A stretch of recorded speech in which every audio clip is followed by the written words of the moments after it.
In the early days, countless monsters descended upon Earth, turning it into a battlefield for all races. In the early days, humanity had awakeners with special abilities, but their numbers were too few, and humanity's strength faded away. Relying on firearms and nuclear weapons, humanity barely managed to build 10 defensive lines, struggling against the onslaught of all races. Over the past 10 years, humanity's defenses have crumbled, losing 2 lines, and the situation grows dire. In desperation, humanity risked everything to resist the onslaught of the myriad races. Since the war began, the Eastern Human Alliance alone has suffered over 1 million military casualties. Today, with the depletion of conventional weapons and the increasing number of ability users, nations have begun to shift to legions of ability users to support combat, reclaim their homeland, and for the survival of humanity, people must continue to expand the scale of their legions and engage in war. And so, after 10 years, the largest conscription in Chinese history began. Meanwhile, at the northern border's Eastern Alliance city, fallen heroes are being honored and remembered. 19-year-old Tran Quoc Hai died in the first line of defense in the myriad races battlefield. A level 2 lightning user faced a decaying giant and died in a bloody battle, leaving only half a hand behind. Su Lia, age 22, died on the 9th defense line of the myriad races battlefield. A level 3 fire attribute user who detonated a massive amount of explosives, using his own abilities to blow up the myriad races bridge. His body was never found. A lone figure speaks before thousands. Behind me is the list of casualties sent back from the front lines last month, and the former mayor is expressing his thoughts. They were our friends, our family, our brothers and sisters. Speaking of the fallen, even the former mayor wept for their valiant sacrifice, the heroes of this city and of China. Even the families of the fallen couldn't help but weep at these words. A few months prior, the 9th defense line had fallen. Even soldiers who haven't seen battle shed tears for them. If the myriad races attack, our defense line will be the first to fall, and we'll have nowhere to run. Now, the Eastern Alliance is about to gather millions of ability users to fight against the myriad races, and the former mayor speaks up, asking the people standing here what they truly desire. We are the descendants of Yecheng, so what should we do? How can those living in war possibly run away? They all shouted in unison, "Protect our country, protect our land, enlist now." From a few to everyone, they all shouted in unison, "Enlist, enlist." The young men, unafraid to die, lined up to rush onto the battlefield. "I want to enlist. I want to go to the front lines and destroy the enemy." Others were moved to tears, eager to join the battle, but one man felt differently. "Kill those heretics, tear them apart, chop them to pieces." Hands clutch enlistment papers as cheers erupt. "I want to sign up." The seals stamped down, and the names of the warriors echoed. "I also want to go to the front lines." Chun Yu, next enlistee. Shu Chao, next enlistee. Next. The registrar called the next man. After reading the profile, he asked the silent young man, "Name?" "Thang. Age 20. Aptitude unknown, currently studying architecture at the Industrial University." "Will you enlist and go to the front lines?" he was asked. "Will you go to the front lines to eliminate the enemy?" Unlike the others, he immediately answered, "No." This answer left the person reviewing his file speechless. "What?" the man immediately declared. "I choose to stay and become a logistics soldier." The others, upon hearing this, stirred and began to berate him. "Are you serious? He's refusing to go to the front lines? Those who stay behind to do logistics are women, children, and the elderly. Isn't that just being afraid of death? Disgusting. It seems he's a student from our school. What a disgrace." The registrar relentlessly tried to re-educate Nam Tu Thang, saying that with his health and outstanding achievements, he was needed on the front lines now more than ever. But he chose to retreat as his homeland faced a life-or-death crisis. "Have you forgotten the shame of our friends and countrymen being slaughtered by the myriad races?" Nam Gisung firmly replies, "I have not forgotten, but this is my choice." The others were indignant, berating his decision. "Are you really Nam Tu Thang, the one who dared to save his classmates from the mutated monsters?" "Nam Gisung, with the fate of our nation at stake, are you chickening out?" A voice cut through the argument, silencing the room. The former mayor stepped forward, saying, "Joining the military is not mandatory. It's based on personal will and responsibility." He picked up the paper, agreeing with the protagonist's decision and regretting, "It's a shame to waste such talent in the rear." He took the man's application and left while the others continued to hurl insults which the man seemed to ignore. "Damn it, how could there be someone like you in this city? Get lost. It's because of people like you that humanity is in this state. The front lines have fallen and you want to live longer? Even after he's gone, there are still people pointing fingers and cursing." Let me see your pathetic face. The next day, military helicopters arrived, flying in the sky. A long line of soldiers and equipment endlessly snakes toward the battlefield, chanting, "We share the same clothes and protect each other in battle." The young, passionate soldiers repeatedly shout, "Victory! Victory! Victory!" Those left behind also chanted, "Defend the nation above all else. Defend the nation above all else." As everyone gathered, a figure watched silently from afar and made a call to an informant. The man checked his phone and exhaled a plume of smoke in the cold air. The latest news headlines displayed on the screen. The top story: the Great Eastern Alliance's largest raid on the battlefield of all races. Second, a new student in Yecheng refuses to enlist. Third, the U.S.'s 10th defense line has fallen twice, and Guangzhou is once again heavily damaged in battle. But most prominent was the second headline: freshman in Hiepthan refuses to enlist. Many people left harsh comments about the man, but he just stared intently, expressionless. Why did that guy in Hiepthan choose to stay? I only know he's made a grave mistake. If the front lines fall, Yipsong will bear the brunt of it, and no one, not even inland, will escape the consequences. The logistics division is functioning well. Isn't staying behind a way for our young generation to shirk responsibility? The author liked this. This hibernation could trigger the Eastern Alliance's strongest counterattack yet, aimed at reclaiming the defensive line. After 10 years, let's hope the young people of the Eastern Alliance won't back down.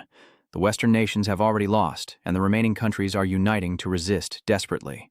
We Easterners have never been inferior to anyone. Those heroes on the front lines are bearing the burden for you. Xiong stared intently, as if recalling the past. Yes, they are all heroes, like moths flying into a flame. He recalls humanity's desperate fight against the myriad races, and how even 1,000,000 soldiers underestimated their power. A past he himself shared, enlisting young and fighting on the front lines. The man thought to himself, finally joining the command and becoming a somewhat successful commander. As humanity retreated, he dedicated his life to researching the 5 great talents, eventually planting 5 seeds of talent within himself. These 5 seeds of talent, if only they could be combined with the maximum sand mandala, it could turn the tables. But before that could happen, humanity fell, and so did I. Defeated, the man collapses in silence, having fought to the bitter end against the myriad races, only to die in their supreme battle. Bleeding, he cried. I can't accept this. If only I could have upgraded my talents sooner. He fell, regretting that he couldn't protect humanity. Alone in the snow, he muses that obsession or fate has granted him rebirth. Everything shifts, and before him stands a 5-branched tree. The talent tree he once nurtured within, now brought to the present. He briefly explains the beast reverence tree, which collectively reveres beasts, promotes their abilities, and enhances their bloodlines, and the elemental tree, which condenses water, fire, wind, lightning, and other elemental spells. The more elemental points consumed, the stronger the forbidden spells. The Assura tree grows stronger with each kill, unleashing a berserk rage and boundless bloodlust, transforming the user into an Assura capable of slaughtering countless foes. The Array tree allows for the layering of various formations, creating immense power, while the Necromantic tree awakens the undead from the earth, growing stronger with each summoning. The man continued. Upgrading these 5 talents will take a lot of resources and time, but if I can max them out, I'll become incredibly powerful. Even if all 10 lines of defense fall, I alone can stand against all races and protect humanity. The man looked at the tree, thinking to himself, even if I go to the battlefield now, I won't be able to kill many aliens, let alone get enough spirit stones to upgrade my talents. My talents will be destroyed quickly. A determined look appeared on his face as he said, if I want to quickly obtain a large number of spirit stones, the best way is to go to the training ground where there are countless mutated beasts. After passing the trials, I can continuously provide primal stones to upgrade my innate talent. Having made up his mind, he went to the rear training ground of Karma City, saying that he needed to quickly earn primal stones to upgrade his talent. Inside the arena, only the elderly and women remained, working and talking. Little did they know the training ground prepared in the early years of the myriad races to train espers would still be useful at a time like this. The children are gone, and no one uses the training grounds anymore. If only they could clear out all the beasts here and send them as rations to the soldiers on the front lines. We can at least feel like we're contributing to the country. A girl with crutches hobbled over saying, Auntie Vuong, take it easy, don't get hurt. The tired women optimistically replied, It's okay, Tulu, this little wound is nothing. We're just worried about getting enough supplies to the front lines. I don't know if we'll meet our quota this month. Yes, it's a pity we're all old and can't even lift a dhow. Those beasts are so fierce we can only deal with them one by one. Little Liu looked sadly at her leg, saying, I wish I could help too. Suddenly, someone arrives and says, Hello, I'm here to train at the training grounds. The man Sheng rubs his neck a little awkwardly and says, You guys are short on manpower, right? I can help you deal with those beasts. Hearing this, Xiao Liu happily replied, That would be great. We're very worried. Xiao Liu quickly turned and said, Let me get you a uniform. Sung was grateful for her help. Aunt Wang watched them go and said, Another young man here for training, huh? Suddenly, she realized something. Wait, isn't he… Granny Lu in my pocket reminded me, and Aunt Wang showed me the news on her phone, saying, He's the one who refused to go to the front lines. That Thang guy. The other person, surprised, said, Wait, is that really him? Why would he come here for training after refusing to go to the front lines? Aunt Wang huffed, saying, Who knows, maybe he's trying to make up for running away and living a cowardly life. The other person said to leave him be. They're short on people anyway, and the beasts are ferocious, so let's see how long this coward who wouldn't go to the front lines can… last. The sword scraped against the metal floor, sending sparks flying as Xiao Liu handed it to the man, saying, This alloy blade is specially made for dealing with the beasts. They're ferocious, so be careful. Nam Thang, now armored and armed, says, Understood. Thank you. He calmly enters the training room as Tu Lu watches, thinking, Great. At this rate, things can move faster. Blushing, she thinks, He's quiet, but so handsome. Then Aunt Wang interrupts her reverie, saying, Don't be silly, Lu. No matter how good he is, he's still a coward, the same Sheng Nan who refused to go to the front lines. Xiao Liu exclaimed, What? He's the winning man? Aunt Wang, disliking the winning man, scoffed, A coward like him wouldn't dare deal with the beasts. Meanwhile, the coward has entered the training room.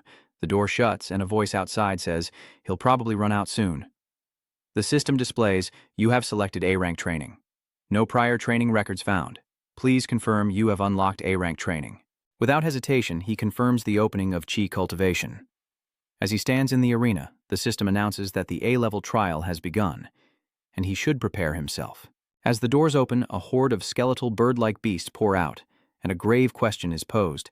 As the long night approaches and humanity faces its end, are you willing to embrace the darkness and become a shadow for the sake of mankind's future? With Nam Tu Thang at the center, the mutated beasts relentlessly charge as he contemplates the question posed to him. He closes his eyes, takes a deep breath, knowing that even if he must bear the shame, he cannot hesitate, and then suddenly opens his eyes. The protagonist bravely enters battle, answering decisively without hesitation. I accept, he says calmly, standing amidst the horde of rampaging beasts. Next, he'll start with the Beastmaster's talents, as he valiantly fights the mutated beasts and explains why they appeared. After the myriad races invaded, many animals mutated and leveled up due to the spiritual energy. After a while, the man was covered in grime. In his past life, he not only had to fight the myriad races on the front lines, but also deal with the mutated beasts, creatures like the magpies that had muscle memory. The man rushed up to attack and said, The magpie's weakness. He aimed at their weak point and slashed around, destroying them behind the head. As the mutated beasts fall, a glittering object drops from their bodies. The man recognizes it and retrieves the primal crystal. Behind him, the ability tree appears, and he can't help but speak. His talent upgrade mechanism seems to be the same as in his past life.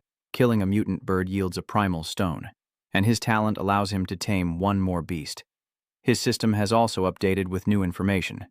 Talent tree.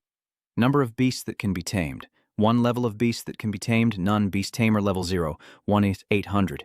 After checking his wounds, he concludes that the damage is manageable.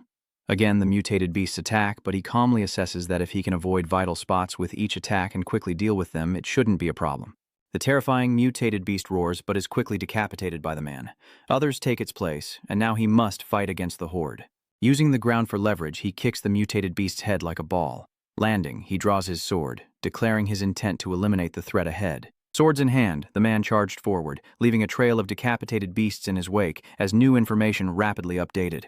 The number of talent trees, the number of beasts that can be tamed, the level 5 beasts that can be tamed, level 0 tamer, mutated, level 05's 800. The man couldn't help but sigh in relief that everything was as expected. As expected, the efficiency has increased. Suddenly, an eerie sound draws his attention. A mutated beast many times larger appears and charges towards him. He now knows what this monstrosity is. Their leader is a scatterwing crow. Blocking the leader's attack, he assesses the situation, realizing that his current physical abilities make it difficult to deal with. The leader's power shatters the wall, and Nam Tuthong barely dodges, saying, "I can't resist head-on." Amidst the chaos, he declares, "I need to aim for its weak spot." He swiftly attacks the leader's vulnerability with his sword. However, things may be more difficult than he thought, and he couldn't help but sigh. This hardness is even greater than in his past life's memories. The Scatterwing leader was unscathed, but perhaps the man had a plan. He leaped into the air, sword in hand, and charged forward, shouting. Outside, the lunch break bell rang, but 2 women remained, unwilling to leave. "It's lunchtime. It's lunchtime."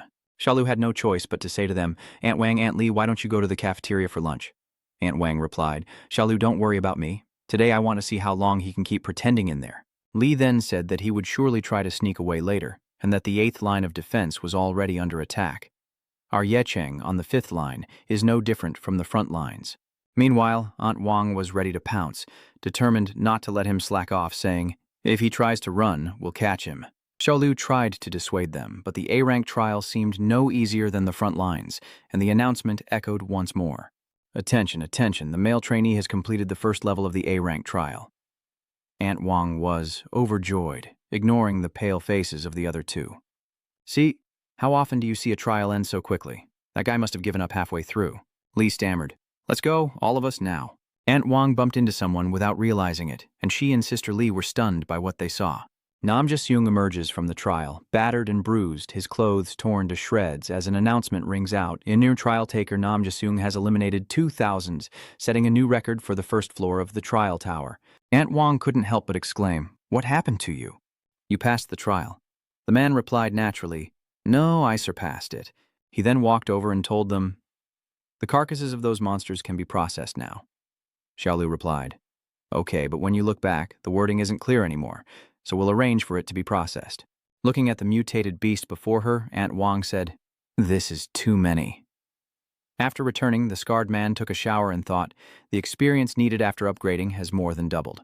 Ability information has also been updated. Talent tree now shows a tameable beast quantity of 2,000, tameable beast level of 1, and level 2 Beastmaster mutation at $2,000, 2,000. Covered in wounds, he stood under the shower, realizing that reaching level 3 Beastmaster wouldn't be possible on this floor alone. Just then, an announcement blared from the speaker above, reporting on the battle, and he paused to listen. "Our next wave of attacks is about to begin," the victorious man declared.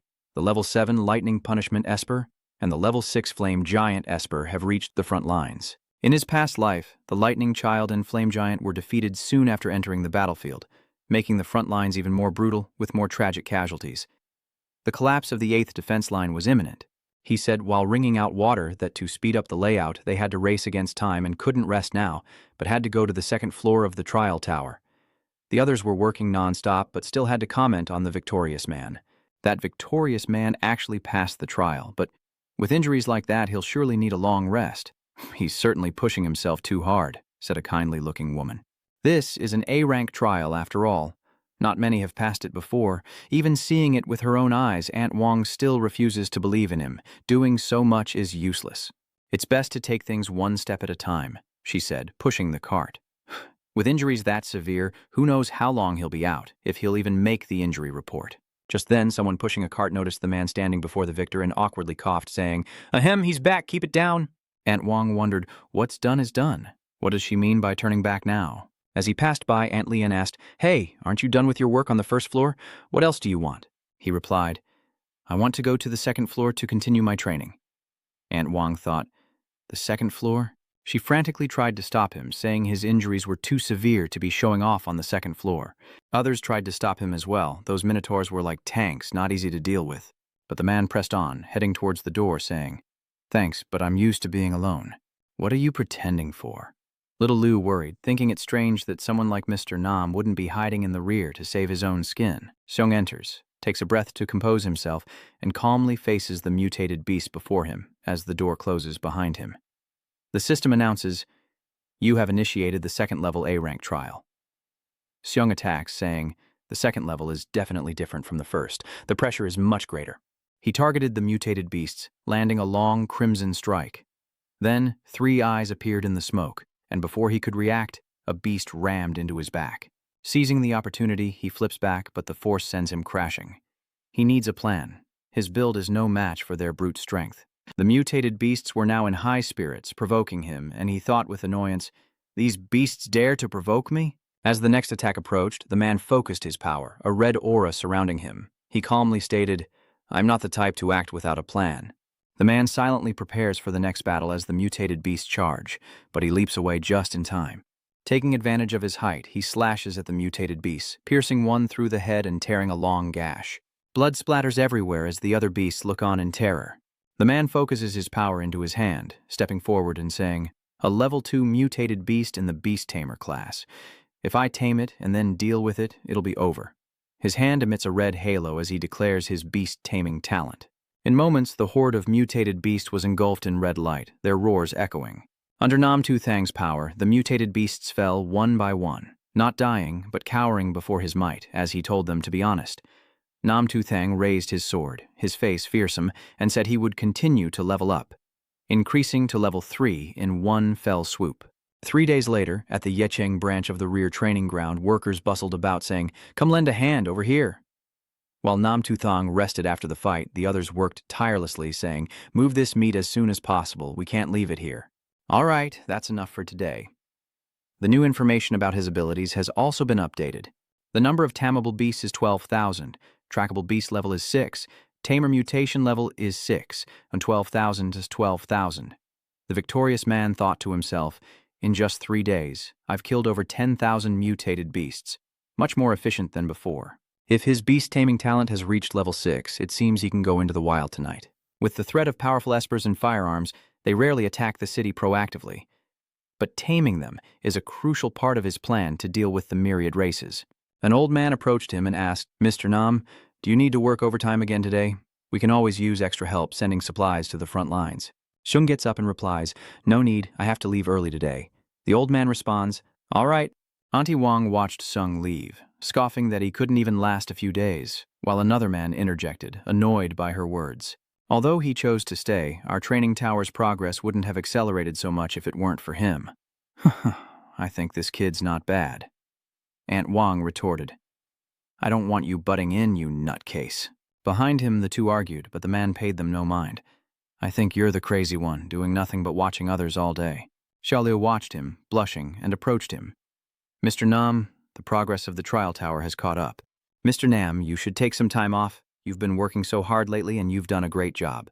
The man Thang softly says, "Thanks, I have to go." Xiaoliu smiled and replied, Okay, go back and rest. I won't bother you anymore." Just then, a line of vehicles began to enter the city gate, one after another. From inside one of the vehicles, a man shouts, "Clear the way! Move aside!" Many rush toward the vehicles, one explaining that they're carrying wounded soldiers from the front lines who need to get to the hospital quickly. The man looked over and said, "So many wounded are being brought to the 5th defense line. Looks like the front lines."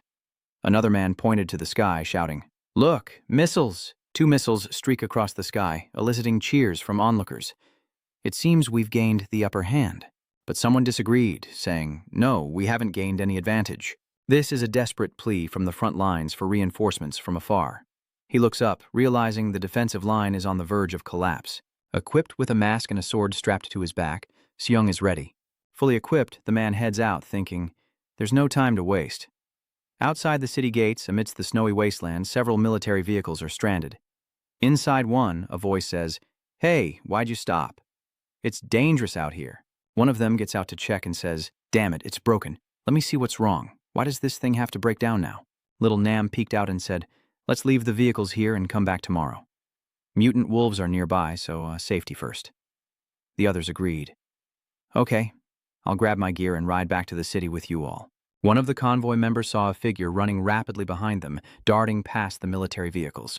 Seeing the figure, Xiaonan exclaimed, "Who is that? Why are they outside the city alone at night?" She turned to the man running ahead, warning him that the area ahead was full of mutated wolves and extremely dangerous. A black-haired girl inside added, "Sister, the director has called many times. There are more injured people in the city and even more injured people on the front lines waiting for our medicine at the hospital." Even so, Xiaonan couldn't help but worry. But even driving ahead, they couldn't see well enough to pass safely. "If we ignore him, he'll be in danger," the dark-haired girl continued. That's the lair of the giant mutant wolves. If they attack the medical team, there's no way we can fight back.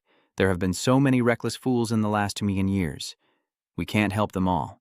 Xiaonan, finding this reasonable, turned back to her work, agreeing to leave it be.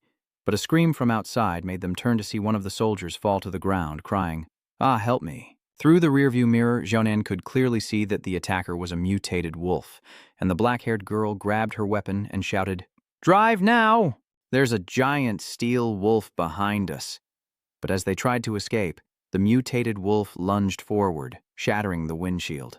The black-haired girl pointed her gun at the mutated wolf and yelled, "Drive now!" Someone else said to fire. Hearing the commotion, Thang glanced back, muttering that the gunfire seemed to be coming from the medical team, but he couldn't go to their aid, surrounded as he was by the mutated wolves. He muttered that they weren't just attacking over there, but wolves were lurking here as well. He looked at the pack and thought, but that's fine. It'll save me some strength. In an instant, he was surrounded, calmly noting that the higher the spirit energy, the smarter these beasts became. Meanwhile, the vehicle was under attack, its windows riddled with holes. The wolves outside relentlessly attack as the black-haired girl reloads and warns, "Xiaonan, be careful." Holding the steering wheel firmly, Xiaonan replied, "I'm fine."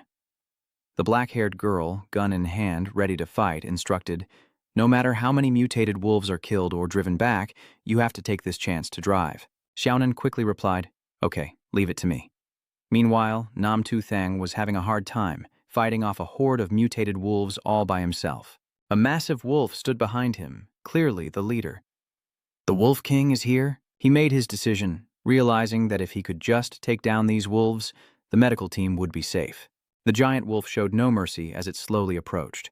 And as it lunged, our hero, sword in hand, declared, "If the boss has revealed itself, then our battle begins." A light appears from nowhere, illuminating the man as dust and sand swirl around him. The system announces, "Beast Affinity." Mutant trees sprouted around the man, their roots lashing out at the wolves, throwing the pack into disarray. The roots lash out with uncanny precision, and the Wolf King's eyes burn with rage. It roars ferociously, and at their leader's command, the wolves attack with calculated precision. The wolves dodge the roots' attacks and finally land near the victor, as the Wolf King and his pack close in. Now Nam Tu Thang is like a monster, using his power to strike at the root of the problem. The wolves are horrified, as if they've seen something terrifying. The victorious man stood atop a massive, unexpected root that pulverized the wolf pack, launching him skyward. He landed right on top of it, focusing his power into his hand, saying, "I need to prioritize taming their leader first." But the Wolf King wouldn't go down without a fight, roaring in defiance. The victor placed his hand on the wolf's head, pressing down as he declared, "Ironclad Wolf King." He stroked its fur, adding, "Tame." Once again, that light of domestication surrounded the Wolf King, who looked completely out of it. The wolves were also affected, bowing their heads before the victorious man, while in the distance the tree was now a massive, ancient giant. Meanwhile, bullets flew from the barrel of a gun as the black-haired girl shouted, "Drive, sis, drive!" Xiaonan floors it, yelling, "All right, let's go." But the engine sputters and dies, leaving the two girls frozen in place as Xiaonan speaks up. "Our car won't start no matter what," the dark-haired girl stated, perfectly capturing the situation. They're done for. Outside, the mutated wolf relentlessly slams its body against the car. Inside, the force was so strong it was nearly shattered. And finally, the wolf broke through the glass, lunging in. The car is now completely surrounded by the three mutated wolves, but Dongwan sees something very strange. What is this? Am I seeing things? How can these mutant wolves be so cute? That one looks like a goofy house dog now. As if receiving a signal, it abandons the vehicle, and all 5 mutant wolves retreat back to their territory.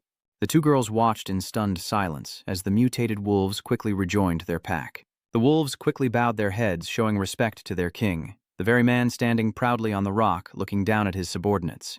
Standing atop the car, Xiaonan watched the wolves depart, marveling, "So many mutated giant wolves have been tamed? How powerful must one be to tame 10,000 wolves?" The black-haired girl was equally astonished. "This is too good. New information about my abilities is being updated quickly as well. The number of tamed ironhide dire wolves is at $1,000. The daily taming quota is $1,000 out of 1,000 sirs, and the monster level that can be followed is level 7.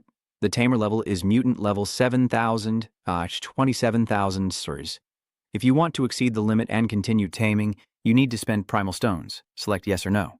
As he scrolled through the system, He noted that with rare spirit stones, there was no need to spend them on taming beasts. A smile spreading across his face as he said, "I didn't expect to see the aura of a steel beast so soon." The man ruffled his brother's hair and instructed them, "You've been good, now go and wait for my call." As he spoke, the Wolf King nodded in agreement, remembering that it wasn't allowed, right? The man declared that the uninhabited areas near Ninghyep City and 3 more distant locations must have all their mutated beasts subdued and tamed. As he watched the sunrise, he said, "For the greater good, we must find a way to gather an army of mutated beasts numbering in the tens of millions." He continued, "And their medical and pharmaceutical supply lines must be protected." Reading the message, Seung asks, is this news from the factory?" Seeing the message, he notes the emergency meeting. The message on his phone read, "Mr. Nam, the training ground requires an emergency meeting. Your presence is needed." He wondered what had happened. Meanwhile, at the training grounds of the industry branch, a group of workers are being berated for their disappointing performance. They can only stand and listen to the scolding from their superiors. I guess if they push the pace this hard, they'll be able to shoulder more pressure for the people on the front lines. Lin Yukai scoffed, surprised they couldn't handle a few high-level mutated beasts. The former mayor stepped forward, explaining that it was their city's first time dealing with level 4 or higher beasts, and the factory workers were mostly elderly, so they needed time to adjust. Repeating the timeline, Lin Yukai pointed at the former mayor and said, "The front lines are running out of food." Lin Yukai pointed and shouted, "There aren't many mutated beasts in the rear. If you want to guarantee supplies to the front lines, you have to start with these stronger beasts." The former mayor humbly replied, "Understood. We in Hyepthan will send people as soon as possible to continue overcoming difficulties. I don't think it's necessary. I've looked over this entire branch of Ye City for a long time, and it's useless. Why bother? Does he want to delay supplies to the front lines and make all of Yecheng suffer?" Xiaoliu added, "Sir, these mutated beasts are approaching level 4, which is beyond Yecheng's ability to handle." But he wouldn't listen, saying their city had slowed progress and the first deserter came from their city. Lin Yukai scornfully said, "You people in this city are irresponsible and can't bear any heavy responsibility." At this point, Aunt Wang couldn't hold back any longer and spoke up in anger. "What did you say? I've had enough of you. So you're an official, so what? Who are you calling irresponsible? My husband and 3 sons died on the front lines defending our country. Is that irresponsible?" Auntie Wang points at Lin Yukai and shouts, "We work around the clock to speed up food supplies, so how can you say our efforts are useless?" Lin Yukai curses, and one of his soldiers prepares to attack, saying, "How dare you disrespect the chief?" Aunt Wang fearlessly retorted, "What do you think you're doing?" The soldier's fist, imbued with power, flew forward, only to be met by the man's divine intervention, striking his jaw. The soldier quickly fainted, shocking Lin Yukai. One of the people there said, "You don't have to resort to violence just because you're arguing with the chief." Xiaoliu blushed as he called out to Mr. Nam, and the workers were overjoyed to see him, exclaiming that Comrade Xiao Nam had arrived. The former mayor, caught off guard, couldn't help but wonder, was this the man who had won? How could he be here, defeating a superhuman who was tailing the chief with a single punch? Has he awakened his powers? Lin Yukai demands to know who he is, pointing a gun as he accuses him of treason against the elite. The protagonist recognizes him, recalling information about this man who profited from war for 12 years on the battlefield.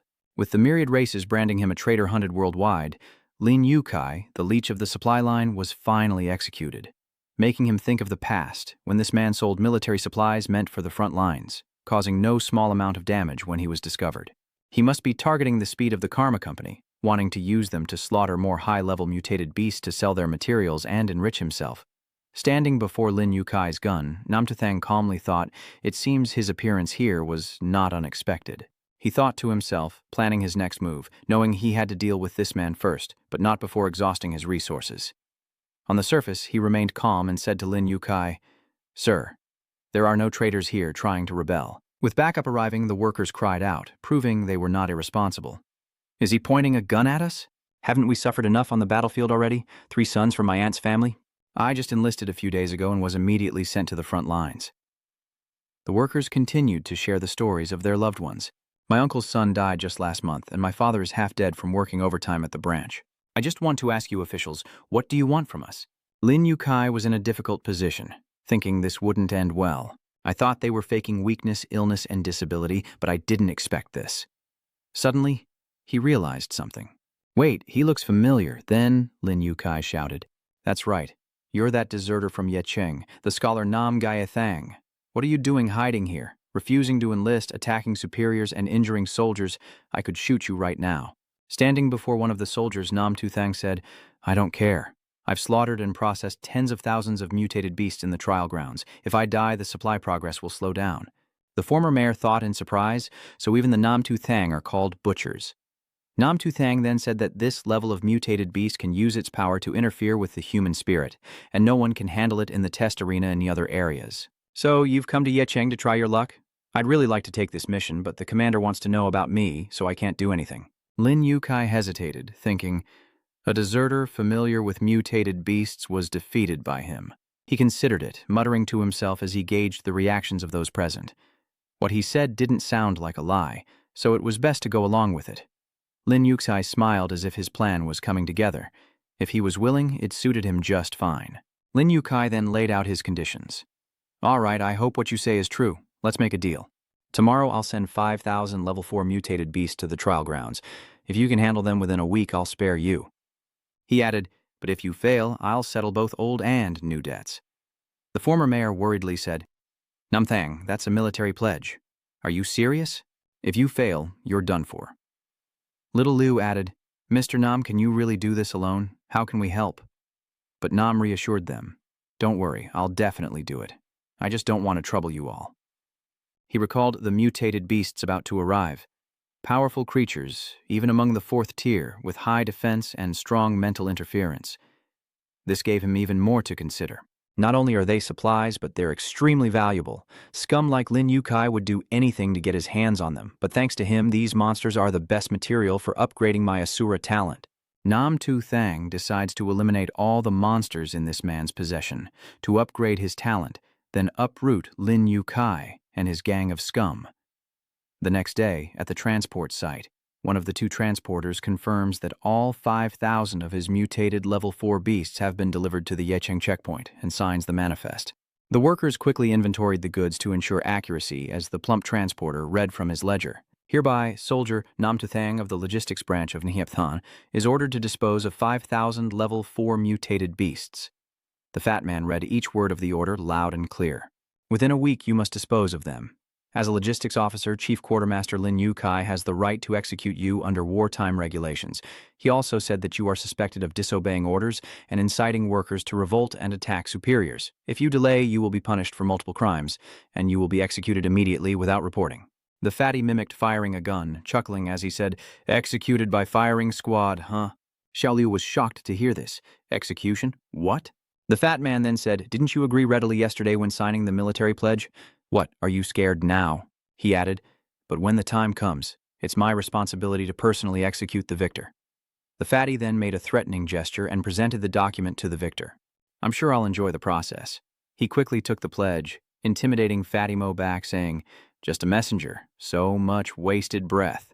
Following behind, Fang Meng cursed, "Son of a bitch!" But the fatty waved it off, saying, "It's fine. We must have some leniency for the dead. Mr. Sheng, please begin your performance. I'll be waiting for you here." The former mayor and Xiaoliu, fully armored, prepared to work with Sheng. Xiaoliu said that Mr. Nan was unlike the lower-level creatures before. To fight these high-level mutated monsters, they had to use a lot of anesthetic smoke bombs. The former mayor added that the main ingredient in these blocks is anesthetic, most of which has been transferred to the field hospitals on the front lines, so it's uncertain if the current amount in reserve will be enough. "Comrade Xiaonan, be careful," but he just hummed in response. Fang Meng, who had been watching them leave, said, "These mutated beasts can launch mental attacks, and even the training arena couldn't avoid it. Why is he so confident unless he's a mental type?" But the fatty insisted that wasn't the case, saying, "I used my mental powers to test that kid, and he didn't react to my powers at all. The mental power of a level 4 mutant beast is strong. Even I can't stay near them for long. We just need to wait for the execution of Nam Tu Thang." He wore a perverted expression as he imagined the male champion going mad. But when he's outside, he'll already be insane, unable to clearly feel the fear of death approaching. What a pity. The fat man then said, "But I must say, the boss is really stingy. Isn't he just annoyed that I'm taking a bigger cut? What a waste of time trusting a deserter." He said, "Once I'm done with that kid, all this will still be mine. The boss sent you to watch me, so you know how to report back, right?" The soldier added, "Rest assured, I'll report everything that happens here truthfully." Meanwhile, Namja was fighting the mutated beast and couldn't help but think that they lived up to their reputation as level 4 beasts, as their mental strength was still strong even though their bodies were paralyzed. Red eyes relentlessly stared at the victor, who glanced back, sizing them up, and thought, not bad. Before him, a giant rabbit skeleton appears, and he marvels at how real the illusion seems. The skeleton roars, preparing to attack, when a massive skeletal structure emerges from the red bones. Even the victorious man was stunned by what he saw. He was quickly seized by its massive hand, but in the distance, a ray of light emerged as the victorious man's sword flew and shattered the skull. Taking a leap, Nam Tu Thang placed his hand on the skeleton's head and shouted, "Get lost! You're just an illusion!" After destroying the mutated beast, he said, "If your spirit can't control me, you're just statues in my eyes. Upgrading the Assura talent still requires more killing intent." He taunts them, demanding they show their true power. As the man fought the shadows, a figure appeared and the darkness spoke. "You're too tired. Let go." Humans must learn to live more comfortably. They then hypnotize him, forcing him to relive his past. "Think of what you've sacrificed. Think of those who have fallen," he cries out. They continued. "Is it worth it? How will you avenge yourself against such powerful races? Protecting humanity is laughable." The shadows whispered in his ear, urging him to give up. "Didn't you see humanity's future?" But unexpectedly, he grabbed them, saying, instead of resisting fate, "Just be quiet for a moment, Chipeng." The man decisively pulled the encroaching darkness from his mind, summoning the tree and declaring, "I will avenge myself against the myriad races, and humanity will decide its own fate." The tree enveloped him, absorbing the murderous aura, surprising them. "How can you withstand such bloodlust?" they asked. He roared, "Do you want to become a madman controlled by it? Give up." Red light emanates from Nam Tu Thang as he points and says, "By opening the Assura talent in state, I can double my physique and mental strength, and this murderous aura is the fastest shortcut to upgrading my talent." As Nam Tu Thang opened his palm, the red light spread around him. He activated his Assura talent and said, "Become my strength." The branches quickly absorbed the surrounding murderous aura, which Nam Tu Thang then absorbed, affecting him and turning his eyes black as he cried out in pain. Meanwhile, inside a lavish home, two voices exchanged words. "What? The other party is still urging us, but where are we going to find that many goods right now? Don't be stupid and give up. Do you know how much money those materials are worth right now? For now, try to calm him down, and I'll keep thinking of a way. Even in the apocalypse, you're still working hard, sir? Why not play along with them for a while? The goods are needed more urgently than ever, which means the situation isn't optimistic for other countries, besides China either. I have to take advantage while I still can, or all the mutated beasts I've worked so hard to prepare will be for nothing." He downed his drink, thinking about his useless subordinates, but useful ones were too greedy, and he had to deal with investigators and the front lines. As the bunny girl put away the bottle, Lin Yukai's phone suddenly lit up. "Where the hell can I find a stable place to handle high-level mutated beasts and answer the phone quickly?" How could this be? The mission in the military order assigned to them at the branch? Lin Yukai, not expecting much, asked how the useless leader had handled the mutated beasts, but the person on the other end said something unexpected. "No, sir. We just returned to the branch today from another location, and they've already completed the mission in just 4 days. We were told that the mutated beasts were nearly level 4, which is beyond our branch's capabilities." Lin Yukai followed up. "What did you say? Completed?" Fang Meng announced as he stood before a mountain of mutated beast corpses. "Yes, sir. The task of eliminating 5,000 level 4 mutated beasts has been confirmed as completed by that Nam Thang kid." He was so happy he hugged the girl next to him and laughed. "How's that Nam kid doing? Is he still alive?" The voice on the other end said he seemed exhausted, but otherwise fine and mentally alert. Lam Hu Tai spoke into the phone. "Good. Keep an eye on him for me. Besides killing mutated beasts, if he shows any other strange behavior, you know what to do, right?" He believed the report, but the fat man thought to himself, that kid actually completed the mission. The sight of the victorious man being cared for made the fatty wonder. Last time he checked, that guy had absolutely no mental abilities. How did he do it? The system has updated the Heavenly O-grade skill tree, 5,000, 5,500. The unlocked skill, Alloy Demon Blade, increases the weapon's /attribute by 1 level, ignoring a certain amount of defense for 5 seconds. Looking at the information panel, he thought that his body and spirit had improved greatly these past few days. Although he hadn't broken through to level 6 yet, he had mastered the first skill of the Assura talent. Wiping away sweat, Nam Tu Thang leaned back, contemplating how he could tame more high-level beasts deep within the wilderness and accelerate his plans. Comrade Xianan really helped us save face. Otherwise, our company would be looked down upon. The person behind him agreed. As the others chatted, the fatty fumed, approaching with a scowl. Clearly, they couldn't do it themselves, so they used us, and now they act like they're so great. The victorious man thought to himself, I almost forgot that completing the mission made someone unhappy. Leveling up my aura has also strengthened my senses. So this guy is a psychic. The fat man passed by, seething, thinking they were cutting off his money supply. These subordinates even dared to mock him. This kid is unusual, and he needs to be investigated further. Fang Meng, realizing his intentions, tried to stop him. Hey, have you forgotten? Anything to complete the mission, he thought, even breaking the boss's rules. You know his methods. Fang Ming, using his powers, warned, even if there's something fishy, wait until the boss is done. Too much residual spiritual power from the demons remains. You'll be affected if you rashly attack. The fatty, now enraged, retorted, just shut up, I'll report to the boss myself. He tried to invade the victor's mind, unaware he was playing with fire. Sensing this, the victor stepped forward, muttering, a mental ability user trying to attack my mind? Too bad you picked the wrong person. Seung-nam uses this as an opportunity to test out his new Auza ability. The fat man, now under attack, realizes he's in a pitch-black space, assuming he's infiltrated his mind. But why is it like this? He glances around, thinking that after entering someone's mind, he should see their mental form. So why is it so dark he can't see anything? Suddenly, a cry startled the fat man, and a mysterious red light emanated from the sound's source. Before the fat man, the giant face of the man named Thang appeared in spiritual form, shocking him. A spiritual entity condensed from murderous aura. He panicked, saying, You have psychic powers too? What level are you? I investigated you. How could you do this so quickly? The fatty grew more frantic, asking, Who are you, really? Then the murderous aura once again pierces the fat man, and Nam Tu Thang's mental energy laughs savagely, saying, Who I am doesn't matter. Didn't you want to explore my spiritual world? The fat man was quickly overwhelmed by the murderous aura, begging for mercy. The victorious man's mental energy smirked, Let me give you a good look. The fatty coughed up blood from the onslaught of murderous energy.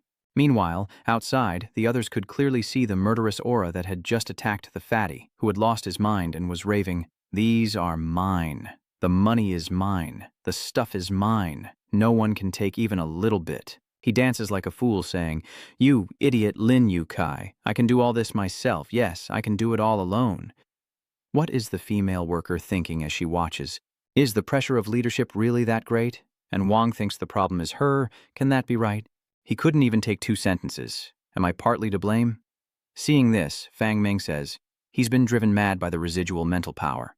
The fat man continued singing, If anyone touches my money after I die, they're dead. Unable to contain himself, Fang Ming, wary of using his powers, warned, Any more of that and you'll ruin the boss's plans. The fat man was quickly decapitated by his own allies, leaving the witnesses in stunned silence.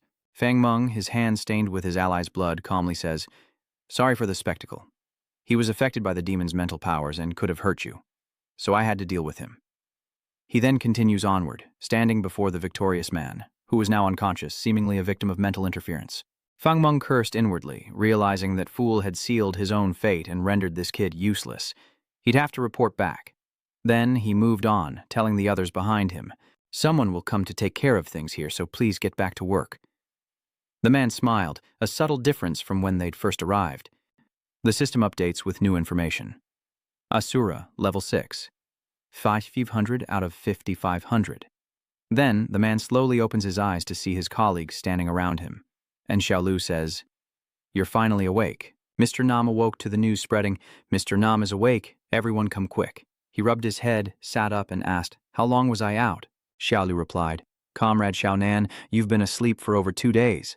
Aunt Wang then told everyone, Comrade Xiaonan is awake. You don't need to worry anymore. Get back to work. We won't get anywhere if we don't work hard. A concerned voice tells him, Now that you're awake, you should eat something. Nam Zisheng asks, Did Lin Yu Kai bring more mutated beasts? Aunt Wang sighed, saying that half the people at the substation had been transferred, and the frontline troops had just doubled. Hearing this, he was stunned. The 9th defensive campaign had ended, and humanity had been completely defeated at the 8th defensive line. Aunt Wang continued. The battle situation is extremely tragic. Whether on the ground or in the sky, our army is no match for the mutated beast army. As she spoke, she couldn't help but worry.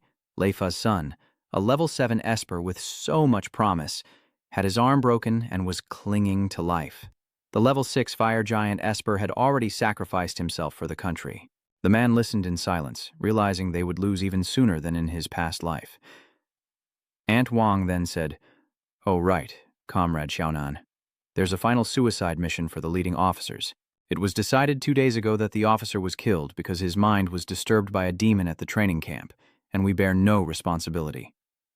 Auntie said with a serious expression, "There's something even more important than what I just told you."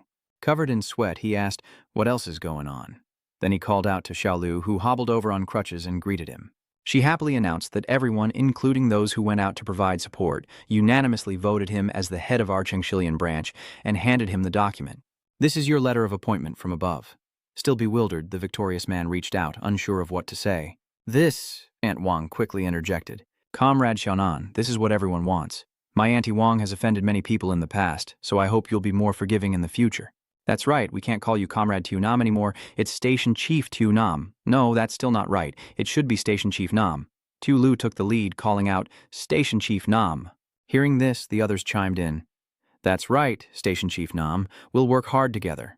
She then said, "But the tasks assigned by the leaders are much heavier than before.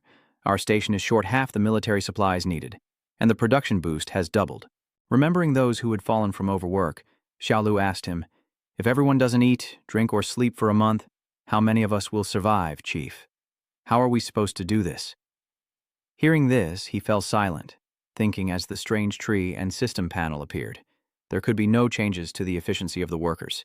He was the only one who could work. Diligence is my level 7 beast taming talent, and ASU is level 6. By using beast taming and attribute/skills reasonably, the effect will be doubled. This way, even if the staff goes to work as usual, the construction time of new projects will not be affected. The man thought to himself that his original plan to squeeze Lin Yuxi dry of resources and then deal with him after obtaining the station chief's position still had room to maneuver. Xiaolu wanted to get answers, feeling the task was unreasonable and that they should complain to their superiors, but the man stopped her.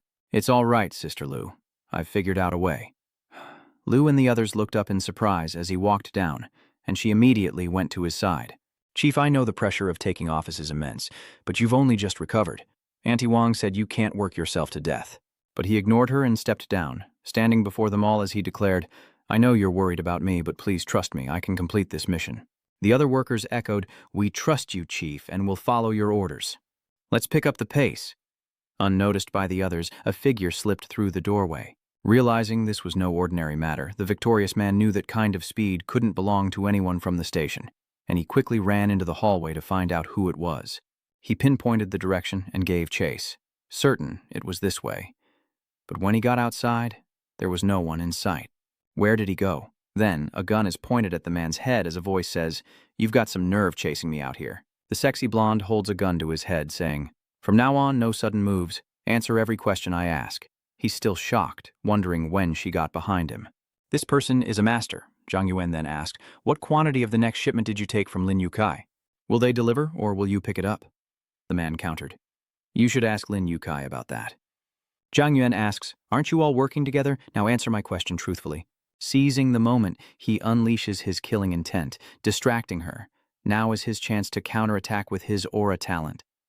Sung raises his hand to block, but Zhang Yuan shoots. He swiftly intercepts the bullet. Furious at being called an ally of his enemy, Sung retorts, "Who said I am in league with Lin Yukai?" "Are you sure you've got the right person?" Zhang Yuan asked, slightly confused. "Why do you ask?" "Why are you helping him?" she asked. He replied, "I'm not helping him. It's just a mission assigned to us by our superiors." The man named Thang put his hand in his pocket and said, "Whether he's a parasite, scum, or even a traitor, he's still our superior." Zhang Yuan remarked that he knew all about his erratic behavior. She then offered to cooperate, saying, "In that case, why don't you and I work together to solve this?" "Lin Yukai, I'm Zhang Yuan from the 2nd Intelligence Division of the 8th Frontline Supply Team." The man held his hand up blankly, then quickly replied, "I refuse. Hearing this, Zhang Yuan asks, "So, you're choosing to help the bad guys?" The man replies, "No, Lin Yukai will be dealt with, but not now, and not by you." He continued, saying she hadn't considered the consequences of eliminating Lin Yukai. Zhang Yuan, seemingly confused, asked, "What do you mean?" The man quickly explained that there were only two paths to eliminating Lin Yukai: assassination or internal accusation. Zhang Yuan was confused as she listened to his detailed explanation. If she chose assassination, how could she silence everyone involved, especially if the target had allies? And what would happen to her if the assassination failed? He added that internal purges would trigger lengthy investigations, and with humanity already losing, rumors of infighting would be interpreted as a breakdown in supply lines. He added that it would definitely cause a negative chain reaction, ultimately throwing the entire home front into chaos, then imagined the workers leaving one by one. They told each other to leave, that this year they could only fend for themselves. "Flee for your lives." Zhang Yuan sighed, asking what they should do. But his answer made Zhang Yuan break out in a cold sweat. "I'm here." She pointed at him, yelling, "Huh? You came?" Zhang Yuan poked at him as he spoke. "Come on, don't think I don't know who you are, just a deserter. I could take you all on." The man named Thang didn't answer, instead using his power, his eyes turning black as he said, "Didn't we just fight? I wouldn't have been so sure a week ago. But now, I'm fairly confident I can defeat you." Zhang Yuan, seeing the power before her, thought in a panic. I wasn't wrong. His reaction just now was indeed a bit unreasonable. And a week ago. Then she suddenly realized something. Wait a moment. Zhang Yuan recalled what the man named Thang had said earlier, that whether it was military supplies or special operations support, only mutated beasts could be arranged to the garrison in Juya City. "No, I choose to stay behind the lines as a source of logistical support, making you think he's no ordinary man. Could it be he has the ability to constantly evolve himself?" And so the man withdrew his power. "Well, I've told her everything I needed to. You're smart, so don't act on emotion." Before leaving, he also said he'd take care of trash like Lin Yukai. Terrified, Zhang Yuan puts on a brave face, saying, "If you insist, I'll reluctantly agree. But this has to succeed. No failures allowed." "Understood," Seongnam said. "This is our deal. I keep my word, but after I deal with Lin Yukai, I'll need your help with the exotic beasts." Zhang Yuan was a little surprised and asked, "What could you possibly need more of? How many beasts do you even want? Your power is already formidable, even on the battlefield." Her worry growing, she asked, "You won't hurt humanity, will you? You keep getting stronger, yet you hide it." "Which side are you on?" Thang answered with unwavering conviction. She was overthinking things. Of course, he was on humanity's side, and if he wanted to drive out all the races... Then he turned back and affirmed, "I'm not strong enough yet." The victorious man finally bid farewell and left, having said all he needed to. Zhang Yuan watched him go, sighing. What an unsettling guy. But his eyes don't seem to be lying. I'll just have to trust him. Days later, at the same transfer point for the beasts, one of the men spoke up. Last time, Station Chief Nam was fine, and he completed the mission perfectly. Ha ha. This time the mission is assigned to Karma. I hope everyone will continue to work hard.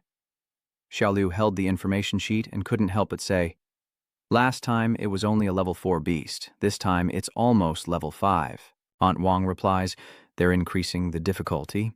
Little Liu turns to Nam Tu Thang and says, "Last time you were covered in injuries dealing with a level 4 beast. What are you going to do now?" But he said it was fine, and that he could take the mission. Lin Yukai laughed, thinking, "This man is so straightforward." Ha ha. Lin Yukai couldn't help but think, this man Sheng is not only better than that fatty, but more importantly, he's a free laborer who doesn't take kickbacks, and even the stubborn ones in the Special Operations Intelligence Unit have been well behaved lately, with no one causing trouble everywhere. It feels great. He imagined money flowing in like water, thinking that the unfavorable war situation had doubled orders for military supplies, a golden opportunity to get rich. He placed his hand on the winning man and spoke flattering words. "All right, let me know if you need anything. The next missions must be completed perfectly. I, Lin, would be honored to help Station Chief Nam personally award you medals." Nam Zisheng didn't reply, but instead instructed everyone to get to their positions and start working. The workers resumed their tasks, chatting animatedly as they transported the creatures to the first level of the trial tower, then carefully moved the level 5 beasts to the second level. Lin Yukai added, "The work environment in this city is reassuring. I won't bother you any longer. See you again." Meanwhile, Nam Tu Thang couldn't help but think about his treasure. Lin Yukai, store these away. Nan Zisheng's eyes darkened as he used his ability, saying, "They're all nourishment to level up my talent." Nam Zisheng draws his alloy demon blade, ready for another battle against the mutated beasts. The victorious man lunges into the mutated beasts as the system's notifications keep ringing. Assura kill point plus 1.5, Assura kill point plus 1.5, Assura kill points plus 1.5. The man's eyes were now those of a monster as the system continued to announce. Assura kill point plus 1.5. The man gracefully leaps into the attack as new information continues to update. Assura level is currently 66,7200. Assura level is currently 6,7200. Assura level is currently 624,7200. Cut to the scene of the myriad races with giant thorn armor fighting the remaining soldiers. That's the information for March 20th. The 8th defense line of the Eagle Country fought bitterly for 4 hours, with 800,000 soldiers dead, 50,000 survivors, and the battle line collapsed.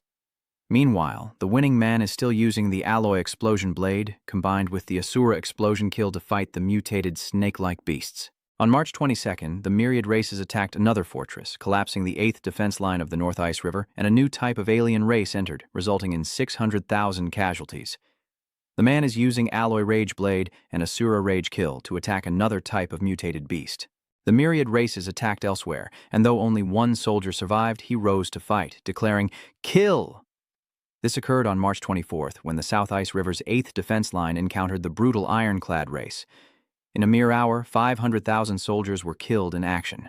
The man fights on with the alloy explosion blade and Assura slaughter, while elsewhere, soldiers driven mad by the endless attacks slaughter the enemy. On the 26th, the 8th defense line in France and the 8th defense line in Kawasaki fell completely in just half an hour. The victorious man, filled with murderous intent after a battle, declared that he'd had enough. A fiery light appears. Namjasung uses his full killing intent. Assura return, summoning a massive ancient tree to battle the mutated beasts. Nam Tu Thang uses max-level Assura, changing his very form, and sensing the endless surge of power. The hellscape unfolds and the mutated beasts tremble before this power. The man declares he'll test it on them. He points towards the mutated beasts, his blade-like tongue gathering power, unleashing a massive blast that shatters the earth and sends the creatures flying. The attack reshapes the very ground, leaving him in awe. So this is its full power. It's exponentially different from the higher ranks. Nam Tu Thang deactivated his Assura state, stating that they had collected enough primal stones to tame another monster. As for Lin Yukai, he has money, but no life. Nam Tu Thang has a new report. The 8th defense line only remains in the Eastern Alliance, the U.S. Mao country is struggling to hold on, and the Eastern Alliance is launching another conscription, lowering the age limit to 16. He silently thought that the defeat was too swift. Even with the powerful Assura talent, it's still just one person's strength, and he must quickly arrange a new plan. Aunt Wang turned around, startled, and said, "Manager Nam finished so quickly?" Lin Yukai approached and said, "Warden Nan's efficiency has increased again." He happily asked, "I'm very satisfied. What position do you want?" The victor's words shocked him. "I want you." Lin Yukai asked again to be sure, "What do you mean?" Meanwhile, Fang Meng was sweating profusely, lost in thought. Finally, the winning man clarified his request. He wanted him to go to the northern wilderness via Beak at night, retrieve a pack of steel giant wolves, and quickly kill those beasts. Hearing this, Lin Yukai was overjoyed. Foreman Wu's instructions are a bit long but decisive, and you have a good eye. I like you. Sung Li thanked him with great sincerity, startling Foreman Lin. "Oh, rest assured, I, Lin Yukai, will take care of it. If that bastard dares to play me, I'll kill him." But in his heart, Nam Tu Thang thinks differently. The external enemies are looming large, and behind him there are worms like you who deserve to die. Night falls, and the moon rises high over the northern wilderness. Standing in the snow, the man thinks, if I remember correctly, with the awakening of human high-level ability users, the myriad races will soon launch their next assassination plan, so I must act more discreetly. He stood above, commanding the wolves below. "Wolf cub, bring 7 wolves around you to me." The wolves howled in response to the man's command, and countless red eyes appeared on the mountains. The system quickly updated with new information. Beast Tamer level 7. Number of tamed beasts, level 5 steel iron wolves exceeding 1,000. Beast taming stones required, $100,000. Beast level available for taming. Level 6, amount needed for the next level up, 270,000. Beast Tamer level 7. Number of trained beasts, steel iron wolves, 5 out of 1,000. Beast training stones, 100,000. Beast level that can be trained, level 6. Amount needed for the next level up, 270,000. He looked and said, the number of stones needed to level up a Beastmaster is increasing exponentially. Meanwhile, 3 vehicles sped through the snowy wasteland. The driver reported to Lin Yukai, who was in the back with a girl in his arms. The manager up ahead has detected a pack of about 1,000 mutated wolves that can teleport within range. He replied, excellent. While still embracing the girl, Lin Yukai said, we teleport directly into Nao's place, finish up, and then come back. Just then, something outside caught his attention. What's going on? Fang Meng at the helm couldn't help but ask. Before him, a horde of mutated beasts charged forward, and Fang Meng exclaimed, a steel-furred dire wolf beast tide. Lin Yukai panicked. How did this happen? Why weren't there any warnings? Get me teleported back to safety now. But Fang Meng says he can only teleport within a kilometer, and with this beast tide spanning several kilometers, we can only charge forward and break through the wolf pack. There aren't many in front. Perhaps there's a way out.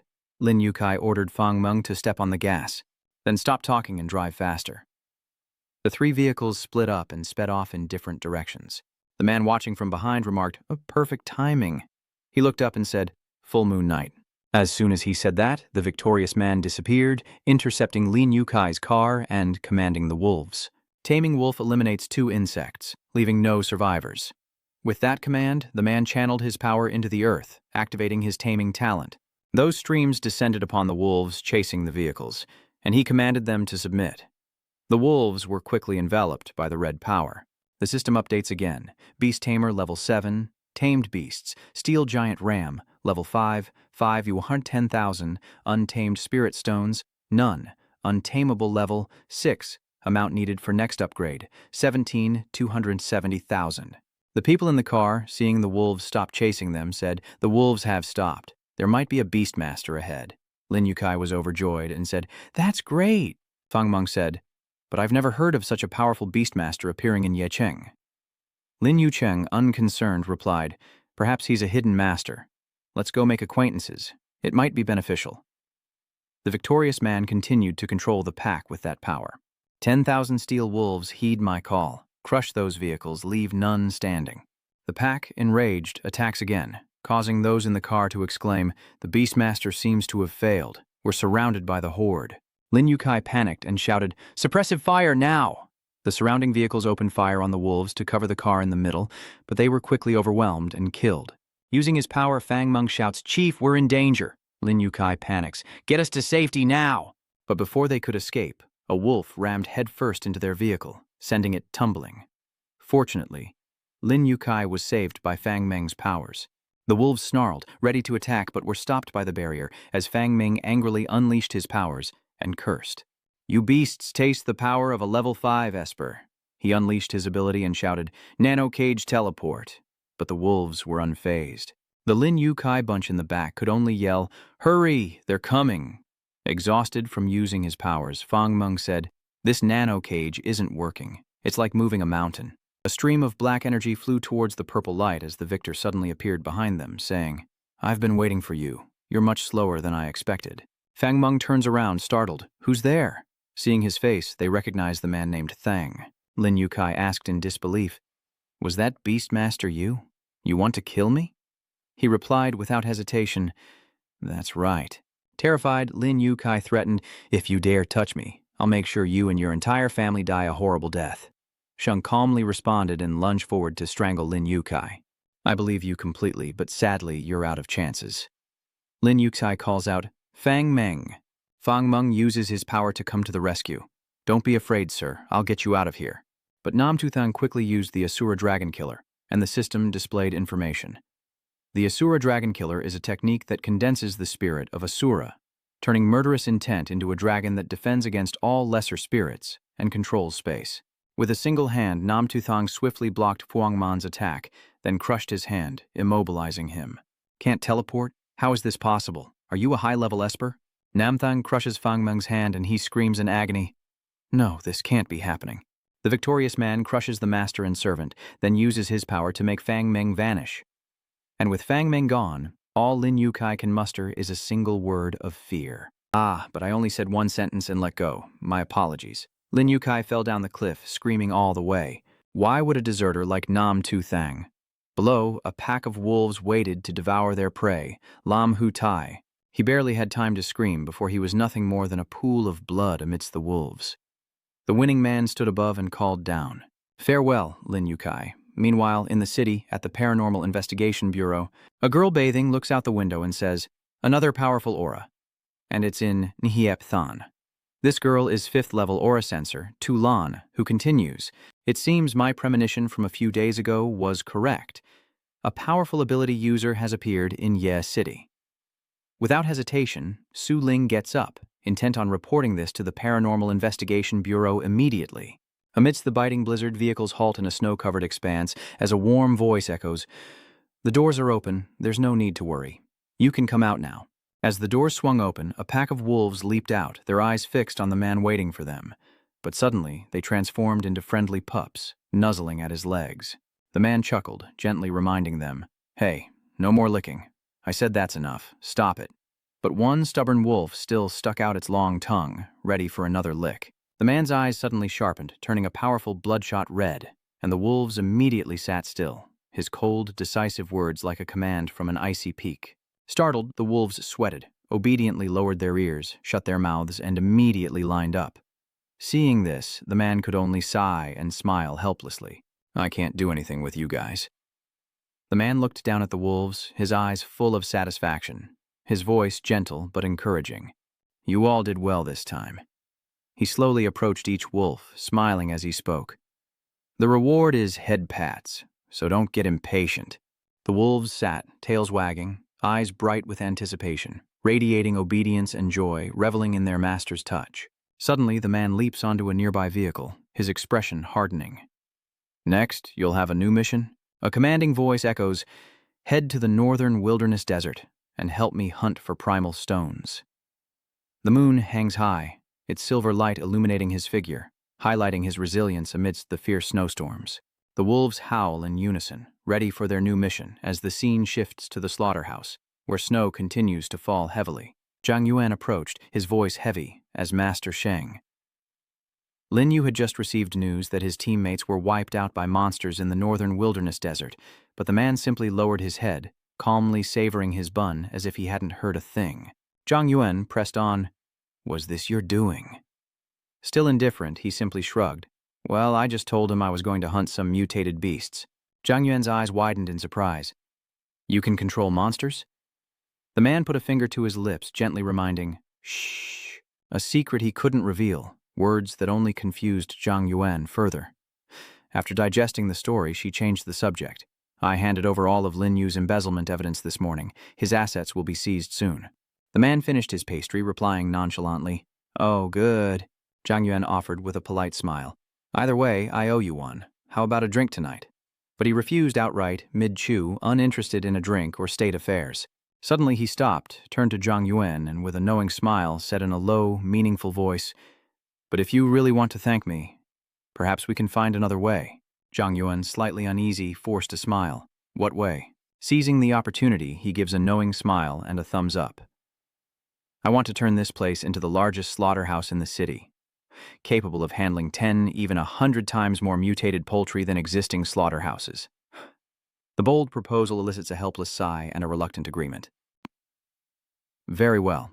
The front lines are short on supplies, and the higher-ups will likely be pleased with this request. I'll arrange for a scene change to the 4th workshop in the slaughterhouse the next day, where countless mutated animal carcasses float on the water's surface." Having completed his task, the victorious man held his sword, his eyes cold as he pondered the transformation of this slaughterhouse. Slaughtering mutated poultry to collect primordial stones was indeed too easy. A bloody red aura emanates from him like creeping darkness. Stacks of implanted animals lie like mountains as he looks down at his hands, whispering to himself. With the capture of the giant steel wolves, a wave of beasts will soon flood in. 2 days later, the system announces a level 7 Beastmaster. The number of giant steel wolves is 10,000. The number of beast-taming crystals is 190,000. And the next upgrade progress is 17,270,000. Cut to the northern wilderness desert, where the powerful voice of the man echoes. The rise and fall of the world is everyone's concern. Today, I, Nam Tudoan, invite you to defend Bak Huang and protect Lam Tin. The system announces an 8th-level Beastmaster with 50,000 level 5 giant steel wolves, 150,000 beast taming stones, and a 540,000 progress toward the next upgrade. Before us lies a vast desert with 50,000 giant steel wolves and a moon gradually turning red. A cold light shines across the land, foreshadowing a fierce battle. Suddenly, from afar, countless giant yaks with blazing red eyes charge like a storm, heading straight for Nam Tu Thing without hesitation. The man remains calm, raising his right hand as sharp crimson energy emanates from it, his eyes stern. His voice rings out, resolute and commanding. The 6th-level Tibetan bulls submit, and his power immediately spreads, forming a powerful aura that flows through the giant beasts. The yak's powerful legs halted in their tracks, kicking up a cloud of dust. Strange lights began to appear on their bodies, a sign of their submission. One by one, the Tibetan yaks obediently prostrated themselves before the victorious man. He raised his hand, his voice loud and clear. "You will hold the White Bone Plain, hunt primal stones for me. Do not harm people, do not attack cities, and be ready when called." Obeying the command, the herd quickly dispersed, carrying out their new orders, and immediately after, the system panel rang out with a clear notification. He has 50,000 level 8 ironclad beasts, 50,000 level 6 yaks, and 100,000 beast taming stones with an upgrade progress of 540,000. The scene shifts to the northern wilderness desert, where formations are set with 50,000 level 5 iron wolves, and White Bone Plain is protected by 50,000 level 6 yaks. Next, in the Lietsuyen Canyon, the man silently walks amidst the battle, carefully calculating that the remaining 100,000 stones are enough to tame a group of level 7 mutated apes from this canyon. He pondered, his eyes gleaming with determination. The presence of these creatures was distinctly different, radiating a stronger aura than the wolves and yaks before. Suddenly, the sky seems to split in two as a blood-red moon appears, casting a cold and fierce light. Abruptly, a giant ape with fierce eyes leaps down from above, claws outstretched. He glanced over, secretly impressed. Their speed was indeed fast, and their aura was strong. Before the ape could pounce, he unleashed his powerful aura and roared, "Submit." He swiftly struck the giant beast, sending it crashing to the ground. He breathed a sigh of relief, muttering that it was still within his level of control.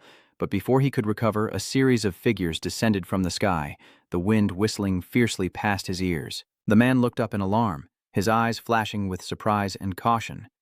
What's going on? He wondered, his body tensing, ready for anything.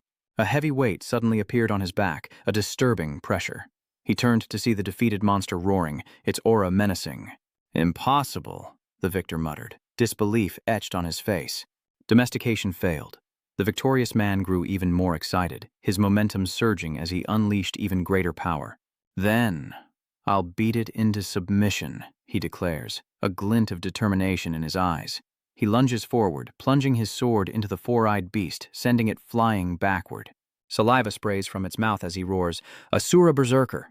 His sword strikes the ground, creating a massive explosion, sending debris flying. A system notification appears. Beast Tamer skill, level 8, activated. The man's hand unleashed an even more powerful surge of energy. A crimson light engulfing the air, blurring everything amidst eerie cries. Suddenly, a horde of savage apes appeared, baring their teeth in anticipation. Sensing the roar, the man paused, realizing the taming failed because of it. Not wanting the apes to take control, he quickly jumped back to avoid their ferocity. So many savage level 7 apes, killing them would be a waste, and a waste of energy. I need to deal with the boss behind them first. And with that thought, he transformed into a red light, shooting straight into the sky as the apes watched in astonishment. Suspended in midair, he gripped a vine, his body radiating murderous intent, and cast a cold smile upon the ape below. Not bad combat-wise, but suddenly another ape appears behind him, clinging to the rope. Shung shakes his head, seemingly unconcerned, but sadly, not too bright. He spins around, causing the two apes to collide and fall to the ground. One loses its grip and panics, then snarls with rage. Meanwhile, the victorious man calmly held his blade, smirking, "This sword is quite useful." But before he could rest, another ape lunged to ambush him from behind. He immediately leaped away, narrowly avoiding the attack. Landing gracefully, he coldly remarked, "It seems you still underestimate your new master, don't you?" The man shot off with blinding speed, repositioning himself before declaring, "Come out here." From the shadows, a colossal entity emerges, cloaked in darkness with glowing red eyes, sending chills down the spine as its deep, chilling voice declares that the leader has changed. Compared to the entity, the man seemed small, yet his eyes remained sharp, and observing its massive size, he chuckled wryly. A bit oversized, don't you think? The pressure from the 9th-level Ape King was making the air itself solidify. Without the power of the Assura within him, he would have surely buckled under the immense pressure. He quickly unleashed his own aura in response, pouring every ounce of strength into it.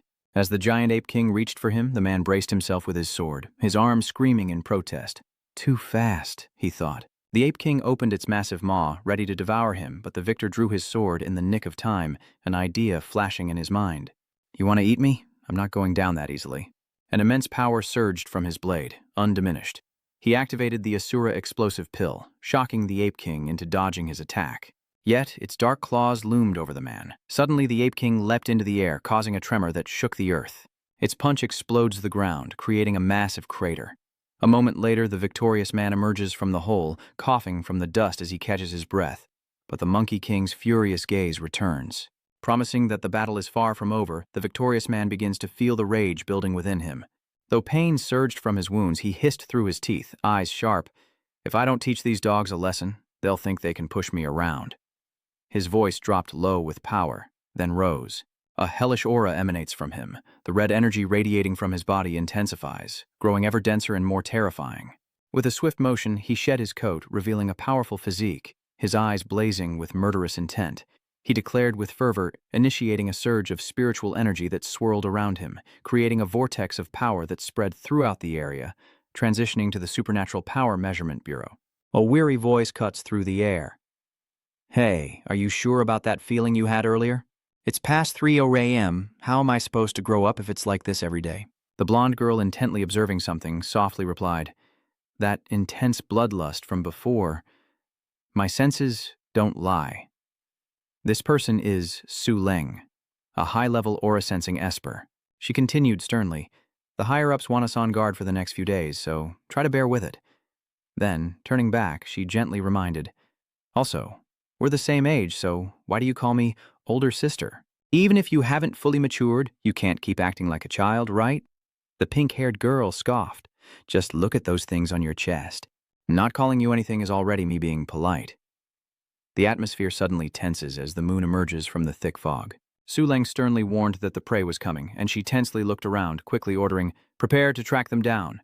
Southwest Inghiepthan, Litsuyan Canyon, a pink-haired girl. Zhao Keir immediately nodded. Her hands come together, forming a circle of spiritual energy as she chants, Heaven and earth are boundless. All things exist. Observe the light. Understand time. Zhao Keir, a level 5 aura-sensing esper, opened her eyes, her pupils transforming into a bagua shape, emitting a strange light.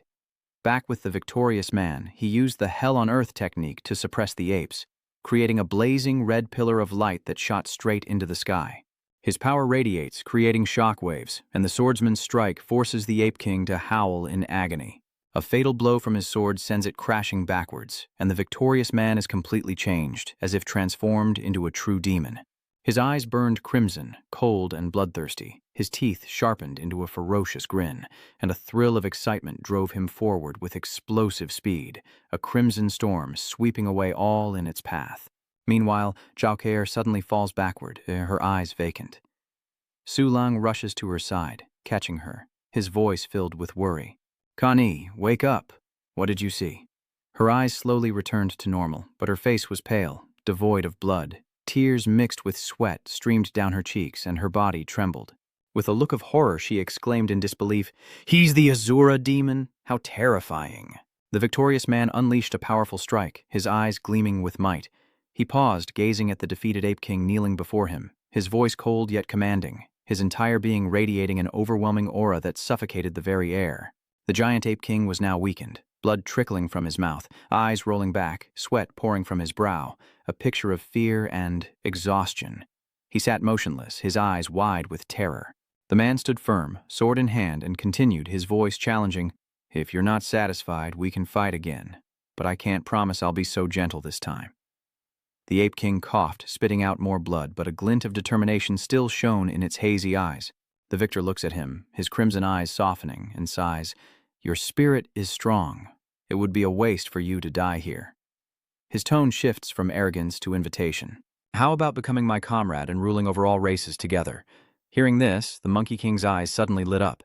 He silently gazed at the small but spirited man before him, a moment of quiet contemplation hanging between the former adversaries. The Ape King slowly raised his massive fist, stopping just before the man's face, who smiled and mirrored the gesture, striking the giant fist. The excitement in his voice was clear, a man of wisdom. At that moment, the aura around the victorious man disappeared, and his face returned to normal. With a fluid motion, he sheathed his sword and issued a resounding command. 1,000,000 savage apes, hear my order. From now on, the ferocious Monkey King will lead the occupation of the Lichuyan Valley, secure the primal stones, but do not attack the city or harm its people. The bright eyes of his subordinates followed his every word, ready to carry out his commands as moonlight streamed through the mountain pass, creating an eerie and tense scene. Meanwhile, the system reported on the situation and growth of forces. 500 level 5 giant iron wolves, 50,000 level 6 Tibetan yaks, 1,000,000 level 7 ferocious apes, 0 primal beast stones, patrol level 4 540, the northern wilderness desert layout, 500 level 5 giant iron wolves, 50,000 level 6 Tibetan yaks, and 1,000,000 level 7 ferocious apes in the Rift Valley. During the psychic investigation, Suleng leaned back in his chair at night, tired but still thinking about yesterday's events. She said, "Kaer, since last night I can still sense an abnormally large energy." But Zhao Kaer, while recuperating her strength, replied, "It's a pity that on second thought, the 24-hour ability can only be used once, and only for 3 seconds. You couldn't use all that energy." Suleng turned, a helpless look on her face, and said, "You know I didn't mean that. I'm just thinking that maybe the 2 unusual energy sources from before belong to the same person." Hearing this, Zhao Kaer panics, saying it's impossible. He should know how long they've been investigating. The 10th-ranked Esper in the East has always left a spot open for unrevealed mystical families, but Assura's arrival and ranking is already an incredibly powerful singular force. Zhao Kaer suddenly realized the truth and sighed. "That's right. I must have been overthinking it. All right, hurry up and announce the list." The system continued to announce the list of positions in the ability rankings, drawing the attention of many. The latest update is as follows. Ranks 1 through 9 are pending announcement. Rank 10, the Mysterious Man in Black, Assura ability, level unknown. Rank 11, Lan Bingning, elemental ability, level 8. Number 12, Chutian, space ability, level 8. The next morning, shocking news was released. A mysterious man in black appeared at the Rift Valley in Yecheng, and his destructive power immediately ranked him 10th on the Eastern Alliance's power rankings, causing a stir. A user from the East, Stand, Don't Kneel, spoke up. The final rankings are about to be revealed. Years ago, we only heard of Assura users appearing in the West. I didn't expect the East to have them now, too. The Assura ability is truly terrifying, killing to prove oneself, but often driving its users mad.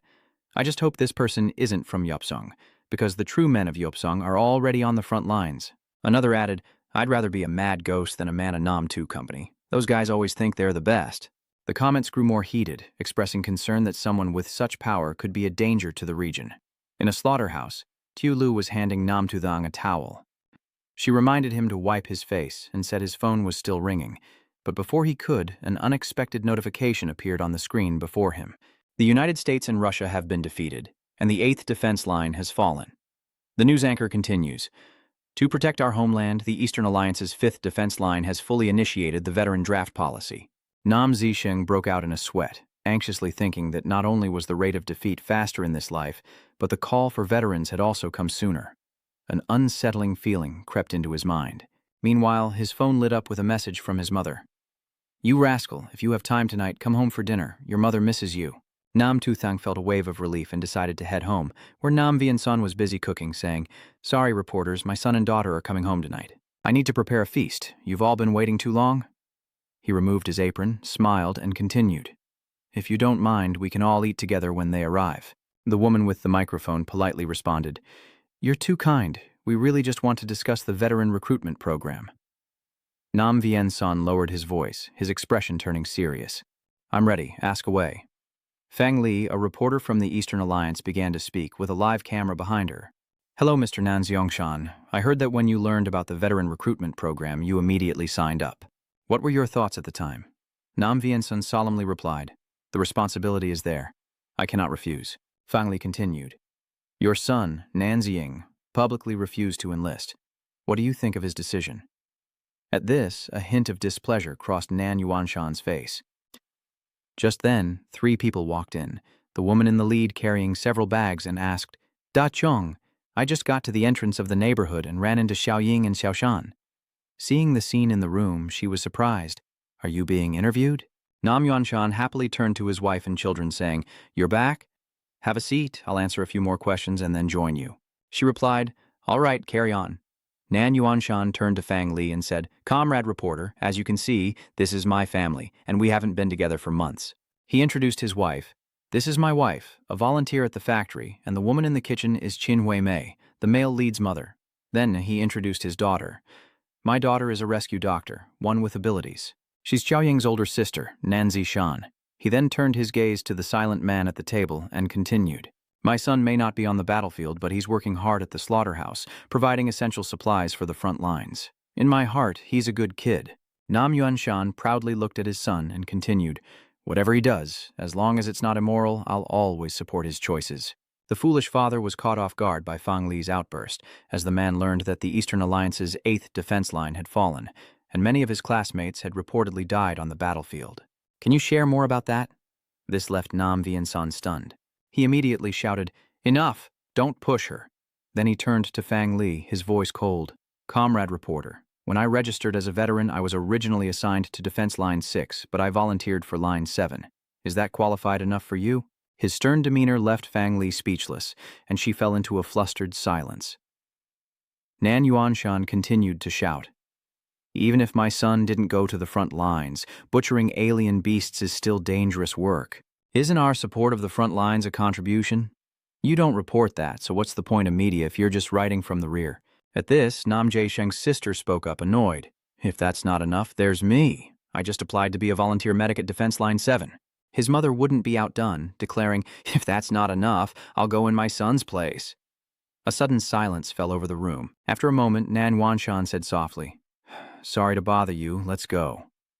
Nan Zisheng clenched his fist, his face darkened, and he called out, Dad. Nan Yuanshan stood up, looked at everyone, and said coldly, I'll go with you. His mother looked at him worriedly, her voice low and anxious. Xiaoying, it's so late. Where are you going? His sister also looked at him, her eyes full of concern. Nam Tuthang simply lowered his head and calmly replied, You all go ahead and eat. I have some things to take care of at the factory. Qin Sui Mei anxiously asked, Oh, what's wrong? Can he leave after eating? Nam Yuanshan sat silently, sighing, and said helplessly, Let him go. The boy has his responsibilities. At least we've seen him. Hearing this, the man simply walked out in silence. The scene shifts to a primeval forest, where light barely penetrates. A space of stark darkness, defined by the simple colors of wild nature. The swordsman, blade in hand, unleashed sharp strikes as he ran along the narrow path, stating calmly that there was still time tonight. He turned to the scattered war elephants, an idea forming in his mind. Stopping in the vast space, he called out, Don't hide! Come out now! Instantly, a colossal war elephant materialized, its power shaking the earth, sending debris flying, and its mighty trunk easily felling a large tree. Without hesitation, he drew his sword in a flash, unleashing a powerful strike that sliced through a tree and severed the war elephant's trunk, causing it to cry out in agony and shed tears. The elephant tried to resist, but the man leapt onto its head, coldly declaring, I must seize the day. The immense power from his hand spread, forming a vortex of red energy around the war elephant. The elephant's eyes began to glow red as it gradually sensed the taming power of the victor. He placed his sword on the elephant's forehead, commanding, Go and tell all your comrades, those who defy me will be cut down without mercy. Sweating and terrified, the war elephant couldn't resist his power and immediately fled into the forest, carrying out his orders without hesitation. A moment later, colossal war elephants appeared, a dozen charging in like a waterfall. Suddenly, a cry rang out from the midst of the elephants, startling them, their eyes widening, desperate to protect their lives. The man stood firm before them, his powerful aura shaking the very air, and declared with authority, 1,000,000 war elephants. At his command, he raises his hand brimming with power, his face hardening into a sharp, cold mask, guarding the primeval forest, always ready to gather primal stones. Immediately, a system notification appears.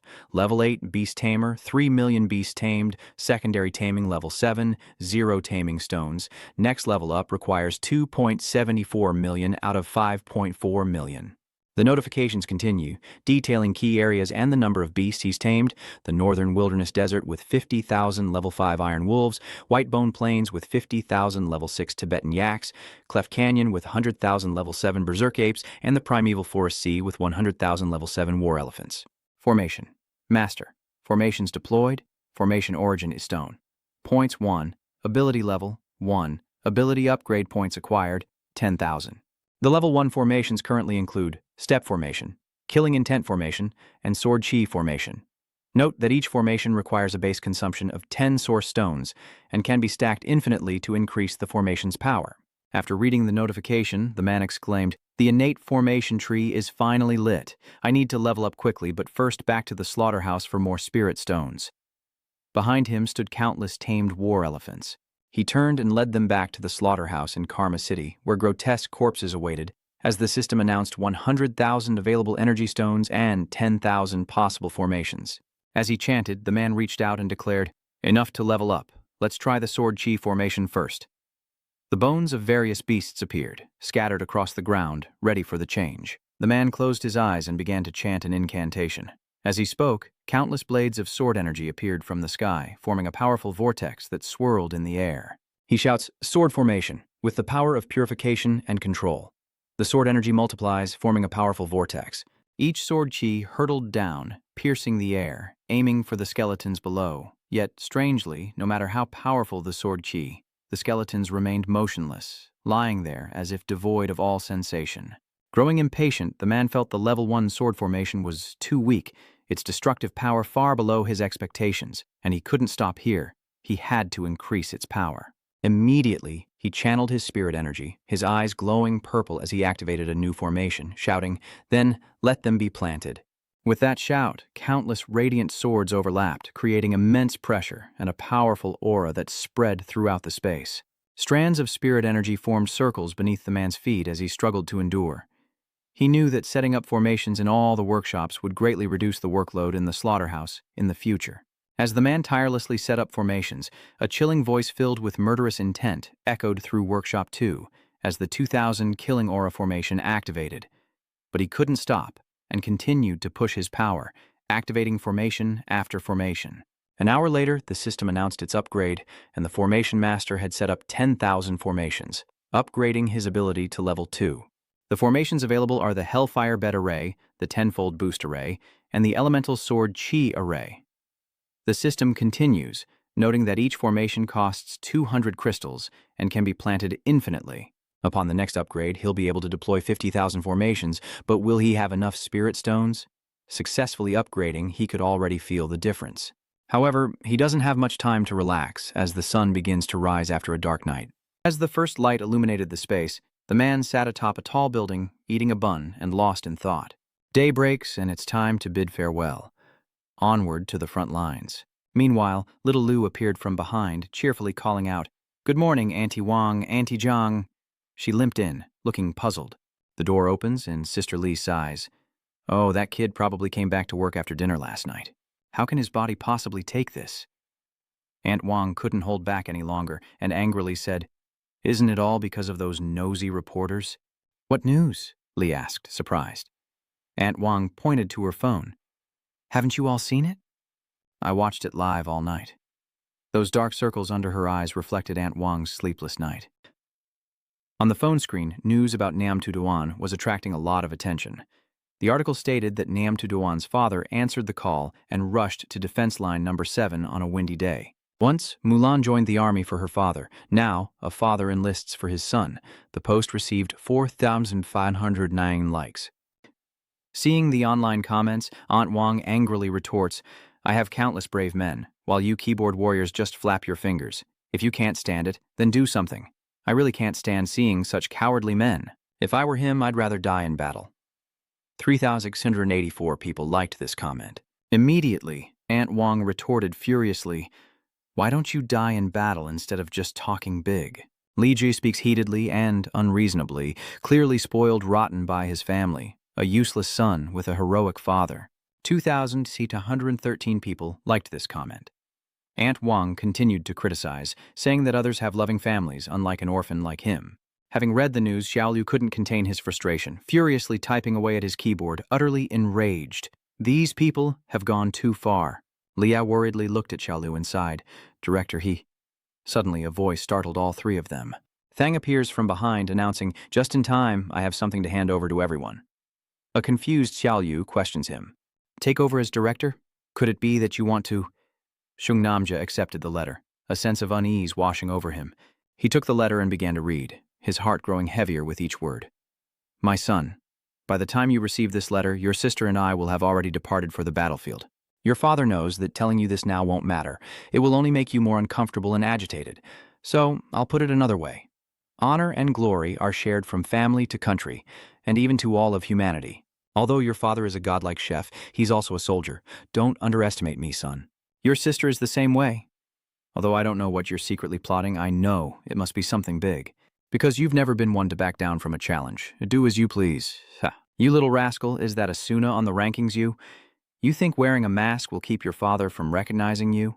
How long have we endured, and now we can't take it anymore? Don't pay too much attention to the voices of the outside world. Most people have many faces. Son, a man who shames his family deserves death. Persevere, and don't let your efforts be in vain. Your mother and I will remain in the city to protect her in your stead. With deepest affection, Nam Shan Xiong." After reading the letter, the man was silent, unsure of what to say. He felt his father's love, resolve, and deep affection, but also a lump in his throat as he thought of the battlefield that awaited him. Little Liu, standing nearby, saw the look on the man's face. "Take heart, Foreman. Don't stress." Sister Li comforted him. "That's right, Foreman. Aren't you in charge of the slaughterhouses in the surrounding cities now? If the supplies to the front lines are cut, we're all doomed." Sister Li also gently advised, "That's right. You have to be strong. We all believe in you." Aunt Wang, standing nearby, couldn't help but exclaim, "That's right. With Aunt Wang here, who dares say anything about you online? I'll fire back at them." "Thank you, everyone. I'm okay." Nam Tu Thang turned, a hint of melancholy in his eyes, but he forced a smile. "I'm just pondering what everyone said. Didn't you say just 2 days ago that you wanted to rebuild Defense Line 5? Little Lu responded in surprise. Nam Tu Thang smiled faintly and replied, "Don't worry. It won't affect the work at the slaughterhouse." The scenery shifts to a massive statue where countless people and vehicles are gathered. Standing amidst the crowd, the man named Thang says with thoughtful eyes, "Father, I remember everything you said. Father once said I'd go to the battlefield, but other than eliminating a few alien races, I wouldn't be able to achieve any great benefits for the big picture. I wouldn't be able to protect Mom nor help the family. Even with victories, without a clear plan, humanity will fall, and I won't be able to protect anyone. The other races are non-carbon-based life forms, so we can't get mana stones from them. That means it's difficult to level up on the battlefield. And with the enemy growing stronger, humanity can only try to protect itself. Without preparation, we can only fail." The man strode through the frigid winter, resolving that victory lay in completing Defense Line 5, humanity and the other's final battleground. "Father and son swear we won't let you down." A voice echoed 3 days later at the unfinished Jiang construction site. General Nam is truly a genius in the field of architecture. A man in blue, wearing a yellow construction helmet, cheerfully said, "Defense Line number 5. According to his design, it's a 30-meter-high, 10-meter-thick steel wall stretching 300 kilometers to the northwest, connecting 200 cities, impenetrable even to tanks, and the masterpiece of veteran architect Li Gong."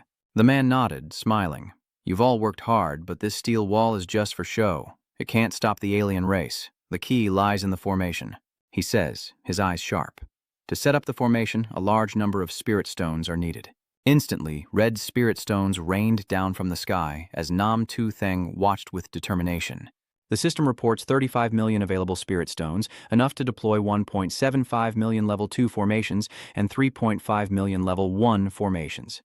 The desolate area between Karma City and Forward Operating Base 5 is the perfect location for the Heaven Tramples Earth, Fire Rages Sky formation. 500,000 formations are layered per kilometer, arranged into a dense network, spread across the land. Each formation is like a protective shell, linked together to form a massive defense system.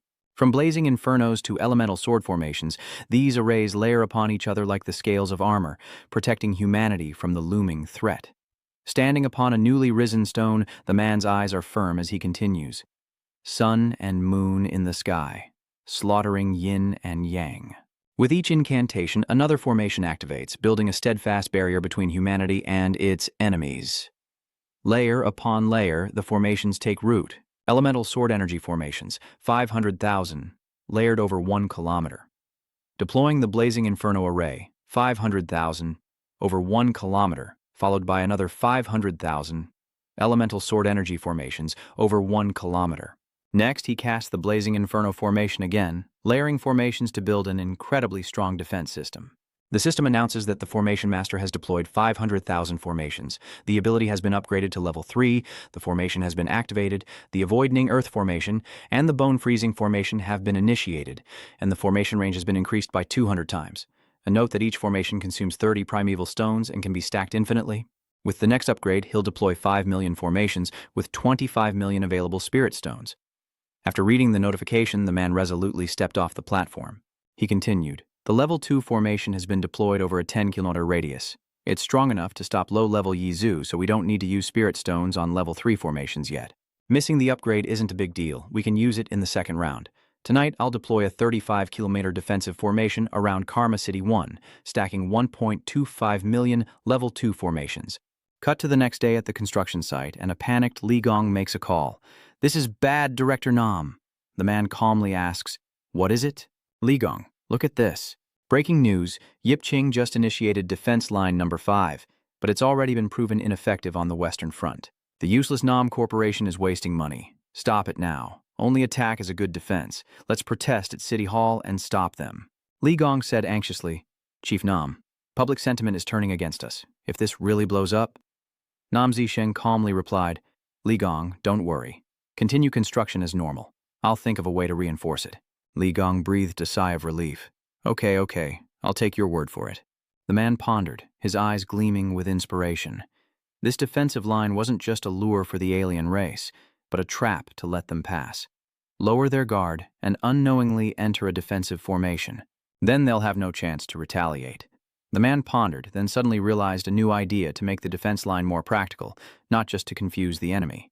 He quickly took the documents from Li Gong and began recording his thoughts, thinking, "Although my elemental curse talent isn't fully lit, I can still set up some formations in advance, just in case." After a moment of writing, he handed the documents back to Li Gong, saying, "Li Gong, we can open a canal in front and behind the steel wall, drawing water from the front and crude oil from the rear." He read the contents and examined it. Li Gong looked at the document, his face momentarily stunned, and asked, "You mean..." The man smirked, his eyes sharp. "That's right. When all the foreign races attack, the steel wall will be electrified and connected to the water channel. We'll shock a wave of them to death first. Then, when the strong ones break through the steel wall, we'll ignite crude oil and create another wave of fire." Hearing this, Li Gong's face lit up with joy as he clapped his hands, exclaiming that this plan was brilliant, and he would quickly head to the city hall, as they must be in a hurry as well. As he said this, he quickly ran off. The man stood and gazed into the distance, thinking to himself that once his forbidden elemental talent shone, the purpose of this defensive line might be more than just this. At that moment, a system notification chimed. Available primal stones, 90 million. The man smirked. The spirit stones he'd gained from 2 days of slaughter and hunting were enough to level up to Tier 4. Without hesitation, he moved to a mountain and began to emit spiritual power. Red energy emanates as the formations are set. 3.75 million level 2 formations, spanning 75 kilometers across Uyenthan, Kaothan, and Kamthan. The system announces that the Formation Master has deployed 5 million formations, upgrading the ability to level 4, activating the formation, guiding the Thunderbolt formation, strengthening the Undead formation, and increasing the formation range by 40 times. Each formation consumes 50 spirit stones and can be stacked infinitely. Next upgrade requires 25 million formations, with 15 million spirit stones available. The man gently placed his hand on the ground, releasing his spiritual power, and thought that the next upgrade would likely take some time to complete. Suddenly, figures appeared in the sky behind him. He turned back to see a familiar aura, a powerful member of the alien race, and even worse, he sensed the aura of a gifted human. This was bad. He cursed inwardly and immediately leaped off the cliff, fleeing in worry, fearing the alien race was assassinating human talent. The scenery changed, revealing a hidden world deep in the mountains, where snow fell in flurries over an old house, a desolate and cold scene. In this silent space, a figure appears outside a large boulder. Then, in a flash, An explosion erupts before an old man. As the dust settles, the old man asks, Xinghe, why have you emerged 2 years early? Weren't you supposed to wait until the 120,000 clans year? The figure before him, a youth with a powerful aura, was none other than Chu Changxiong, the Chu family's patriarch, staring intently at the newcomer, Chu Xingye, the Chu family's 307th great genius, who emerged calmly from a cave, replying, I sensed an immense aura of the domain in the northwest frontier, and had a breakthrough, so I emerged. Hearing this, Su Changxiong frowned in disbelief. The northwest borderlands are barren of spiritual energy. How could this be? Xingyi calmly explained, which only deepened the suspicion, but he continued with resolve. Therefore, uncle, I've decided to personally make a trip to the northwest. Hearing this, Chu Changxiong anxiously advised, but I heard the alien races are searching for ancient prodigies. I fear you'll be in danger. In this apocalyptic era, danger is unavoidable. If I can gain guidance from a master, this trip will be worth it. With nimble steps, Xingye soared into the air, flying northwest using his domain. An hour later, he emerged from a mountain shrouded in thick mist. He looked up, marveling at the crimson formations glowing from below. Such an extravagant array. Could it be the work of one person? I've never heard of anyone with such mastery of formations. There must be a hidden master in the northwest. Suddenly, a realization dawned on Chu Xinghe as a bizarre monster with sharp protrusions charged from behind. What's going on? Chu Xinghe exclaimed. That's 10,000 Demons number 3578, the steel killing machine, a dangerous alien creature. It lunged at him, its sharp claws slashing through the air, but Chu Xinghe dodged, keeping an eye on the monster as he asked, an alien race? He quickly circled around and landed on the ground, avoiding the steel slaughterer's attack as more alien monsters suddenly emerged from the ground, catching him off guard. He panicked, realizing these were all powerful alien beings, and he'd been targeted the moment he emerged. The aliens truly held a deep-seated hatred for the ancient families. A three-eyed monster with a mutated, long tongue. The myriad demon number 1324, the rotting giant, approaches, detecting the 10th Esper genius and preparing to eliminate him. At the same time, the steel-killing machine continued its assault, trapping Chu Xinghe between the two monsters in a perilous situation. He wondered, are they not afraid of my domain? With no time to spare, Chu Xinghe quickly clasps his hands together, forming a magic seal. The sword domain is unleashed. Instantly, a powerful surge of energy erupted around him, slamming into the approaching alien powerhouses, Ziyi and Lan Ling. Roaring, Chu Xinghe declares, those who offend me shall not be spared. He unleashes his full power, each sword strike a lightning bolt, ferociously attacking the steel-blood slaughterer. Even so, his opponent's power was immense. Elsewhere, between mountain cliffs, a man ran frantically, muttering, this world has changed too much. The defenses are collapsing faster and faster. Father has gone to the 7th line of defense already. I fear there will be variables among the prodigies as well. In his past life, humanity's ancient prodigies didn't emerge until the 12th year of the myriad races, leading humanity deeper within. It was thanks to their battle prowess that humanity wasn't completely annihilated, surviving for another decade. It wasn't until the 200th year of the myriad races that humanity was wiped out. The myriad races had long since sent assassins to Blue Star, secretly searching for the ancient prodigies, waiting to hunt them down as soon as they appeared. He thought about everything that was happening as he ran at full speed. This world couldn't be separated from them or his plans. I can't let them be endangered so soon. Meanwhile, back with Chu Xinghe, the situation is becoming increasingly tense. He faces the steel killing machine, its sharp pincers deflecting his sword strikes, while the rotting giant's blow sends him reeling, coughing up blood. Damn it, he's not strong enough to face two alien powerhouses at once, he thinks mid-battle. Then, a sudden attack from the steel-killing mantis, combined with a powerful punch from the rotting giant, formed a devastating combo. Unable to dodge, Chu Xinghe was sent flying, his body limp, unable to continue the fight. Sputtering blood. A feeling of deep resentment washed over Chu Xinghe. Was this where his journey ended?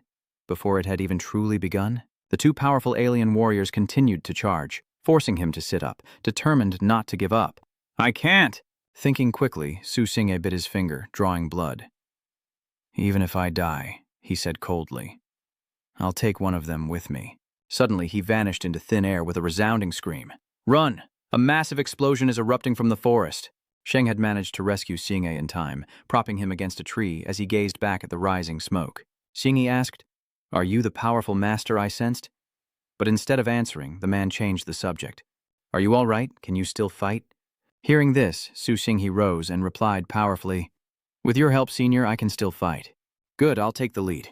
Ironclad 1. Keep that rotten giant occupied from afar. They're both top-tier assassins, so be extremely careful. Xu Jingyi flies off, replying, Understood, Senior. The man advances toward the steel-killing 6, and a notification appears. Unidentified ability detected. Eliminating. As he formed a hand seal, he thought, Long time no see, Steel Killer 6. I need you to consecrate this formation. Rank 3 Earth Spike Formation. Activate. Instantly, countless sharp peaks erupted from the ground, surrounding the steel-killing machine. As the victor scoffed, As I thought.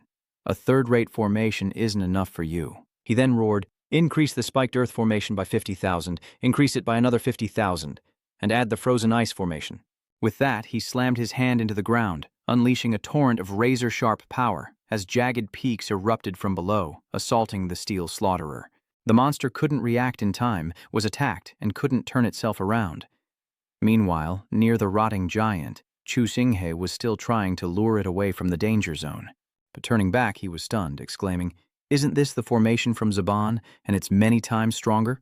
He's far more powerful than I imagined. He continues to observe, wondering, But why set up a hidden formation in the northwest without anyone knowing?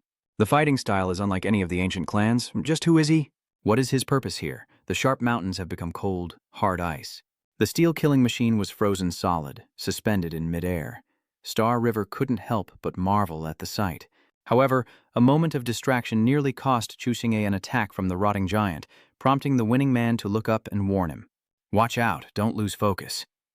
The rotting giant slams its fist into the ground, sending Chu Xinghe crashing down. His landing creates a massive explosion, sending debris flying. With eyes blazing red, the victor unleashed a furious punch, the Assura, the bringer of carnage. Without hesitation, he struck the rotten giant with a devastating blow. Still in the crater, Chu Xinghe wondered, Assura? Is that the mysterious Assura who ranked 10th on the list? The victor muses to himself, such practical combat experience is rare. Rather than kill it with one strike, it's better to use it to hone that genius's skills. What a gifted talent, but a shame they're not ready yet. If only I could speed things up. Wait, an amplified formation. Besides setting it up externally, could it be done inside the body? Exhausted, Chu Xinghe apologizes, but the man coldly interrupts, Don't move. He then draws a symbol on Chu Xinghe's forehead, who asks, confused, Senior, is this a tenfold increase in the battle formation? The man replied, and after finishing the drawing, Xinghe's eyes turned white, his face contorted in pain, and a cry echoed out. Chu Xinghe screamed in pain, but the victorious man stood by, encouraging him to persevere. At that moment, a system notification appeared, warning that the body couldn't withstand a tenfold increase in the formation's power. Forcing it could result in death by explosion. Exhausted, Chu Xinghe lay motionless on the ground. The victorious man slowly withdrew his power, looked at Chu Xinghe, and sighed. Indeed, this battle step amplification has its limits, but times 10 should be enough to protect his life. The putrid giant still lay motionless from the victor's powerful blow as he continued to look down at Chu Xinghe on the ground, disappointed. He thought to himself that even though he wanted him to practice a bit in his current state, it seemed he would have to start with him today. As he said this, he rubbed his wrist joints, ready to continue. Suddenly, a huge explosion erupted in the sky, startling him. Huh? He was shocked to see Chu Xinghe unconsciously standing and floating in the air. He clasped his hands together, muttering, Sword Domain, arise. Around the rotting giant, Chu Xinghe's power began to take effect, making it feel an increasing heaviness, terrifying the monster. At the same time, the steel-killing machine broke free from the shattered ice, swinging its sword down towards the victor. The victor immediately clasps his hands, forming a seal, and declares, This is the 4th-level guiding fault-severing formation. Instantly, a powerful aura descends upon the steel-killing machine, sending it flying through the air. Green energy surged from its body, but it was no match for the man's power. Meanwhile, the rotting giant had fallen to Chu Xinghe's fierce attacks. The victorious man looked at Chu Xinghe and praised him. Not bad. That's the kind of fighting spirit I want to see. With a grateful tone, Chu Xinghe knelt on one knee, bowing his head. Xinghe thanks you for saving my life, and for your enlightening grace. From now on, the entire Chu family will follow your lead. The victorious man was slightly surprised by Chu Xinghe's attitude, but replied, stand up first. Senior, you're the mysterious Assura, setting up dark arrays and wearing a mask. You must have a great secret to keep, and the time isn't ripe to reveal it to the world. Perhaps you're using the formation to conceal something, preventing those foreign races from investigating. As everyone knows, there's only one thing that truly matters in this world: resisting the foreign races. Could it be that you're setting up this battlefield to be the final one? The man was taken aback and stared at Jinghe. He never imagined this prodigy would not only be gifted, but also possess such extraordinary intellect. Seeing the man's silence and studying his expression, Chu Xinghe knew he was right. Does your name perhaps begin with the letter N? Thang's surprise turned to shock, his eyes wide as he thought, damn it. Seeing this and piecing together the suspect's frequent appearances on the wanted list and their movements, Star River was now certain. Assura, known as the Butcher for slaughtering the righteous. So Tinha continued calmly. Someone recently submitted a request a few days ago regarding the formation at defense line number 5 to avoid detection. I won't go into details, Senior. After speaking, Chu Xinghe added humbly, of course, these are just my guesses based on intuition. Please forgive me if I'm wrong. The victorious man looked at Chu Xinghe, his eyes filled with astonishment as if he were looking at a demon. He thought to himself, it's like this guy has a camera in my head, and he's incredibly articulate. Weren't all the prodigies supposed to be in seclusion before their emergence? How does he know so much? Seeing that the man didn't argue, Chu Xinghe humbly continued, actually, even though I've been in seclusion for 10 years, I haven't been online or watched TV. Left without a retort, the victorious man sighed, you win. With heartfelt sincerity, Chu Xinghe declared, Senior, I'll ask the Chu family to reinforce Defense Line 7, both to fulfill my own aspirations and to buy you time to prepare for what lies ahead. He realized there really was someone like this in the world. Incredibly intelligent, a true confidant. After a moment of silence, the man patted Chu Xinghe on the shoulder and replied, Thank you. Tinha, I truly need the time, but the front lines are 1,000 times more dangerous than here. I hope you can survive, along with me? But Xinghe suddenly cut him off, raising a finger to his lips. I understand your words, and I will live, and I will protect everyone's lives. The man thought silently. 3 younger sisters, huh? He then said, Xinghe, take me to the Su family. Before you all head to the front lines, let me help you set up a buffing formation. Xinghe replied, Thank you, Senior. As they moved through the air, she spoke again. Oh, right, Senior. I actually have a younger sister. Although she's mute, she has decent spatial teleportation powers. After the enhancement, I'll have her stay by your side. Hopefully, she'll be of some use. Just then, a notification appeared, drawing their attention with breaking news. The prodigy of the So family, So Tinha, has emerged and defeated the alien assassin. 10 more C-rank giant corpses rose to 9th place on the Mystic Array Mage power ranking, killing the alien assassin. 10 more Steel Slaughterers rose to 8th place, and Chu Xinghe led the Chu family to assist the 7th defense line. The bustling streets buzzed as passersby recognized the prodigy, and whispers spread. Oh my God, is that the legendary ancient prodigy? Soldiers take cars, higher-ranking officers take planes, but they just fly. At this rate, they'll reach the front lines faster than the last of the veterans. This is a scene straight out of a primordial race novel. With these prodigies heading into battle, the alien races don't stand a chance. This is the slaughtering industry plaza. Meanwhile, standing before the man, Sheng Chu Xinghe solemnly said, Senior, I entrust my sister, Chu Tian, to you. I'm certain she can be of assistance. The victorious man munched on his bun, speechless and a bit surprised. So she really is his sister. He asked, surprised, Are you sure you want me to look after her? As he asked, the adorable little girl with the bun hairstyle, sucking on a lollipop, looked up at him with sparkling eyes. She was indeed Chu Xinghe's younger sister, Chu Tian. Suddenly, the 2 people next to him, who had been sneering at the man, spoke up. They felt unlucky to have seen Tianjiao and then him. One person said, and he even has the nerve to try and coax a child. That's right. That guy has talent and a thirst for blood, but what does he have? After hearing that, Chu Tian frowned and pointed a finger at the gossiping couple. From the lollipop in the little girl's hand emanates a dark aura, and in moments the old couple is pulled toward the victorious man. He stared at them, dumbfounded by the sudden turn of events, when a piercing scream shattered the air. Someone, help them. 2 people have fallen into the waste pond. The man is startled, thinking, is it Chu Tian? He quickly recalled the list and found her name. Number 11, Lam Bang, an 8th level elemental ability user. Number 12, Chu Tian, space ability, level 8. Sheng was immediately delighted, quickly shaking her hand and saying politely, "Chu Tian, my apologies." The girl happily shakes his hand in return, simply replying, "Okay." The man thought to himself that with her around he could save some travel time. Not only could she take over all the butcher's work on Defense Line 5, but he wouldn't have to find a job to cover up his necromancy anymore. His eyes suddenly paused, recalling past images as he looked at the system panel before him. Necromancer system, initial Tier 0 ability, upgrade requirement, 100,000 undead, available summoning darkstones, 9.5 million. The number of summoned undead? He chuckled to himself. His fourth talent, necromancy, has finally awakened, and the man is overjoyed, ready to face the challenges ahead.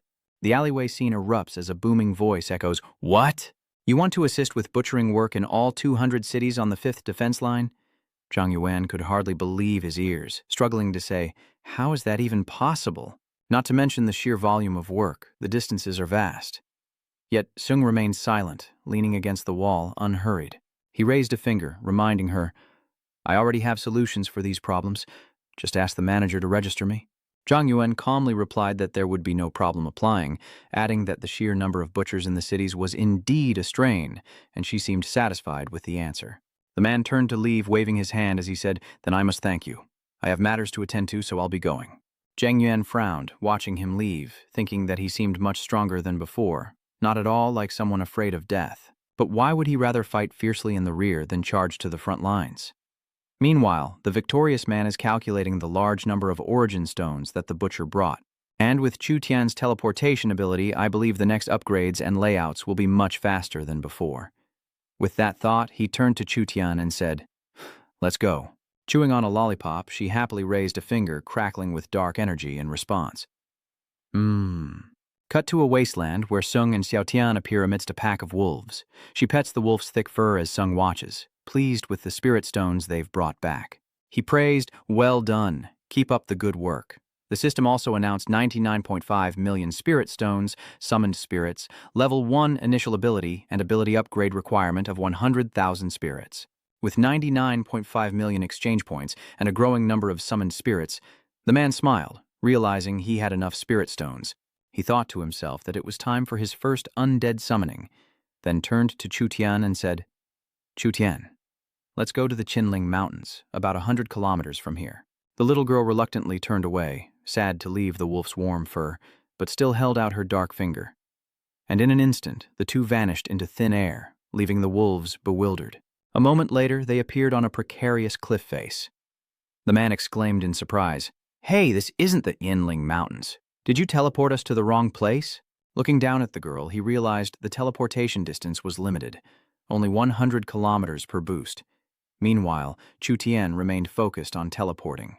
Moments later, they appeared in the Qinling Mountains, and the man urged, "Su Tian, first find a safe place."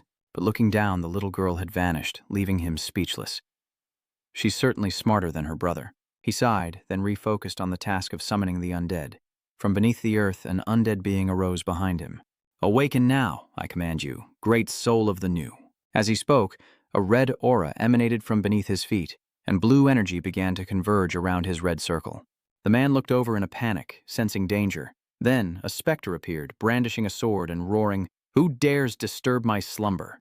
The system quickly announced, "Summoning a spirit, Qin King Yingzheng, a level 10 spirit, current level insufficient to summon." The man quickly gripped his sword hilt, thinking worriedly, he's been dead for thousands of years, yet he still has such power. Is this a king-level spirit? I wonder if I can reason with him.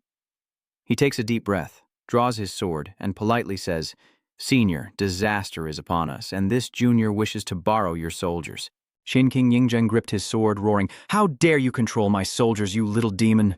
He drew his blade and swung it fiercely, shouting, "If you want to command my troops, show me what you're capable of." The man quickly jumped back to evade, his eyes now transformed as he retorted, "If that's how it is, then I'll have to be impolite," he shouts as Turatai opens. Qin Wang Yingzheng said haughtily, "Having unified the 6 kingdoms, what have I not seen? How dare a babe in arms like you try to teach me?" The swords of man and spirit clashed, unleashing a powerful force, and the man, though sweating, stood firm. You have to fight to see what you've never seen before. Qin King Yingzheng grew even angrier, yelling obscenities and acting arrogantly. Undeterred, the man continued his Assura dragon strike, unleashing another powerful sword slash upon the Qin King. When Wang Yingzheng's nears, "You dare call that Dragon Slayer? Let me show you what a real Dragon Slayer is." As he spoke, a massive true dragon materialized behind him, and he declared, "The Supreme Dragon's ultimate annihilation." The true dragon lunges its massive maw toward the man, who cries out, Assura, Devil's Wrath." Instantly, countless powerful beings from other races appeared behind him, but the true dragon quickly annihilated them with a single swipe. The man gritted his teeth, worried. No wonder it was a king-class Assura undead. Suddenly, a giant skeleton emerged from the ground, emanating terrifying dark energy. The skeleton loomed over the true dragon, sending rocks flying, but Qin Wang Yingzheng remained disdainful, scoffing, "Just a show." The man named Thang smirks confidently. "Oh, really?" Soon, the dragon was tainted by the giant skeleton's red aura, and Qin Wang Yingzheng exclaimed, "How can this be?" Taking this opportunity, the man landed a powerful blow, saying, "Forgive me, senior." The Qin Emperor cried out in pain as the sword struck him. The man swung his sword again, landing another blow. Qin King Yingzheng quickly waved his hand to stop him, shouting, "Stop, halt, cease. If you continue fighting, the imperial tomb will be destroyed." Hearing this, the man sheathed his sword and replied, "Thank you, senior." Qin Wang Yingzheng sighed, "All right, you've won. But how many years have I been asleep? Before borrowing troops, a living person faces a dead one." He continued, "But first, tell me the origin of this story." After hearing the tale, the king of Qin finally produced an object and said, "In times of trouble for this generation, why wouldn't our predecessors offer aid? This is a tiger tally. Combined with your power, summoning the Qin generals will be much easier." The victorious man accepted it with both hands, saying, "Thank you, senior." At that moment, blue spiritual energy emanated from the tiger tally as he continued, "Qin soldiers, hear me. We are invaded by outsiders. Protect our homeland." The spiritual energy intensifies, radiating outwards, forming a vast space. A resounding cry echoes, "Diving! Diving!" Before the man, countless luminous figures begin to rise from the earth. The system quickly announces the summoning of an Esper-level undead army, summoning 10 million Qin soldiers as undead, each with unique characteristics. The undead are immortal and can regenerate endlessly. To truly destroy them, an N-level undead must be killed N consecutive times within 1 minute. The system prompts to upgrade the summoning ability to 40 million undead, with a current 89.5 million spirit stones. At that moment, round, colored particles appeared around the victorious man, forming a circle. Each bead bears a character: gold, wood, water, fire, earth, void, darkness, wind, lightning, and city. He exclaims, "The talent tree, the elemental forbidden curse is finally complete." A notification appears. The first level of forbidden element spells has been condensed, with 10 forbidden elements in total. The higher the level, the greater the power, drawing on the strength of heaven and earth for multiplied force. Casting a forbidden spell costs 10,000 primal stones, but can be used infinitely. Upgrade by using 100 forbidden spells. In the forest, countless creatures soar through the sky as the man realizes, "This is bad." I sense the aura of foreign races assassinating the ancient Prodigy, and from 2 opposite directions. If I have to rescue them both at the same time, I can't do it alone. Suddenly, Qin King Yingzheng exclaimed, "Wang Jian! Meng Tian!" Instantly, 2 undead generals appeared, and Dongqing responded, "At your service." Qin King Yingzheng commanded, "I order you to eliminate the foreign tribes." Seeing this, the man spoke up, "Then please, seniors, head east and I'll take care of the west." Then he loudly commanded, "Chu Tian, teleport!" The scene shifts to a wilderness 200 kilometers east of the Qin Mausoleum, where countless powerful Yizhu warriors surge forward, their battle cries echoing. "Meow, meow," he thought. "I just wanted to see who was making such a ruckus in Ginling." A youth struggled against the invading horde, desperately wielding his small threads of power. This young man is Su Chang'e, the pride of the Su family and a remarkable demon master, his small red string wrapped around the alien creatures. As Su Chang'e fought, he shouted, "I'll kill you all!" But the creatures only grew more ferocious. Su Chang'e had to jump aside to dodge, lamenting that he didn't have enough people. "Can't you meows cooperate with me a little?" Suddenly, a red string wraps around the arm of one of the aliens. Su Chang said, "Don't think he's your brother and won't kill you." The 2 aliens faced each other, and the red-headed alien swung his sword at the blue alien without hesitation. Su Chang'e exclaimed in shock, "You guys, these aliens really have no humanity. They'll strike down their own brothers without hesitation." The blue alien didn't hesitate, immediately launching a counterattack against the red-headed alien. Su Chang shook his head, worried. It's okay. You're tough. Don't worry about getting cut. Show me what you've got and chop him down. The two aliens clashed fiercely, while Su Chang'e supported the blue alien from behind. Unexpectedly, another alien attacked Su Chang'e from behind, but he quickly dodged using his red threads. Meanwhile, the blue alien lunged toward the red-headed alien. Suddenly, a terrifying blast of power from the red-headed alien struck, sending Su Chang'e flying. He cried out in a panic, "How can I fight four of them with just two hands?" The red-haired monster's sharp blade swung, creating a violent surge of energy. Gritting his teeth, a surge of anger welled up within Su Chang'e as he thought, "At worst, we'll all perish together. You bastards won't gain anything from me." Suddenly, a sword flashes, blocking the alien's sharp blade, and Su Chang'e looks up in astonishment at a familiar figure. Shin Emperor Yingzheng appears, standing before him, and says softly, "Young one, I have come to save you as promised." Su Chang'e gasps, "It's the first emperor of Qin." Qin, sword raised, unleashed a powerful aura and commanded, "Rise, let us make quick work of this." Though still reeling from the Qin King's sudden appearance, Su Chang'e expressed his gratitude. While the Qin King sighed, "These fiends plague our descendants' homeland. Show them no mercy."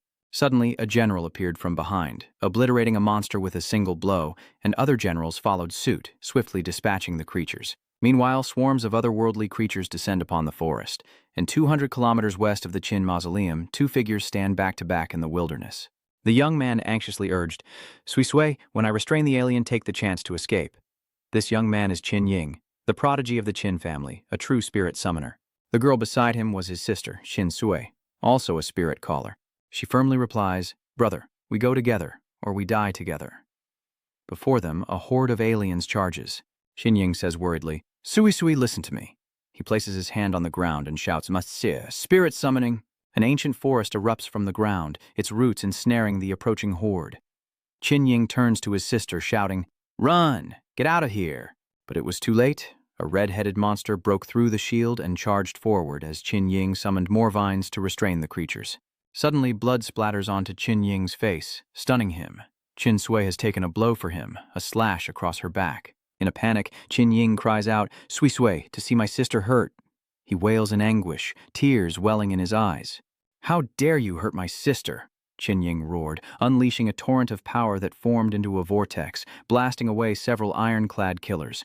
Qin Sui reassured him, "Brother, I'm okay, watch out above." Suddenly, a familiar sword aura slashed through the alien attack, saving them both. "Qin Ying, Qin Sui," a male voice echoed. "Chutian, teleport all these aliens 1 kilometer away." Immediately, the aliens before them vanished. A man stood before them, reassuring, "Don't move and don't say a word." Qin Ying, still confused, whispered, "What's going on?" Without further explanation, the man named Thang raised his hand, channeling spiritual energy into the two brothers, saying, "I'm going to increase your power 10-fold." Overwhelmed by the surge of power, the brothers cried out in agony. Having finished, he said they would have to kill half of the remaining monsters themselves, then created an energy orb, adding, "As for the rest, let me test the power of forbidden magic." The man swung his hand and shouted, "Thunder Origin Ancestor, forbidden spell." The ball of energy shot out like lightning, and a strange cloud filled with thunder and lightning appeared in the sky, with a red pillar of energy in the middle. The aliens didn't have time to react as lightning struck without warning. The system displayed a notification. Tier 2 Forbidden Spellcaster consumed. Each forbidden spell costs 20,000 spirit stones, can be planted infinitely, and upgrading requires 200 forbidden incantations. Qin Ying then spoke up. "Benefactor, didn't we agree to take care of half of them?" Qin Sui added, "Leave the rest to us." The man turned back and said, "Sorry, I was a little careless just now." He marveled inwardly at the unexpected power of the forbidden spell. Suddenly a shout of warning, "Watch out, there's one left!" Qin Ying and Qin Sui turned to see a monster charging from behind. Qin Ying and Qin Sui quickly combined their skills, fighting in perfect harmony. Qin Ying created an alloy vine kill, while Qin Sui used hell howl kill, powerful vines piercing the rotten giant, black blood oozing from its wounds. Meanwhile, the steel-clad executor, though tougher and impervious to piercing, was restrained by the powerful vines. After assessing the situation, the man spoke, "I've seen your combat prowess. Leave this last Amma deserter to me." With a swift motion, the man clenched his fist, invoking the Earth Elemental spell. This spirit energy ball immediately multiplied 50-fold, and a massive, curved pillar of earth rose from the ground. Atop the pillar was the remaining alien. Thang calmly chanted, "Earth Burial." and the pillar, along with the alien, vanished in an instant, leaving behind only flashes of electricity and a cloud of dust. As the dust settled, the victorious man stood firm, unmoved, a sight that made Chu Tian, hiding behind a rock, think of electrocuting a mosquito. She was speechless at the overwhelming power of the victorious man. Qin Ying and Qin Sui stared in disbelief, their mouths agape. Qin Si spoke up. "Brother, I'm reminded of an idiom." Qin Ying continued. "I'm thinking of a phrase too." And together they said, "earth-shattering, a sea change." Though not in sync, they couldn't help but marvel at the man's terrifying power. After dealing with the alien rays, he turned back and asked, "I know what you plan to do next." Qin Ying and Qin Sui knelt on one knee. "On behalf of the Qin family, we thank you for saving our lives." Seeing this, the man felt helpless and thought, "Ugh, do all ancient families have to make such a grand gesture?" Qin Ying clasped his hands and declared, "Benefactor, you saved our lives, and we will do whatever you ask." Qin Sui agreed. Indeed, these two are proving to be a handful. Looking at the brothers, the man pointed to himself and asked, "You'll obey my orders?" "Do you even know who I am?" Qin Ying and Qin Sui looked blankly at him. Qin Ying replied, "We're not really sure about that." Qin Sui added sheepishly, "Sorry, Benefactor, we should have asked your name first." The man, relieved, said, "That's not what I meant. It's good you don't know. I must have been overthinking things. Boosting stats with intelligence is irrelevant. Not every genius is like Chu Xinghe." Everyone standing nearby was astonished, especially when the winning man burst out laughing. "Ha ha ha ha ha ha, young friend. You truly have a similar temperament to me. You could absolutely be my lifelong friend." These words caused everyone to turn and look. The Qin King's men also noticed, including Su Chang'e. The man beside him asked, "Brother Shui Huang, is that masked man the one you were talking about?" The first emperor readily agreed, "That's him." Su Chang'e responded, "Brother, thank you for saving me. I should be performing a grand salute as well, but that's just not me. Su Chang'e, I owe you one, but I don't like owing people. Speak, what do you want me to do?" The man glanced at him, thinking, "Finally, an extraordinary genius has arrived." Then he bluntly said, "Good, I have 2 requests for you all. 1, take me back to your clan for a group buff."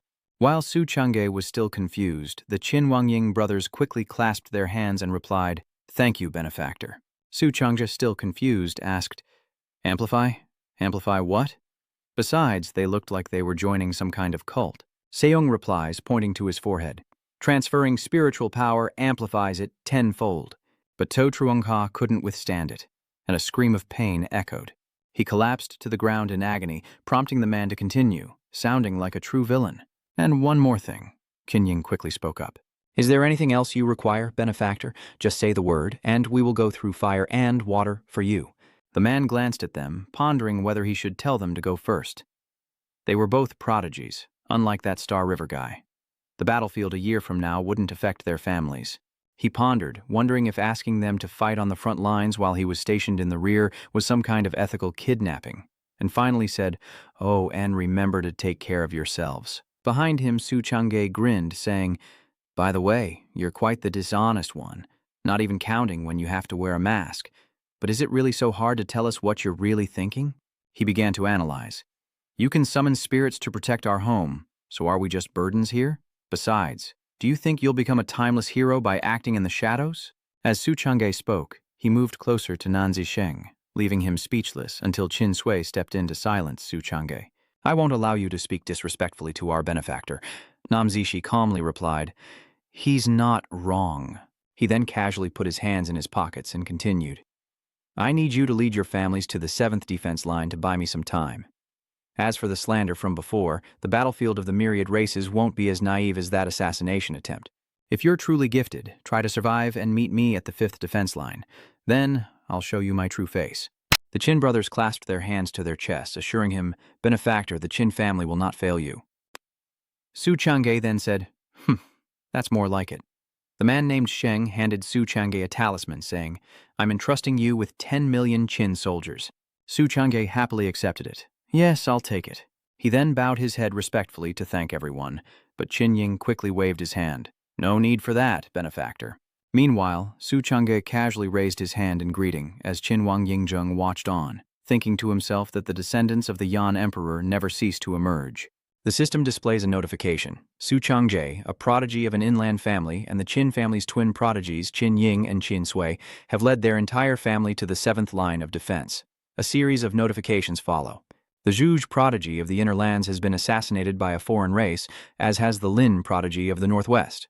Xiao family's prodigy from the southwest was assassinated by the aliens. Geniuses are being killed as soon as they appear. They're supposed to be our future. Now the front lines are strained and talents in the rear are still being killed.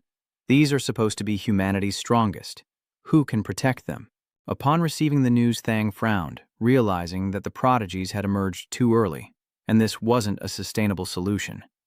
Even if he rushed to rescue them, he couldn't guarantee everyone's safety. He turned to Chu Tian and said, "Instead of trying to stop the soup from boiling, it's better to add more fuel to the fire." The victorious man continued, "Let's head to the northern desert and draw out all the assassins of the myriad races when the 5 great prodigies emerge." With confidence and resolve, he declared, "Let's see how I'll catch you all in one fell swoop." Tian Chu Tian, first, let's head near the Han tomb cluster. Darkness falls, and only the call breaks the silence. Xu Thang declares, "I am your great Han predecessor, now awakened. The time has come. Any descendant who dares to offend a true scholar will be punished." He slams the ground, unleashing crimson lightning that shakes the very earth. The earth cracks open as an ancient power emerges. The man continues to call out the names of his predecessors: Emperor Wu, Wei Qing, Wo Kubing. We will not stand idly by while anyone dares to defy the heavens. The atmosphere grew heavy, the dark night and crimson lightning painting the scene with mystery and dread, when suddenly a large notification appeared. Summoning level 3 undead. 10 million Qin soldiers. 20 million Han soldiers. Undead trait. Infinite regeneration. Elimination condition. Defeat consecutively n times within 1 minute. Level n undead will perish. The conditions for leveling up the summoning ability are 400,000 undead, and available spirit stones are 11.305 trillion. The man's victorious voice continued to boom like thunder. 20 million Han soldiers, heed my call, advance to the northern wilderness desert and battle the alien races. The time has come for the 5 great prodigies to emerge, and the power within him erupts, illuminating the heavens and earth. Assura steps forward, reaching his maximum potential, his body radiating terrifying power, hair billowing in the wind, the earth trembling.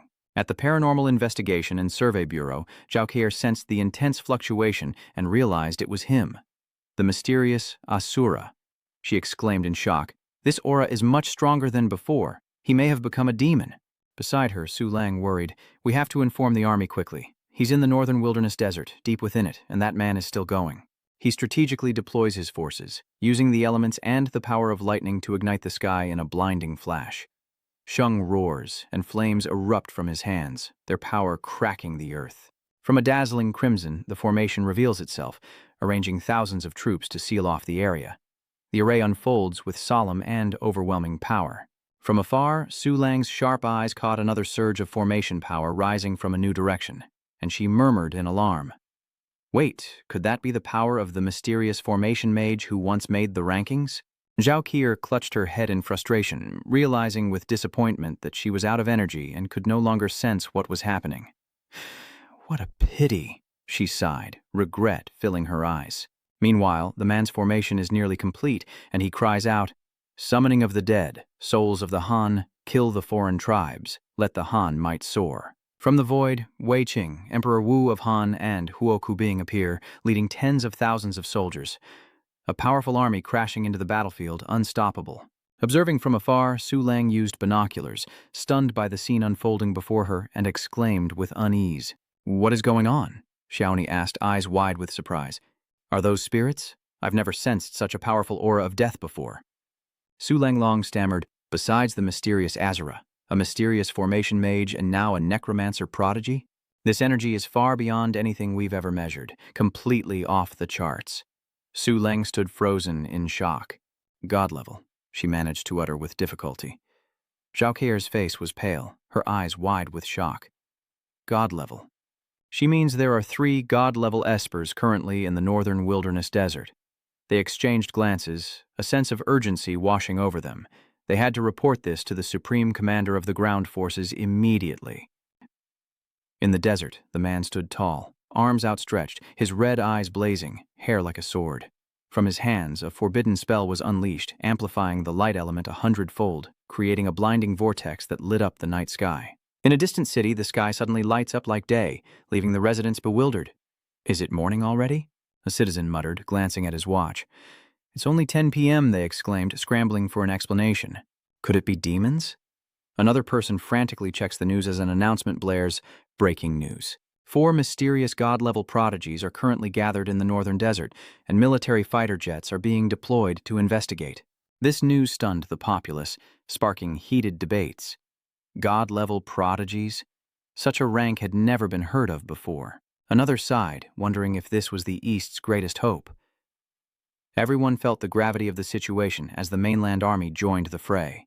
This event sent shockwaves through the nation, and the first line of defense in the heartland was put on high alert. Military helicopters tear through the night sky, racing across the city toward the northwestern border of the northern wilderness desert.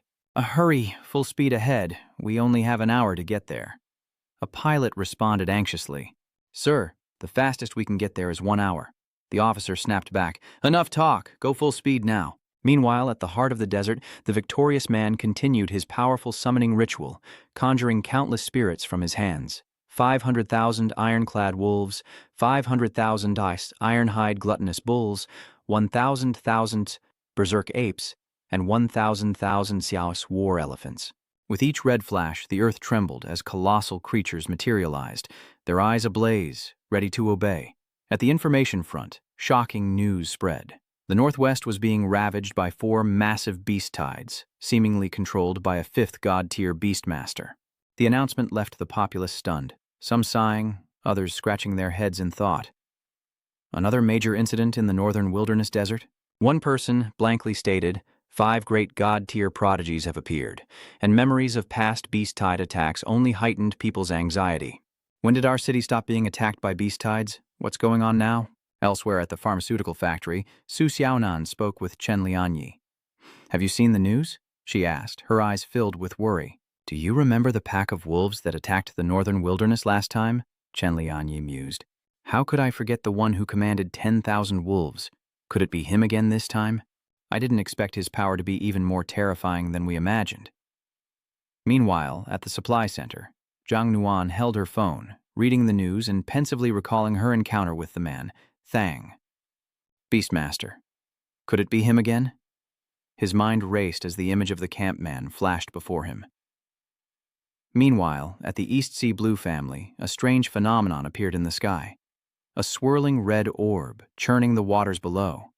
Tianjiao Lanchang glides across the water, unmounted. "I must see this beast Tamer for myself," he thought to himself, determined to meet him. In the Zhuge inland, Tianjiao Zhuge Yuan rode his beast, rushing northwest. "Is the power of the forbidden spell this strong? This could be a great opportunity for our family," he urged on, his eyes burning with ambition. Near the northern wilderness desert, the great clans, the Zhuanyuan, the Huang, the Yu, and the Shu, all advanced toward where Nam Tu Thang was, but their journey will be anything but easy. Sensing the arrival of many powerful forces, Namjasung smiles ominously, knowing only the alien race could bring all the prodigies together. He whispered, his eyes burning red with determination. "Perfect. I was waiting to put more pressure on them." Meanwhile, on the ground, the royal genius Huangshuan struggles against a horde of monstrous beasts. Is this where Huangshuan meets his end? No, I won't accept this. His mind in turmoil, he shouts out in defiance. "Come on, you mutts, don't you know who you're dealing with?" Suddenly, the undead beasts halt, receive a mysterious signal, and turn to flee, leaving Huangshuan stunned. What's going on? They're running away? But Huangshuan's surprise was only the beginning. Across the battlefield, undead beasts abruptly ceased their attacks, gathering into a massive horde under the victor's command. With cold eyes and an authoritative voice, he commanded, "The time has come. Undead horde, advance with me and unleash carnage." Seizing the opportune moment, the victor struck a mighty blow, painting the sky crimson and unleashing a wave of explosive energy that obliterated everything in its path. His Assura burial instantly felled the colossal beast, cleaving it in two as blood and light erupted in a scarlet storm. Immediately, he unleashed an even more devastating attack, Assura hell on earth. His strike created a cataclysmic earthquake, shaking the vast land. slicing through stone like a hurricane and crushing everything in its path. The sight of the victorious man standing amidst the battlefield became frenzied, his hair falling, his face cold, and his red eyes full of anger, like a war god out of control. Beside him, the beast tide and the undead began to frantically tear at each other, creating an unexpectedly chaotic scene. They charged at each other, their mad howls echoing across the desert, shaking everything with fear. Suddenly, from above, a white war horse and a Han martial emperor appeared. The victorious man looked up from the white expanse, observing the battle, troubled by the chaos and the ineffectiveness against the other races, despite the strength of his summoned beasts and spirits. Observing the carnage of beast and the relentless slaughter among the undead, he realized a reorganization was needed to avoid pointless losses, and so he commanded. The beast horde and undead will heed my command. I will be the center of attention. You will all scatter and encircle the other races, focusing on wiping them out. The beast horde will attack the ironclad slaughterers and the great demons, while the undead, immune to poison, will focus on the poisonous ape-men and the rotting giants. With his command given, he slammed his fist into the ground, creating a blazing pillar of light that shot into the sky, causing a massive explosion that shook the earth. As the battle raged, the victorious man turned to Chu Tian and said, "Partner behind me. Chu Tian, let's fight together. If anyone breaks through the formation and heads for the city walls, you have to act fast." In response to his words, Chu Tian smiled, lollipop in hand, but didn't forget to unleash his magical powers. The sudden magic draws the horde's attention, leaving the man sweating in frustration as the tension skyrockets. Nam Tu Thang quickly refocused, unleashing a forbidden wind element spell, a unique technique that twisted crimson flames into a powerful vortex, hurling the large beast into the sky. As it fell, smaller beasts swarmed, tearing it apart in a brutal, tragic, and tense scene. Amidst the battle, Chu Tian playfully leaps and bounds, laughing, "Ha ha ha, these giant demons are pathetic." The victorious man looked at him, both praising and reminding, "Well done, Chu Tian, but next time we need to be a little more careful when transporting." But the situation around him was far from optimistic. As the victorious man was surrounded by grotesque giant demons, he smiled faintly, completely calm. He'd have to get used to this situation, it seemed. With that, the man rejoined the battle, unleashing a 50-layered lightning element forbidden spell, striking down each of the giant monsters before him. The prodigies are coming, and the government won't be far behind, so he must act quickly, unleashing the Forbidden Earth Destruction spell. Large and small red circles surrounded him like shockwaves, repelling and crushing any monsters that couldn't stand their ground, followed by a terrifying explosion that shook the sky and earth. From afar, a strange voice echoes, "Who is it that can wield the knight's technique to such a masterful degree?" The speaker is the prodigy Zhuge Yuan. But suddenly, a great light from afar, like a falling meteor, draws his attention. A flashing red light that splits his skull with unbearable pain.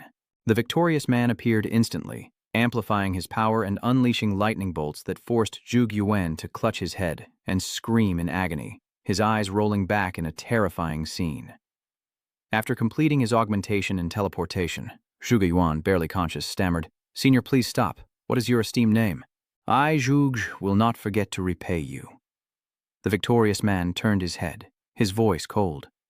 "We are in the northern wilderness desert, leaving news for you and the army. If you wish to repay us, do as I say." With that, he vanished in a flash, leaving Zhuge Yuan to look up at the empty space where he once stood. He understood the senior wished to remain anonymous and shouted to the others, "Listen up. We'll do as the senior said and head to the northern wilderness to investigate the message." On a high hill, helicopters circled the sky and several landed in a clearing. Standing amidst the frigid snow, the commander-in-chief of the inland army from Chuyang asked, "Are you certain this is the place? Why is it empty, with no sign of prodigies or foreign clans?" A soldier behind him immediately replied, "Sir, the location has been confirmed, but I don't understand why it's empty." Before he could finish, the ground suddenly shook, cracked, and burst open. Giant monsters begin to emerge from the earth, threatening everything, but Zhuge Yuan appears just in time, using a forbidden spell to bury all the assassin monsters underground. When the commander-in-chief inquired, Zhuge Yuan explained everything in detail, but when asked about the 5 mysterious prodigies, he quickly denied, "No, we were just on our way to the prodigy formation. That person always wore a mask and couldn't be identified." Meanwhile, Zhuge Yuan continued to ponder. After helping us with the buff, he disappeared. Those nearby confirmed the same, with the man in yellow adding, "Us too." The Zhuanyuan family emphasized, "The senior only left us a message." In the distance, Lam Truong, unaware of another stone tablet with writing, shouted to attract everyone's attention. The commander-in-chief quickly ordered the stone photographed, instructing his subordinates to notify the general, the army, and the heads of the ancient families to attend an emergency meeting at the 5th defense line. From afar, the victorious man watched, whispering apologies. It wasn't his time to appear, and if he wanted the army's help, he had no choice. He knew that revealing the gathering of the 5 prodigies would incite a fierce counterattack, even with fewer assassins in the area. And that uncertainty among the people was a great danger in wartime. Exposure could jeopardize the plan, rapidly increasing the risk of failure. Cutting off his thoughts, the man shouted, "Chu Tian, return to the slaughterhouse." He then pondered, "My current guise as a weakling is the best camouflage. Neither humans nor the alien races can trace the true plan I'm secretly carrying out." Just then, a new report arrived. Heavenly Champion Hien Hong led a clan to support the 7th defense line, while Lam Truong Kong couldn't participate due to the need to defend against a potential East Sea Beast attack. Comments arose about why so many Heavenly Champions were suddenly appearing in the mainland to support the 7th defense line, and whether it was related to the emergence of the 5 divine-level Heavenly Champions the night before. Many speculated about the reason the 5 prodigies' identities hadn't been revealed, guessing it was to protect these trump cards who could change the war's outcome.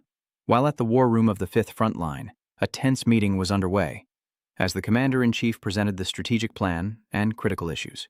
The mentioned battlegrounds include the fire origin, the sky-piercing water, the iron sun, and the heaven-burning veins. With the adjustment of the 7th defense line, the commander-in-chief emphasized the urgency of discussing information and opinions from all armies regarding the next deployment. The head of the Zhuanyuan clan, Zhuanyuan Rulong, offered a concise assessment. "I believe this is a large-scale battlefield layout. The god-level prodigies likely want to focus on a decisive battle at the 5th defensive line, highlighting the intention to concentrate resources for a final showdown there." He also explained the fire origin, a man-made volcano with enough crude oil to create immense destructive power, and the heaven-reaching water, a man-made canal linked to the East Sea. The steel forest is an area formed by mutated iron trees, and the heavenly stone refers to a large reserve of raw stones. General Fang Piao of the 2nd defense line then commented on the inscription on the stone.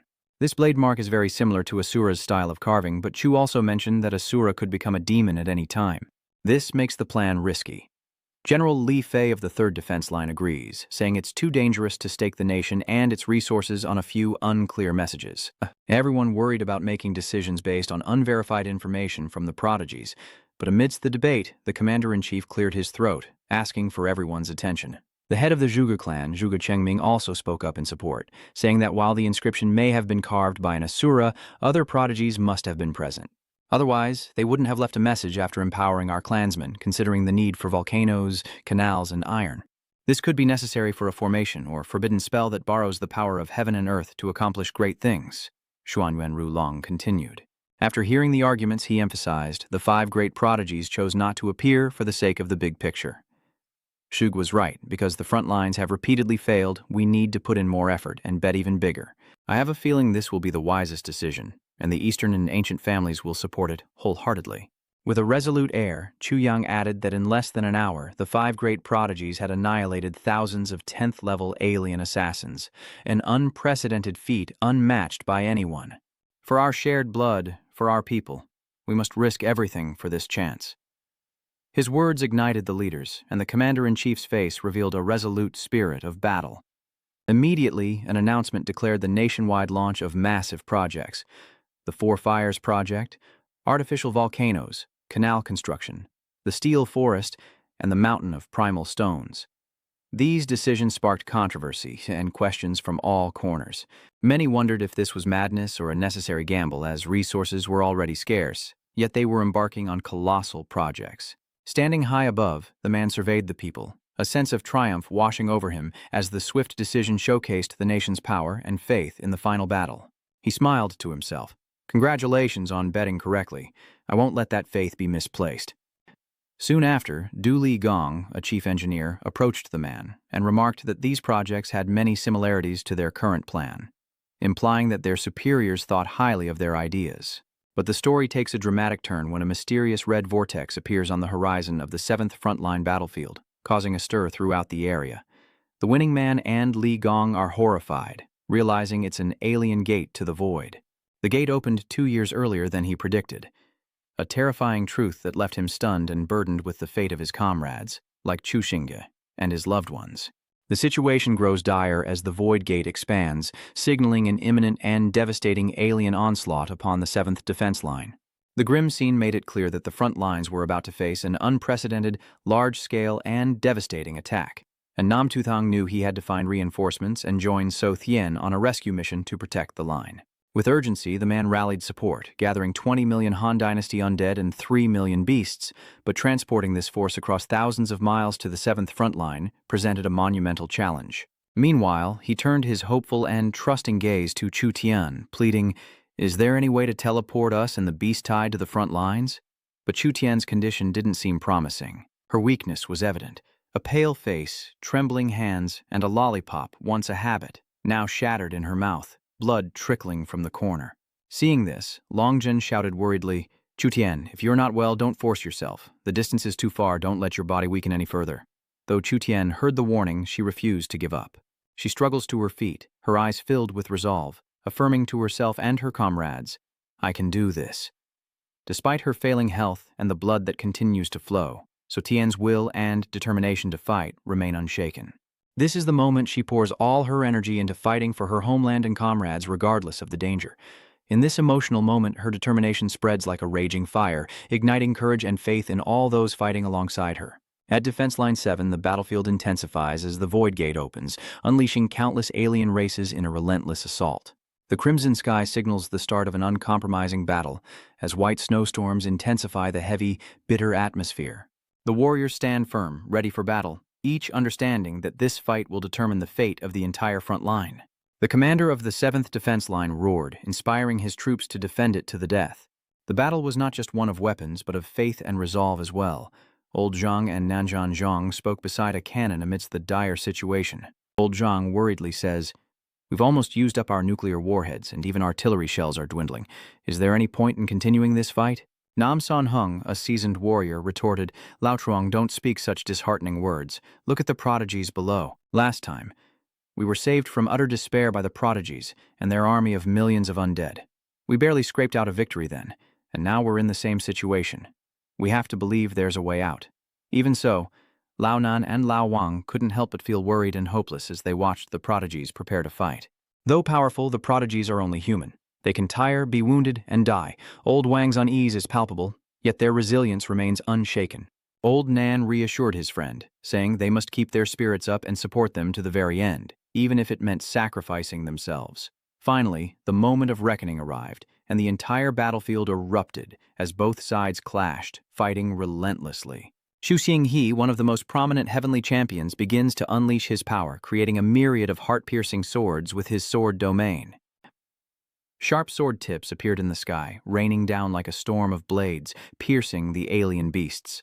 The massive explosions from the impacts created a fierce spectacle, plunging the battlefield into further chaos and peril. On the battlefield, Su Chang battles colossal, dangerous beasts, each a formidable threat. Without hesitation, he curses, demanding full protection and ordering a chaotic dogfight. Surrounded, Su Chang'e shows his indomitable spirit, determined to fight without retreat, while Qin Shi Huang of Dongxing unleashes the might of the Qin dynasty, felling countless monsters with a wave of his hand. He was not only an outstanding ruler, but also a formidable warrior feared by all enemies.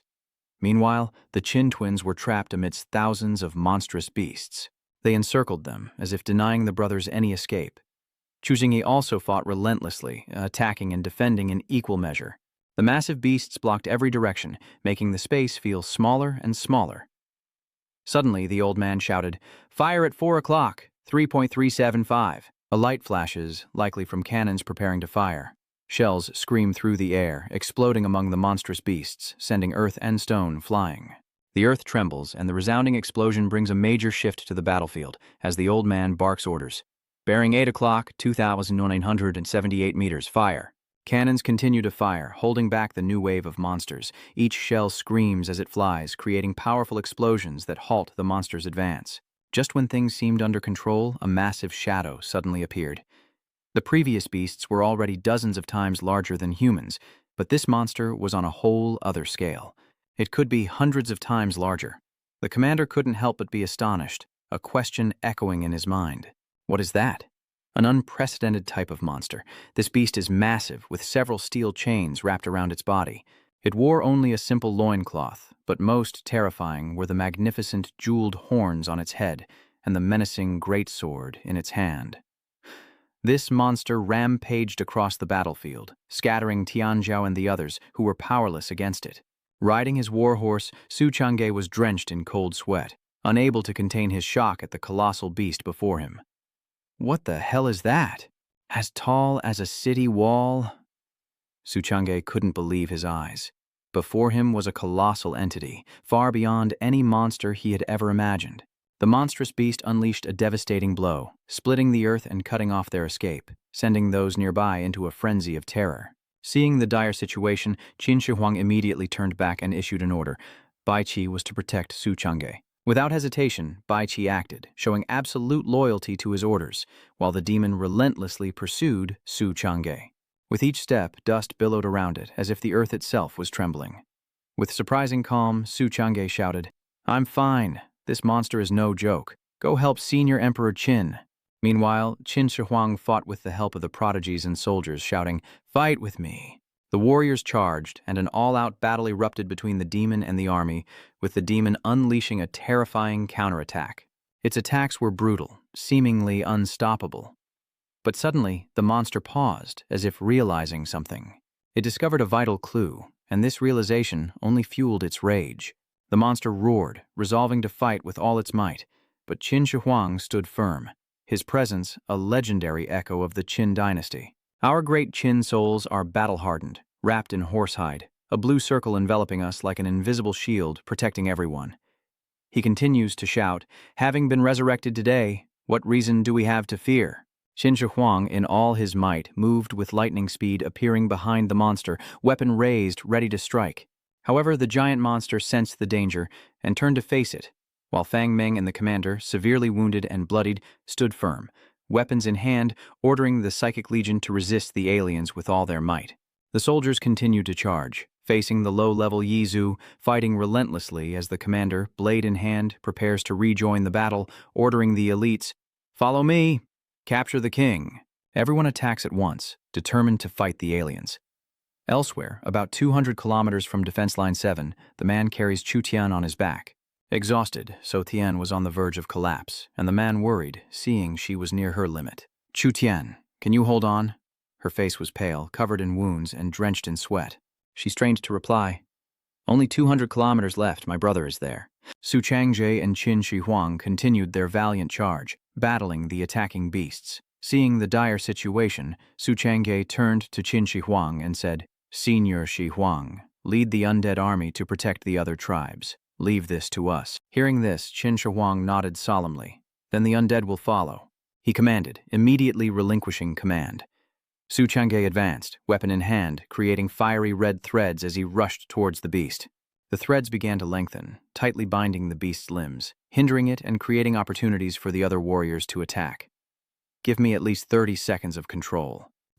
Su Chang'e shouts as the fiery tendrils tighten, while on the other side, Chu Xinghe stands firm, his momentum undeterred, unleashing a flurry of sword techniques to repel any who dare approach. However, his opponent was not easily defeated, stubbornly holding on, and Qin Ying was no better, drenched in sweat. Each attack forced him to use all his strength to resist. With the alloy vines wrapped tightly around his body, he and Qin Sui combined to unleash powerful moves, strangling and creating a forest of wood. "Surround!" Qin Sui shouted, and together with Qin Ying, they formed a tight formation, giving the opponent no chance to attack. In the air, Sai Ling soars alone toward the giant demon, his Qilin fireblade leaving a trail of fire as he strikes, engulfing the monster in flames. "No matter how strong the monster is, it can't escape our combined strength," the commander said sternly, without fear. The giant monster wields two massive blades, bringing them crashing down upon the earth with a deafening roar. The surrounding flames intensify, amplified by the force of the twin blades, spreading wider and feeding the powerful winds as Qin Ying, suspended in midair, calls out to his sister, "Sui Sui, don't lose focus. Keep fighting. The commander can't stop either." Though the flames burned fiercely, he refused to give up. "Don't falter. Push forward." He roared, refusing to let fear consume him. The massive beast, unyielding, unleashed a devastating attack, spinning to create colossal vortexes that pulled everything inward.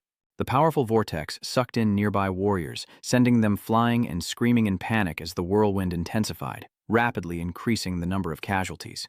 "We have to be careful. This vortex could be deadly," they cried out in fear. In the sky, a rescue helicopter appears, signaling help is on the way. "Everyone, clear out. I'm destroying it immediately." Nam Sun Hung's voice echoed from the helicopter, bringing hope to the besieged soldiers as a badly wounded, so Tin Ha looked up, recognizing the familiar voice.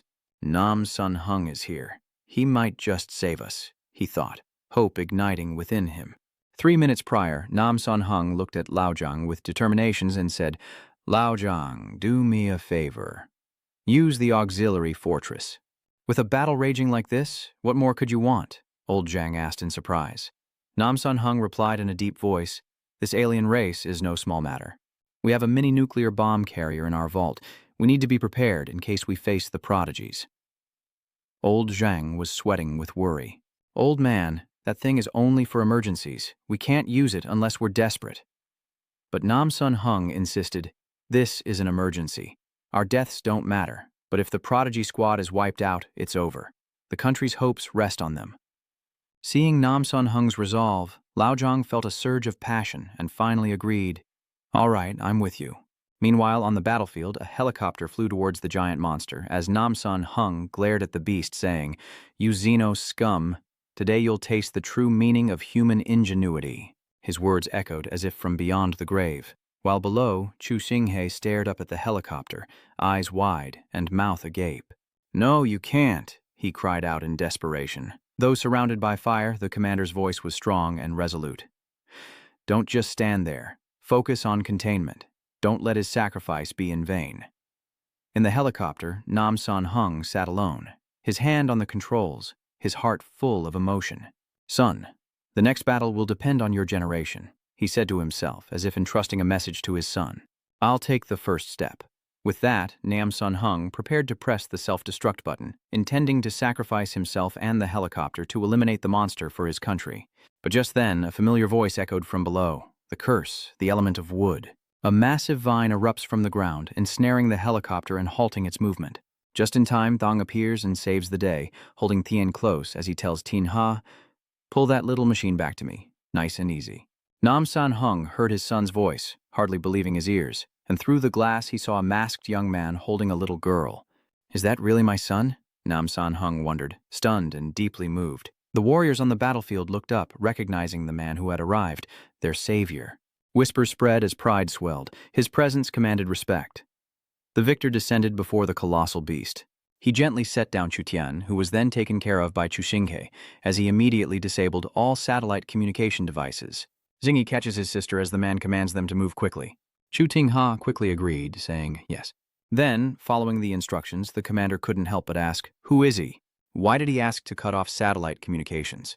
Xiao Chuhe replied, "Commander Wang, just do as he says, and then you'll understand who he is." In the Inner Defense Line's military command room, the commander-in-chief directs the battle with all his might. "Why is the 7th Defense Line's signal cut off?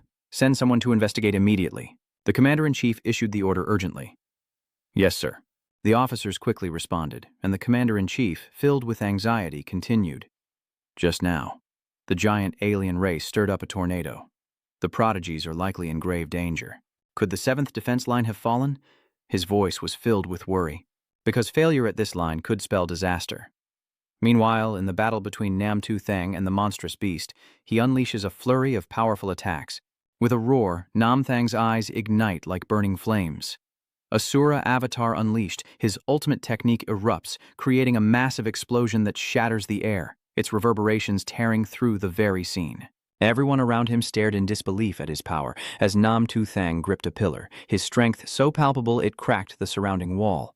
He stood there, an indomitable monolith of courage, an A-class hetero blood with the blade, Gale Giant. The strength of a beast was not to be underestimated. The champion's body began to transform, tearing his clothes to reveal chiseled abs, his hair standing on end, and his eyes burning red.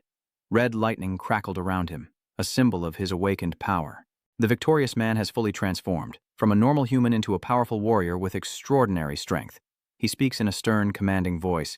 "Long time no see." The blue-haired man with bandages stood frozen, unable to believe his eyes. Could this person be the legendary Assura from before? he muttered, recalling the scene when the man emerged, clearly using forbidden magic to unlock his power. No, it can't be. Could he be that rare dual ability user? Confused and sweating, the man wondered if he was truly a dual ability user. But Su Chang'e immediately retorted, his voice full of alertness and caution. It seems this person has more than just dual abilities. What do you mean? The man was stunned and quickly asked. Su Chang'e simply shook his head, a look of surprise on his face, still not believing what was happening before his eyes. Just then, the Blade-Wind Giant, a colossal being with a massive and menacing figure, turned its head to look at the victorious man. Emerald streams suddenly appeared, weighing down the atmosphere. The man realized the Blade-Wind Giant was no longer just a physical being, but surrounded by spirits formed by the emerald streams. The man nodded, exclaiming, "So, that's the idea." At that moment, Emperor Wu of Han, on horseback, led his army, commanding, "Han Spirit Army, follow me and slay the enemy." He pointed his sword forward and shouted, "Qin warriors, fight with all your might. We cannot be outdone by the Han army." The Tianzhou soldiers took the opportunity to heal and rest, leaving these foreign races to us. Chu Xinghe carried a woman, turned to leave, and said, "Let's retreat first. I believe he can do it." At the same time, the Blade-Wind Giant swung its sword at the victorious man, grinding its teeth. Such extraordinary prodigies must be killed without mercy. The victorious man dodged its slash, the massive sword grazing him, leaving only a slight scratch. The victor smirked, unleashing a flurry of Assura attacks, severing the Blade-Wind Giant's arm into pieces that fell to the ground. Ceaselessly, he unleashed powerful techniques, Assura Dragon Massacre and Assura Demon Massacre, each blow precisely targeting the giant, causing it to lose limb after limb. Finally, the Assura Hell on Earth technique is unleashed with full force, tearing the Blade-Wind Giant into pieces that fall to the ground, shocking the onlookers. Even 5 of us together couldn't kill the Blade-Wind Giant, yet he finished it off so quickly. The Blade-Wind Giant's pieces are retracting, beginning to reform. Another in the crowd exclaimed that while he was strong, the Blade-Storm Giant was even more so.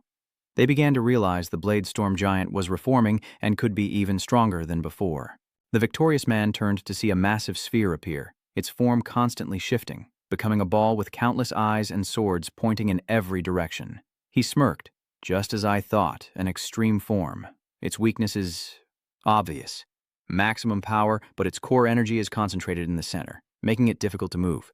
Blade Wind begins to spin, creating a fierce tornado. Nanshan shouts a warning. "Be careful, kid. It's turning into a tornado." Without hesitation, the victor unleashes a forbidden technique. A 50-fold stacking of wind element, creating a tornado.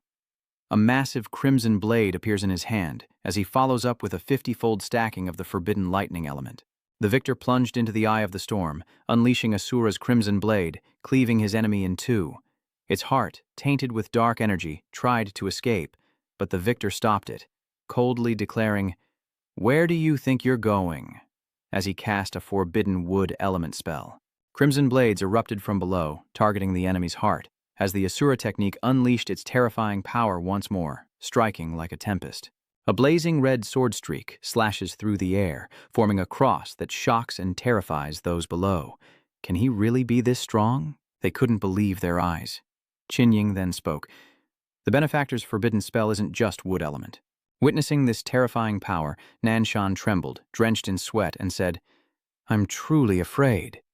A voice echoed, followed by a command. Surrounding him are undead spirits, a horde of beasts covering an area of 1 kilometer by 30 kilometers. Standing calmly amidst the ruins, he declares, "It's time for the 7th formation." He placed his hand on the ground and began to cast his spell, layering 1.5 million elemental sword energy formations, stretching 30 kilometers. Red circles began to spread around him. He continued casting spells, layering 1.5 million elemental thorn arrays stretching 30 kilometers, then another 1.5 million icebone solidification arrays, also 30 kilometers long. Finally, he stacks 1.5 million fish and lightning strike formations, stretching 30 kilometers, and the forbidden spell, Elemental Earth, instantly creates a surge of land beneath his feet. A massive dragon emerges from the earth as he declares, "Heaven and earth are mysterious and ancient are kings." Standing atop the undead, he unleashes another technique, as red circles spread, layering 3 million undead amplification formations, covering an area of 300 kilometers. The surrounding undead begin to recover as he firmly declares, "Pulling nails and removing glue, unprecedented and unmatched." The soldiers cheered as the Yan Emperor rejoiced. Suddenly, a system notification appeared, announcing that the Level 5 Esper-class formation mage had unlocked the Giant Beast Extermination formation, a 50x amplified formation. Each formation consumes 60 source stones and can be stacked infinitely. Next upgrade requires 50 million formations. The man laughs like he's won the lottery, saying, "The upgrade came just in time." He laughs and unleashes his move. 3 million Giant Beast Extermination formations. The system displays a warning. Not enough spirit stones to maintain the formation, with only 36 million remaining. His joy turns to dismay as he realizes, not enough spirit stones. I came too soon, after all. He suppresses his anger and coldly says, I suppose I should conserve energy for now. Moments later, he flashed a sinister smile at his opponent, ordering a tenfold increase in the formation's power against the 3 million individual beast tide, instantly intensifying the barrier. Its influence expanded, inflicting unspeakable agony upon the surrounding beasts, leaving them defenseless. They could only roar in madness as earth and stone were flung about, creating a scene of utter chaos and violence. Feeling it wasn't enough, he soared through the wind, declaring, There are still 6 million spirit stones left. I can set up another amplification formation on the city wall. Then he raised his hand, deciding to make it his final move. Immediately, an immense energy erupted from him, shaking the very space around them as he calmly stated, extending 30 kilometers along the city walls. On the other side, those who witnessed the man's power couldn't help but feel the intense tremors he created, and gazing up at the sky in disbelief, they exclaimed, The benefactor is setting up a super amplification formation on the city wall. The energy is increasing at an alarming rate. Suchanghe coldly told the others as he looked up at the formations in the sky. Humph, he intends to leave a trump card for our 7th line of defense. A one-eyed soldier beside him said, looking worried, Now I finally understand who he is, why he cut off satellite communications. A god who combines 5 talents into one. No wonder even humans see him as a monster. Hearing this, Suchanghe's expression changed as he frowned and said, Indeed, humans are always so strange, always hoping for a savior, but when a savior appears, they easily feel terrified and afraid. Qin Ying chimed in, This time our benefactor has no reservations, and it's not just because of the urgent situation. As he spoke, Qin Sui chimed in, It's because we're on the front lines, so he trusts us more than those inland. Hearing them, Suchanghe nodded. He said to leave it to him, so let's do that. The victorious one then looked up at the sky and continued, Only 3 hours until dawn. Let's use this time to heal and rest. Don't waste his kindness. A confident, sinister smile spreads across his face as he declares, Assura alone is enough to wipe out these foreign tribes. With a wave of his hand, the surrounding tribes are instantly cleaved in two, and he begins his brutal slaughter, silencing the space with his ruthlessness. Namzan Zhang watches from the sidelines, assessing the situation. Kid, I thought you were arrogant. He muttered to himself, prompting a nearby soldier to explain. He has every right to be arrogant. After all, he did save your life. But to call Tian Jiao a kid after he saved you, isn't that a bit much? As the battle raged on, the soldier continued, If not a kid, should we call him an old man? Hearing this, Namsun Hung chuckled and replied, Ha ha ha ha ha ha ha. That sounds about right. The battle raged on, but elsewhere, in a hospital room, the male nurse stood beside a patient, reassuring their family. She's just exhausted. Her life isn't in danger. With her years of experience, she reassured the patient's family. I'm here, and my brother is outside. Don't worry, it's almost dawn. Let's get some sleep. It's been almost 2 days. Despite her comforting words, Shan Jinghe remained uneasy. He pondered for a moment, then said, Although he's happy to be here, he shouldn't be wasting his time and energy like this. Ultimately, it's our incompetence that brought him here. Seeing San Tingha's guilt, the man placed his hand on his shoulder and advised, You've only heard the story of Yi Tianchang. Forget it. I can't sway you anyway. Think for yourself. Xiao Jinha coldly replied, Leave. But after a few steps, Ms. San turned back, saying sincerely, I believe he's deeply grateful to you. Seeing her sincerity, Shan Jinghe turned slightly and replied, I know. Just then, Chu Tian, who was lying on the hospital bed, suddenly woke up. The moment her eyes fluttered open, Shan Jinghe was at her side. Weakly, she called out, Brother, Shan Jinghe. Her voice filled with love and concern. Shan Jinghe rushed to her side. Tianer, you're awake? But instead of answering, Su Tian worried about the battle outside, asking, Brother, how long have I been unconscious? How's the battle going? Is the fighting still going on outside? Brother, his skill requires a lot of spirit stones to cast. We came in such a hurry. As Thung wiped out the last of the monsters, he suddenly remembered something and told the girl, Tianni, stay here, I'll be right back. Their corpses lay scattered around him. Panting, exhausted but calm, he said, Phew, after a whole night of killing, I guess this wave is finally gone, right? Muttering to himself, the victorious man suddenly heard footsteps behind him as Shan Jinghe appeared, saying, Tian-er has awakened. You can leave now. Dazed, the man turned back and asked, Song Jinghe? Shan Jinghe began his analysis, explaining that ahead lay a Zhou Keling formation, and behind it a tide of undead beasts, all meticulously arranged by him, but there was nothing here he needed. So he urged him to return to his battlefield as soon as possible, for that was the future of humanity. With that, Shan Jinghe pointed behind him and said to Nan Zisheng, We'll do our best to stall for time and meet up with you. The city wall's enhanced formation is our last resort. Once it falls, we'll retreat. Seeing Sun Tinha's resolve and sincerity, Nam Tuthong turned back and said, You've always been this way. Your words are always complete and perfect. Aren't you tired? With a determined look, Shan Jinghe replied, If it makes things easier for everyone, I'm happy to do it. Seeing this, Nan Zisheng didn't say anything more, simply offering a sincere thank you. Thanks, brother. Suddenly something occurred to him, and Shan Jinghe said, Oh, right, before I left, a veteran asked me to deliver a message to you. Remembering Nam Sun Hung's words, Sun Tinha relayed them to the man. Kid, we have a long future ahead of us. Let's meet again when the war's over. I'll cook you my specialties then, Sheng replies softly. I see. Just when he thought the story was over, Sun Tinha pulled out a small piece of paper and said, there's still one more. This note was written by Zan. Sheng said with a helpless look, thinking to himself that San was such a brat. Meanwhile, at the butchery, Sheng stood in the archives, observing and lamenting. Only 80 million spirit stones left. Relying solely on the butchery formation yields too few stones. We must neutralize the next wave of beasts as soon as possible. His face was grim as he thought this. Furthermore, the previously summoned undead are at the front lines, so we must quickly replenish them. Although arrangements have been made at the front, the alien counterattack will only grow stronger, and I fear it won't last long. The 6th line of defense is almost useless. I have to finish setting up the 5th before the 7th collapses. Meanwhile, Xiaolu chatted with Aunt Wang, who worriedly said, This year is really strange. Last night, the 7th satellite defense line was broadcasting, and it was heart-stopping, then suddenly cut off. Hearing this, Xiaolu recounted how he suddenly felt better this morning. A large number of otherworlders had died. Ha. Standing nearby, Ms. Lai joined the conversation. Are you sure? I doubt it's a ghost market. Aunt Wang explained. A ghost market? What dead people? They were all from other races. If it's a market, it must be divine assistance. Listening to Aunt Wang's explanation, Sister Li agreed. Yes, it must be a divine market. The two chatted, making Xiaolu listen attentively. Then, suddenly, Xiaolu spoke up. There's something even stranger going on. Many plants in our northwest region seem to be mutating lately. Aunt Wang chimed in, saying even the roadside grass had become lush and sharp. She excitedly continued, It's not just the flowers and trees. I feel like I've awakened something recently and feel much better at work. Others chimed in, What you're saying is true. I feel like I have endless energy too.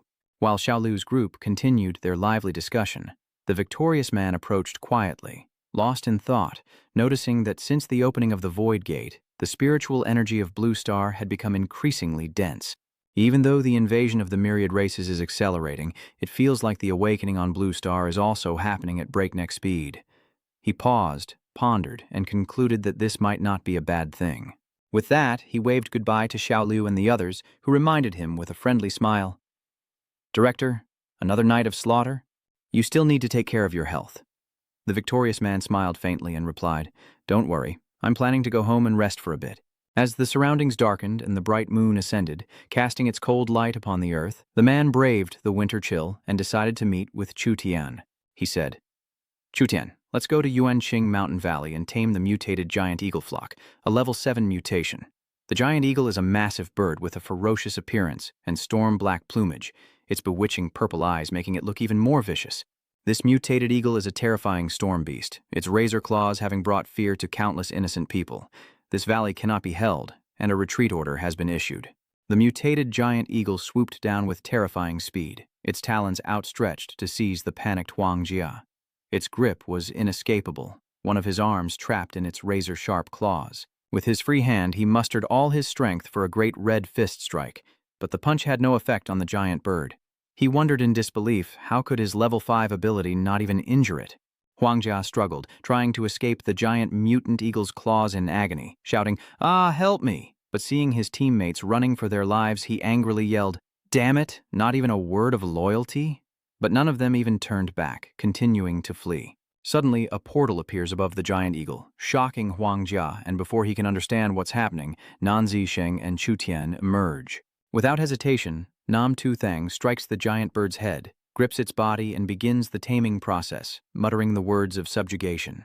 A brilliant red light engulfs the area as Nam Jasung commands the giant eagle. No attacking cities, no harming people, garrison at Vientiane Mountain Valley, gather gemstones and stand ready at any moment. A system notification immediately appears. An announcement details the Beastmaster's level and tamed beasts. Level 9 Beastmaster, 130 million tamed beasts, can tame up to level 8 beasts, and needs 50 million more for the next normal level. Looking at the notification, he thought, finally, something's maxed out.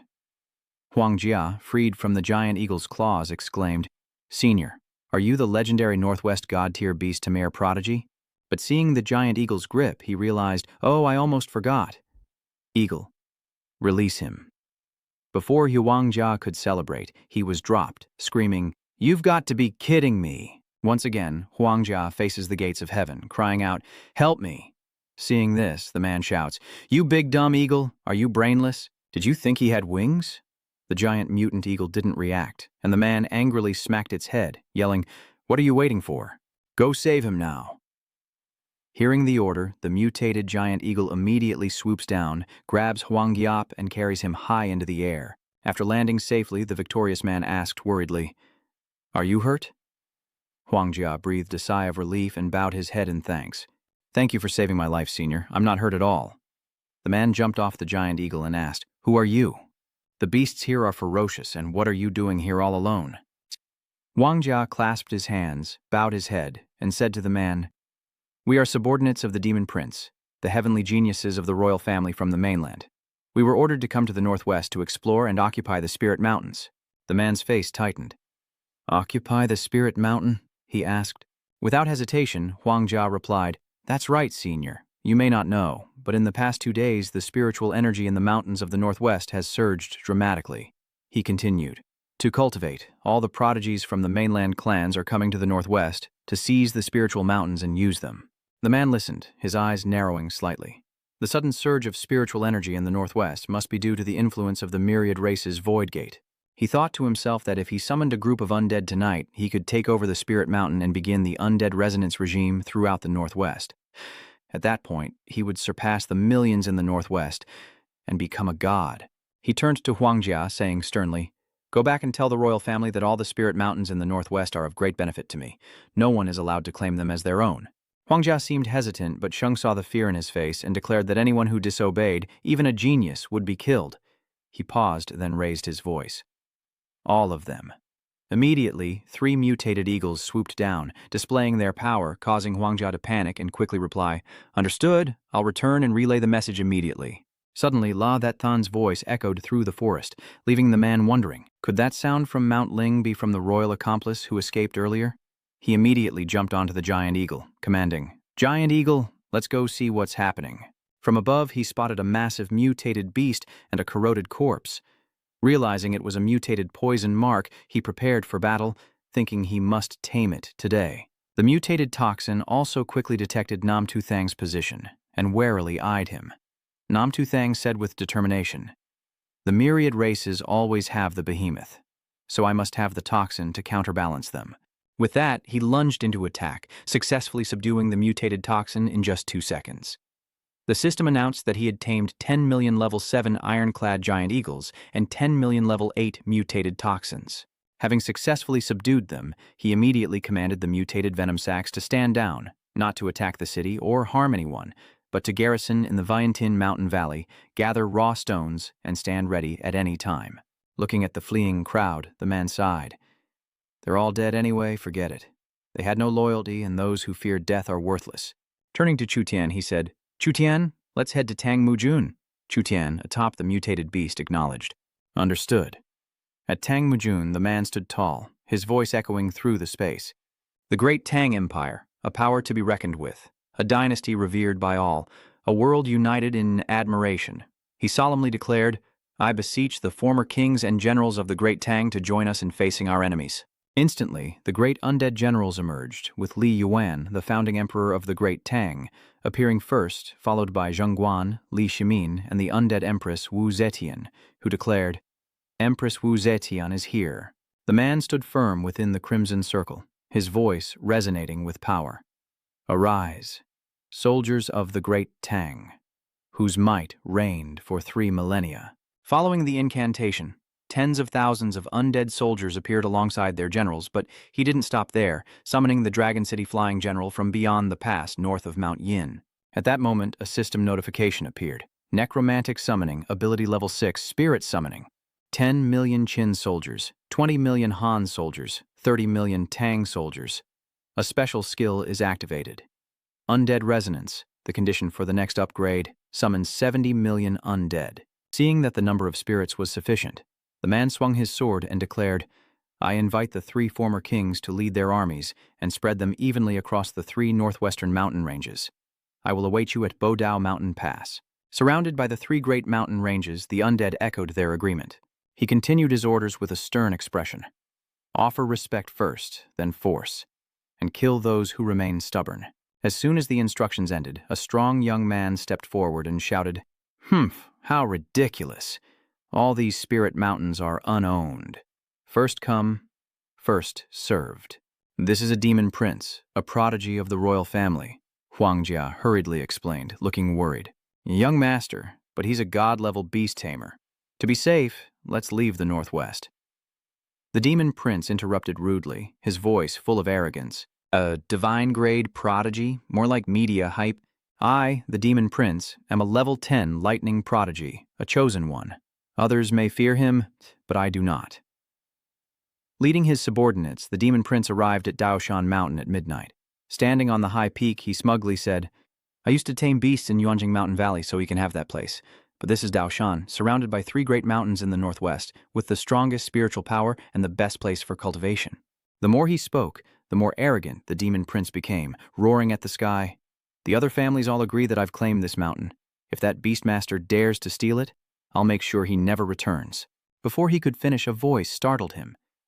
"Oh, were you saying I wouldn't be coming back?" The victorious man in Chu Tian suddenly appeared before the demon prince, who asked in surprise, "Is he the elusive beastmaster I've heard about?" Huang Jia paled and quickly explained, "Senior, I've already delivered the message." But the demon prince's eyes, sharp as knives, stared straight at Huang Jia, as if his ego had been pricked, and he roared furiously, "Huang Jia, you've disgraced the royal family. Get out of here and don't let me see your kind again."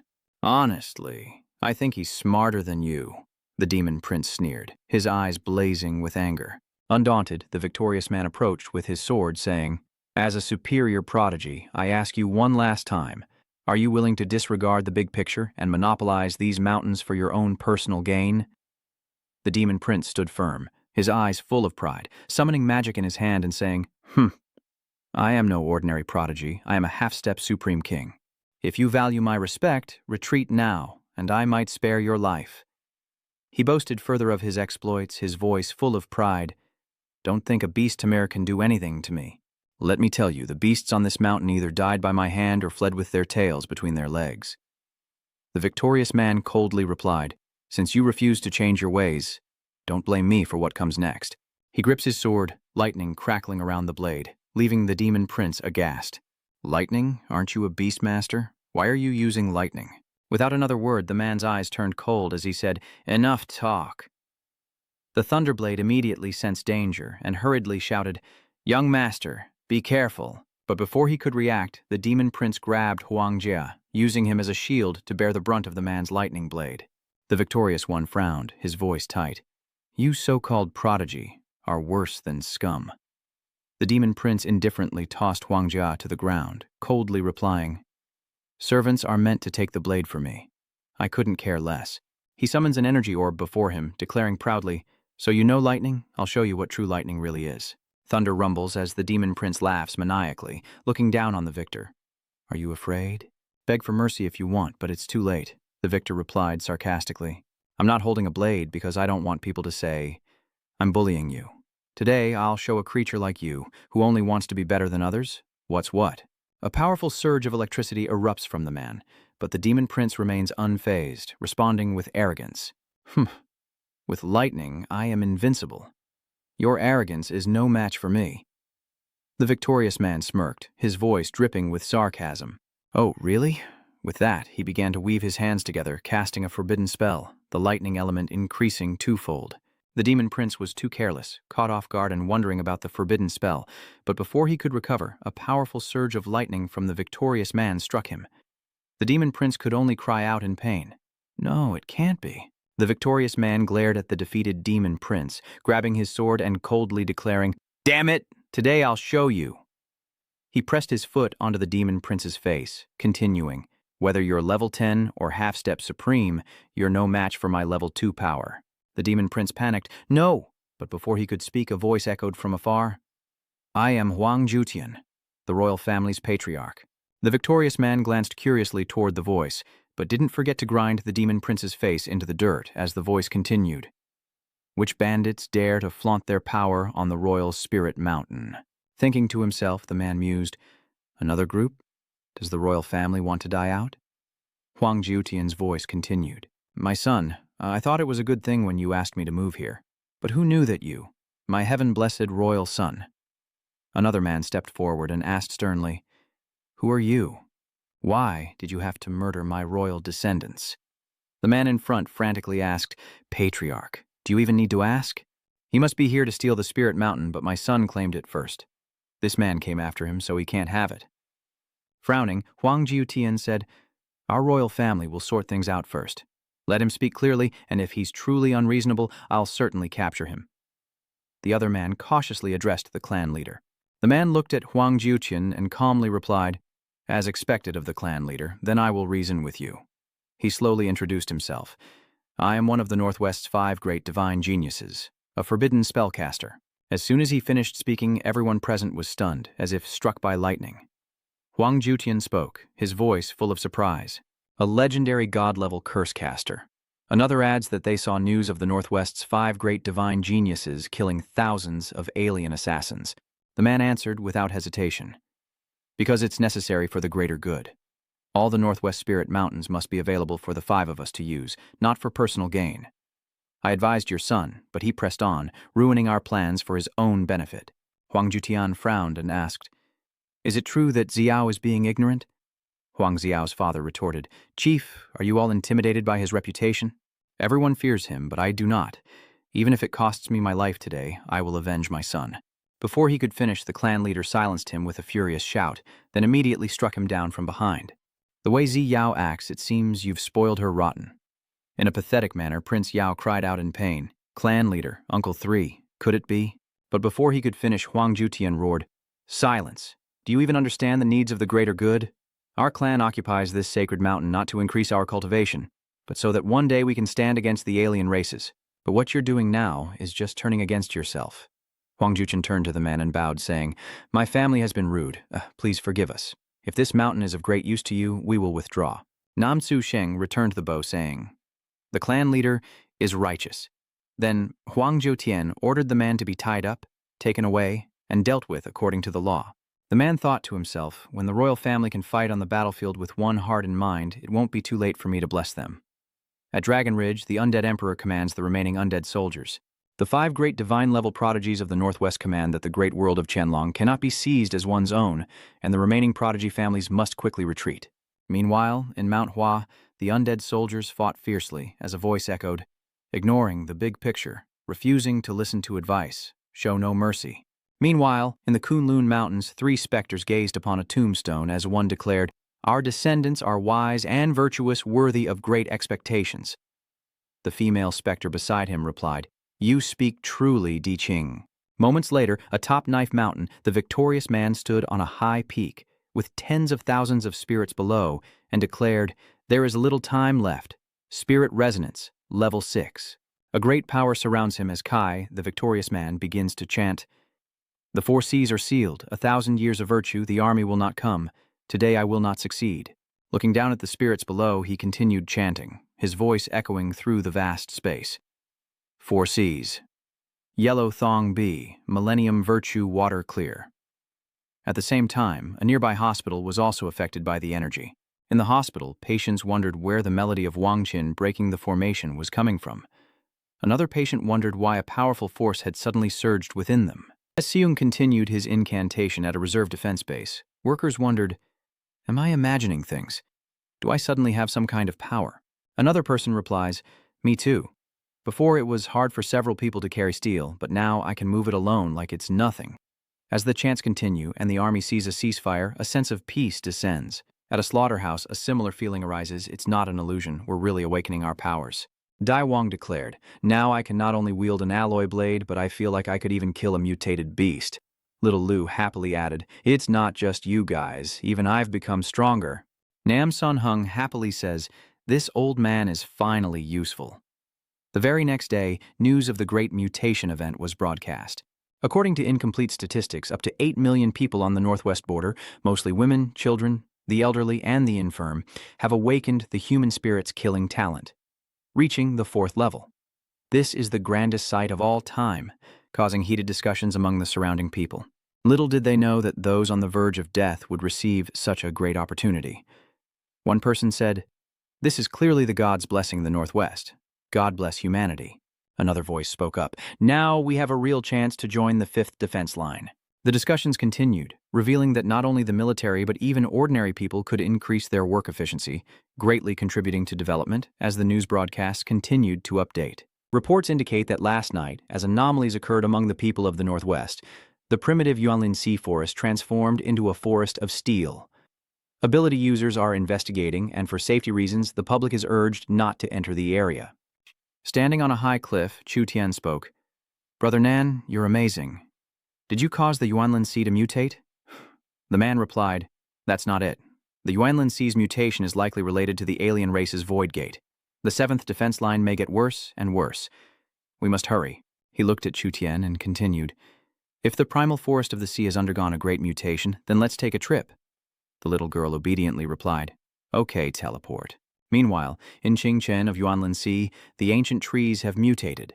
They can move, and each has an eye in its center. A voice says the situation is worse than imagined. These mutated mobile trees rival a beast horde, and they're headed straight for the city. This is no joke. Another worried voice chimes in. So, are we retreating now? The 3 rush in, led by Li Li, a wood-type ability user who commands that they at least investigate the combat power and methods of these creatures before retreating. Clinging to the plants, they try to stay away, but suddenly, countless vines erupt from the ground and attack. Li Li tried to resist, but it was like scratching an itch for the giant trees. He thought in astonishment, damn it, I can't control them. The 3 are surrounded by 2 mutated trees, and Li Li shouts in alarm, realizing they can't be controlled, are sentient, and even know formations. They stand back to back, tense, and face the 2 trees. Li Li continued, this is too dangerous. Let's combine our strength. But surrounded by the giant trees, their cries were in vain. A moment later, the 3 members of Dongqing shouted, kill! The giant tree, caught off guard, staggered backward, shocking them all. The great tree's power is at least level 78. They can't stop it. Li Li says in fear, we have to send information back at least.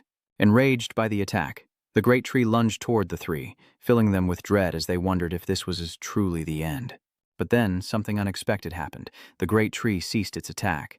Li Li and his allies were astonished as the giant tree's eyes turned red, and they knelt obediently.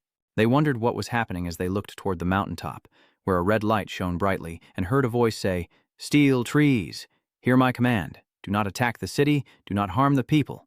Confused, Li Li murmurs, they're worshipping the light. What is happening? The voice continues, garrison the sea of primal forest, collect primal stones, and await orders. System notifications keep popping up. Beast tamed, level 8 ironclad tree, worth 80 million. Beast tamer level 10 ability. Number of beast tamed 100 million, has a level 9 tamer. The number needed for the next level is 500 million. Notifications continued to appear, unlocking the following talent. King's Suppression, using the aura of ancient divine beasts to tame and subdue. Reviving the ancients, when a tide beast reaches 100 million, its ancestor can be summoned to increase combat power. He was even more surprised to see the next talent. Tidal Forbidden Spell, offshore, 6 beast tides, forming a response, can cast forbidden spells.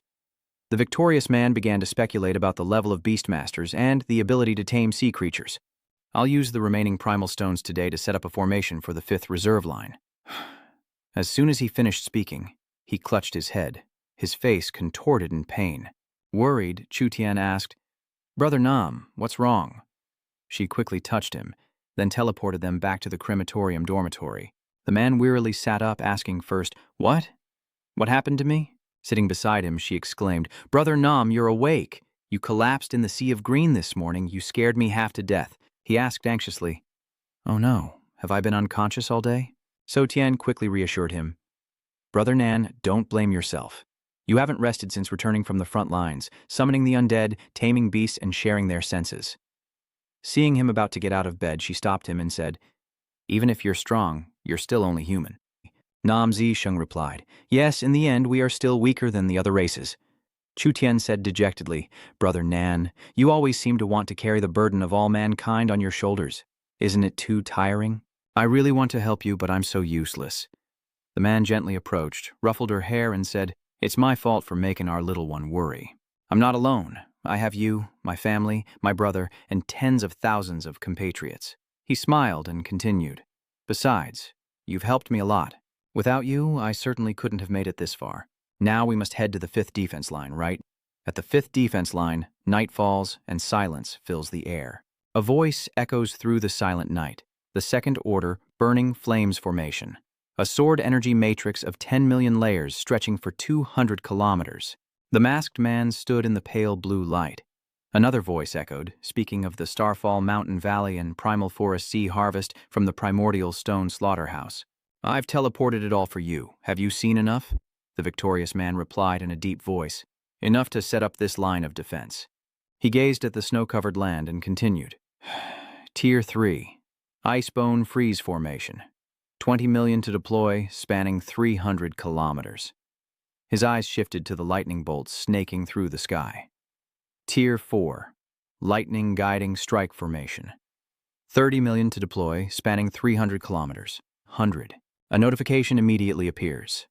The 7th level Esper Formation Master unlocks the Hell Sword Energy Formation, the Hellfire Formation, and the Abyss Spike Formation. Note that 70 units of ore are consumed per formation and can be infinitely stacked.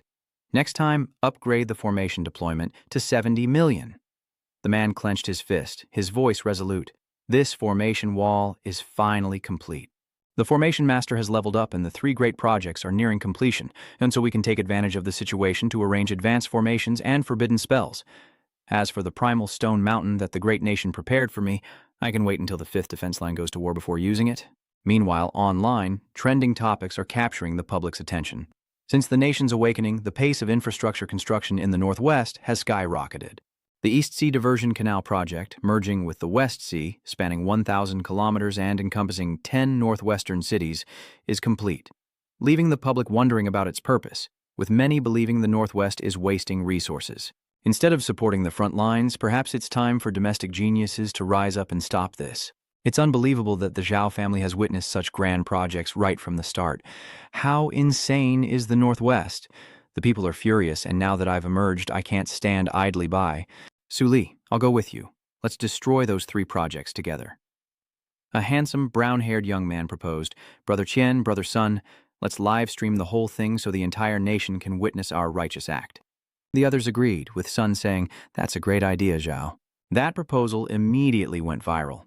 Netizens commented fervently, "Finally, a domestic genius has stood up to question the Northwest Project." Excellent, but I still don't know how much of a genius they are. I've only heard they're all powerful minds at the peak Sun King level. Can the people in the Northwest stand up to them? On the shores of the Northwest, Nam Tu Thang and So Thien stood on a large rock, their eyes filled with determination. Nam Tu Thang whispered, "Worthy of a great nation, it's time to borrow its power to set up a forbidden curse. This is the most terrifying killing formation in the world." His eyes burned red as he unleashed a level 5 water-based forbidden spell. As he spoke, a surge of electricity appeared between his hands, and a massive wave rose from the ocean floor, engulfing everything in its path. In the surge, a massive water monster with crimson eyes appears, and Nam Tu Thang raises his hand. instantly summoning the water dragon strike. A colossal water dragon rises from the sea, its red eyes fixed on its target. The command is given to attack, and the surrounding water erupts, surging forward. The man raises his hand, a fiery red circle appears before him, and his eyes burn like fire as he shouts, "Forbidden water spell! Activate!" With a mighty motion, he slammed his hand into the snow-covered ground, and a red aura instantly spread everywhere. The raging torrent gradually subsided, and snow began to fall gently, like fragments of a magnificent painting. The victor smirked. Not bad.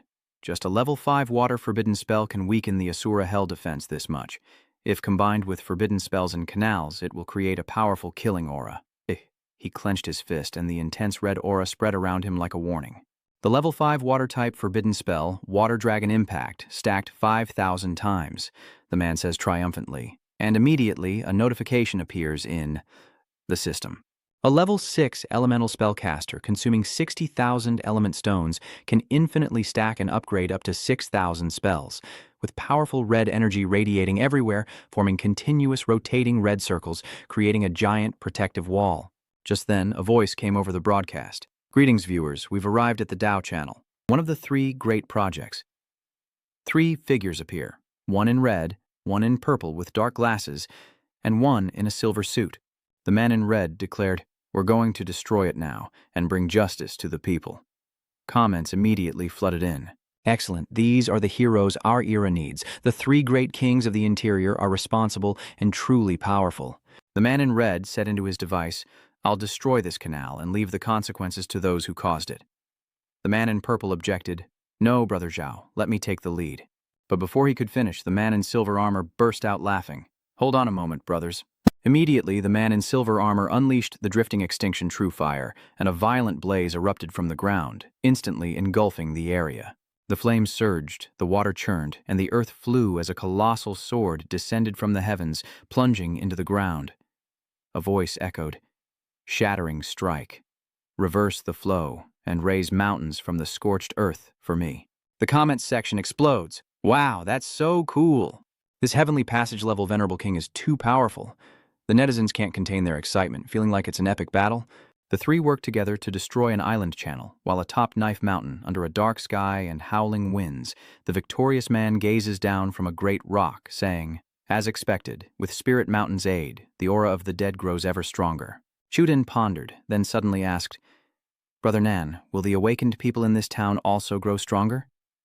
Nan nodded slightly, replying, "Indeed." Chuden's eyes followed the streaks of red light flashing across the sky. 4 shooting stars just went by. How could they change direction like that? He looked up at the sky, where the streaks of red light converged into a large spot. The man couldn't hide his worry. "This isn't good," he says, his voice tight. "That familiar feeling? Could it be a rank A otherworlder? A new assassin, perhaps?" Zisheng's face tightened with unease. "The canal's water magic is erupting with power. Have the others discovered its secret and seek to destroy it first?" The man's sharp eyes turned cold, his voice resolute. "If they've come to our door, there's no need to hide any longer. The canal's forbidden spell, Sea Dragon Assault, activate." At the Great Canal, the 3 kings watch the turbulent waters. Sun speaks with arrogance, saying, "What is there to fear about this canal? Drying it, blocking it, or filling it would only take us a few minutes." Qian chuckled, finding it too simple and uninteresting, but Zhao's expression suddenly shifted, his voice filled with tension. "Everyone, look, something's changing with the water. The surface is churning violently, and water dragons are beginning to emerge from the waves." Zhao cries out, "This is forbidden magic, run!" The powerful current engulfs the 3 venerable kings, sending the comment section into an uproar. The 3 venerables are swallowed by the water monster. What secrets does the Northwest Project truly hold? What in the world is going on? The screen goes black, the live stream cuts out, and panic spreads as Zhao watches in disbelief as a massive, red-eyed figure emerges from the water. "Help! Someone! Save us!" Chen cried out in terror as a colossal foot descended upon them. The man stood still, hand raised, red energy emanating from his fingertips as he spoke, his eyes piercing the 3 Tam Tan Vuong. "Who are you? Why have you come here to wreak havoc?" Zhao quickly replied, "We are the prodigies of the 3 great families of the mainland here to investigate." The man smirked, his voice icy. "Oh, is that so? How foolish." Zhao looks at Zisheng, not daring to raise his head. Yes, but we finally understand. Zisheng thought to himself, these three are all newly emerged Lord-level prodigies, and the alien assassins are probably targeting their headquarters. He turned back to the three and said, "Take me to your families now." The three were taken aback. "Together? Take you where?" Zisheng said sternly. "Hurry if you don't want your clans destroyed." The three were stunned and spoke in unison once more. Annihilation at Mount Lingfeng? As night falls, the snow-covered mountain is ablaze, a corner engulfed in roaring flames. From a distance, Zisheng and the three kings of the three wonders watch the house burn. Zhao cries out, "Father, clan leader, uncle, is the Zhao family gone?" He collapses to his knees, utterly devastated. Zun steps forward, gently patting his shoulder in consolation, while Chu Tian and Nan Zisheng survey the bodies on the ground and scan their surroundings. Zisheng paused, then spoke. "Indeed, these are the markings of a grade-A alien race." Zhao is still grieving, but Zisheng won't let emotion cloud his objective. "Now is not the time for sorrow," he said resolutely. "If you want revenge, follow me, quickly." Xu Thang turned to Chu Tian, ordering him to transfer the funds. Immediately at Phoenix Ridge, flames erupted, black smoke billowed into the sky, and a painful scream echoed through the air. No, a terrible fire is breaking out.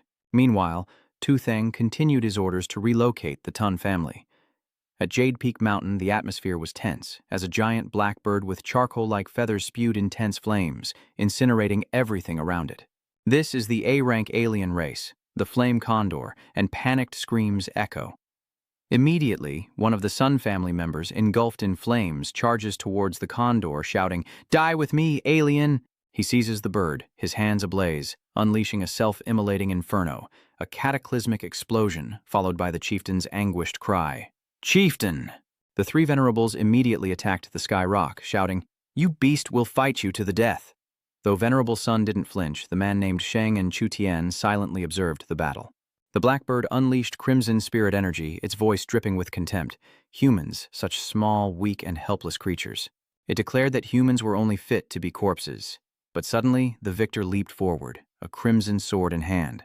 Around him, purple energy swirls into a raging vortex as he coldly asks, "Is that so?" His eyes like daggers, his voice cold and resolute. "Today, I'll show you the true power of humanity." The three kings roared in unison. "Unleash the devastating attack, Army Destroyer / blazing earth incinerating true fire." A series of shouts erupts, and immediately a giant white sword appears as flames ignite and earth and stone fly like rain. The strong wind ruffled the blackbird's feathers, sending purple plumes scattering amidst the fire and debris. Flames erupted, incinerating everything in their path, as a sudden gust of wind forced the three kings back. They cried out and fell to the ground as a voice echoed from the victorious man. "The three of you are injured, so just watch from the sidelines for now." Immediately after, a red light shot down, illuminating the blackbird.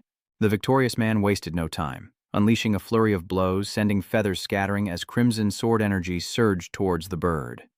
The three venerable kings watched the scene unfold with astonishment. Zhao speaks first, noting the powerful Assura aura. Qian follows. So he's the Northwest Assura, not a forbidden spellcaster.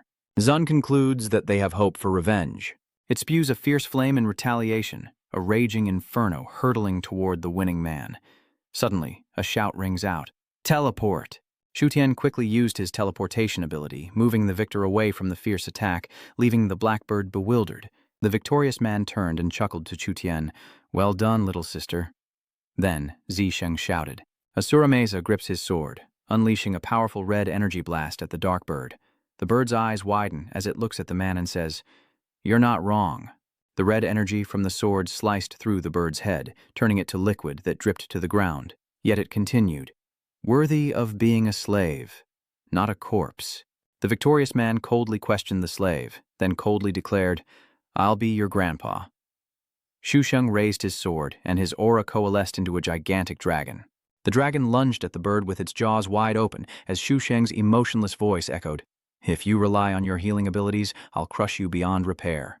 As the dragon lunged, the bird encased itself in its feathers, forming a sphere. It angrily retorted, "Arrogant, foolish humans," before spreading its wings and taking flight. Surrounded by crimson flames, it screamed in death as Xu Sheng, sword in hand, roared, "Enough talk!" Assura hell on earth, the flames from the sword tore the bird to pieces. but its voice was still uselessly complacent as long as there was fire. Before the bird could finish speaking, Shusheng raised 2 fingers to cast a spell. A red aura emanates from his fingers, freezing the formation with bone, increasing it 50,000-fold. A red circle of strange characters appears, freezing every piece of the bird's body. The bird cursed angrily. "Damn you and your fiery lips!" Chen couldn't help but ask in surprise. "Is the flame sky rock frozen into pieces?" Zhao, who was next to him, was just as panicked. Did Assura even understand formations? The victorious man cast another spell, red light emanating from his fingers as he declared, "Single amplification, 10-fold." Red energy fell between the 3 venerable kings' brows, causing them to scream.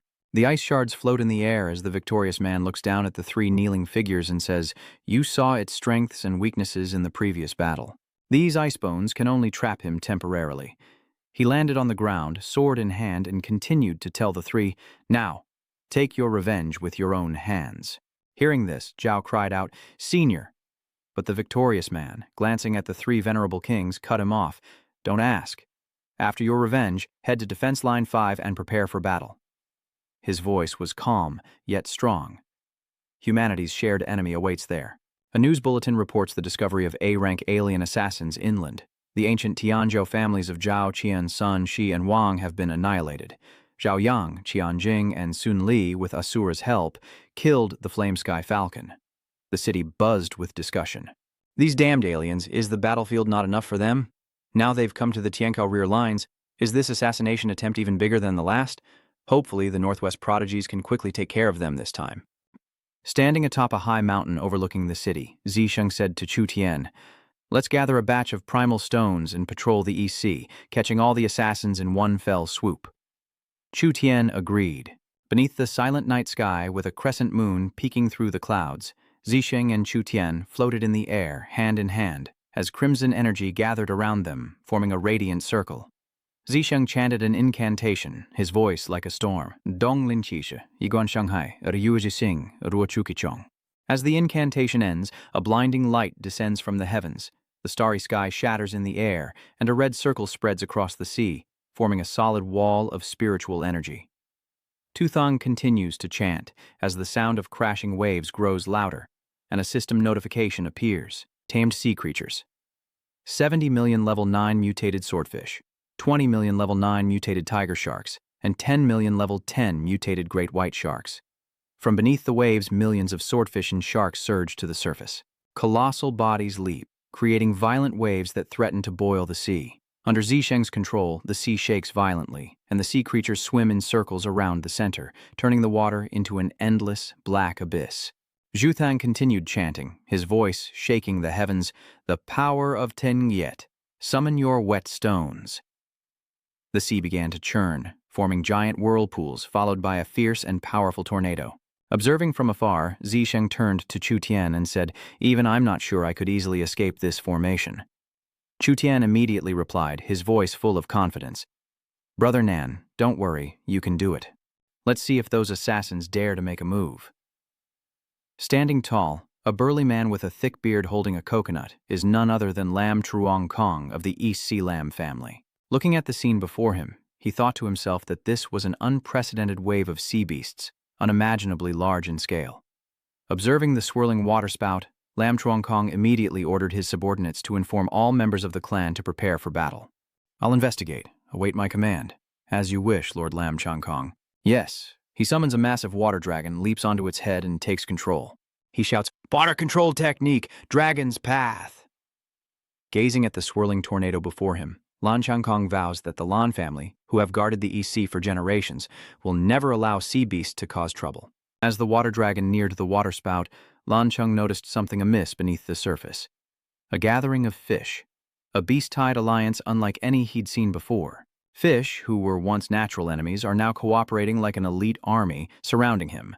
Lam Truong Kong doesn't panic, thinking, "Impossible, they would never ally." Suddenly, a voice echoed through the air, cold and powerful. "Fools, you've got the wrong person."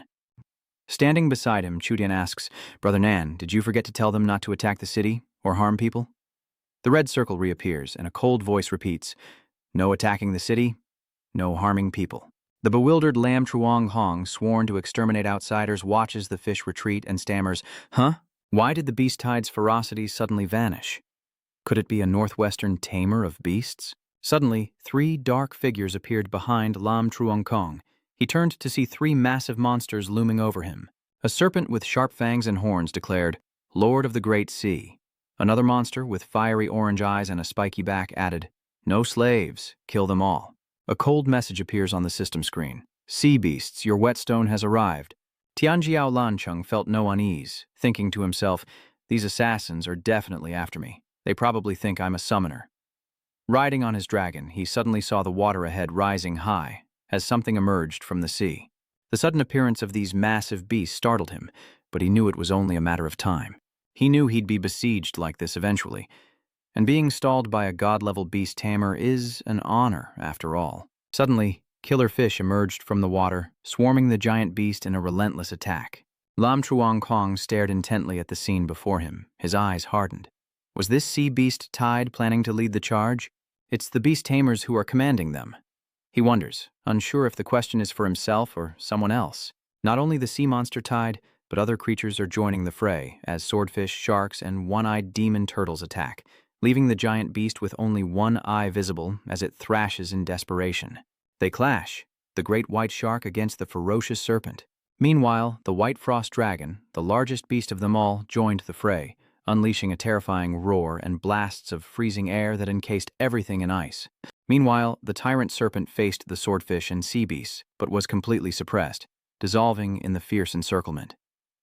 Chu Tian observed from the outside, whispering, "These sea beasts will definitely be able to easily deal with the alien races below level A." Xu Sheng added, "That's right, but dealing with level A alien races is still a bit lacking." As he spoke, he amplified the formation, spreading it across 700 nautical miles. Looking down from above, Lam Truong Kong saw strange ripples spreading through space, when suddenly a chill ran down his spine, and he turned to see the white frost dragon standing right behind him, as majestic as an iceberg. "The sea beast tide can't be stopped? Are they heading straight for me?" Lam Truong sighed. "If it's come to this, then so be it. Today, I'll fight to the bitter end." He spread his arms and charged forward, creating violent waterspouts to attack the beast. However, the white frost dragon simply unleashed a freezing blast, stopping all his attacks, its power sending Lam Truong spiraling into the sea. Damn, its energy is too strong. Even my water dragon can't stop it. Lam Truong wondered how it had become so powerful in such a short time.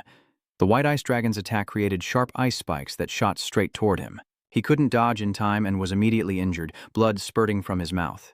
The ferocious beast approached him, its cold eyes immobilizing him, forcing him to endure the attack.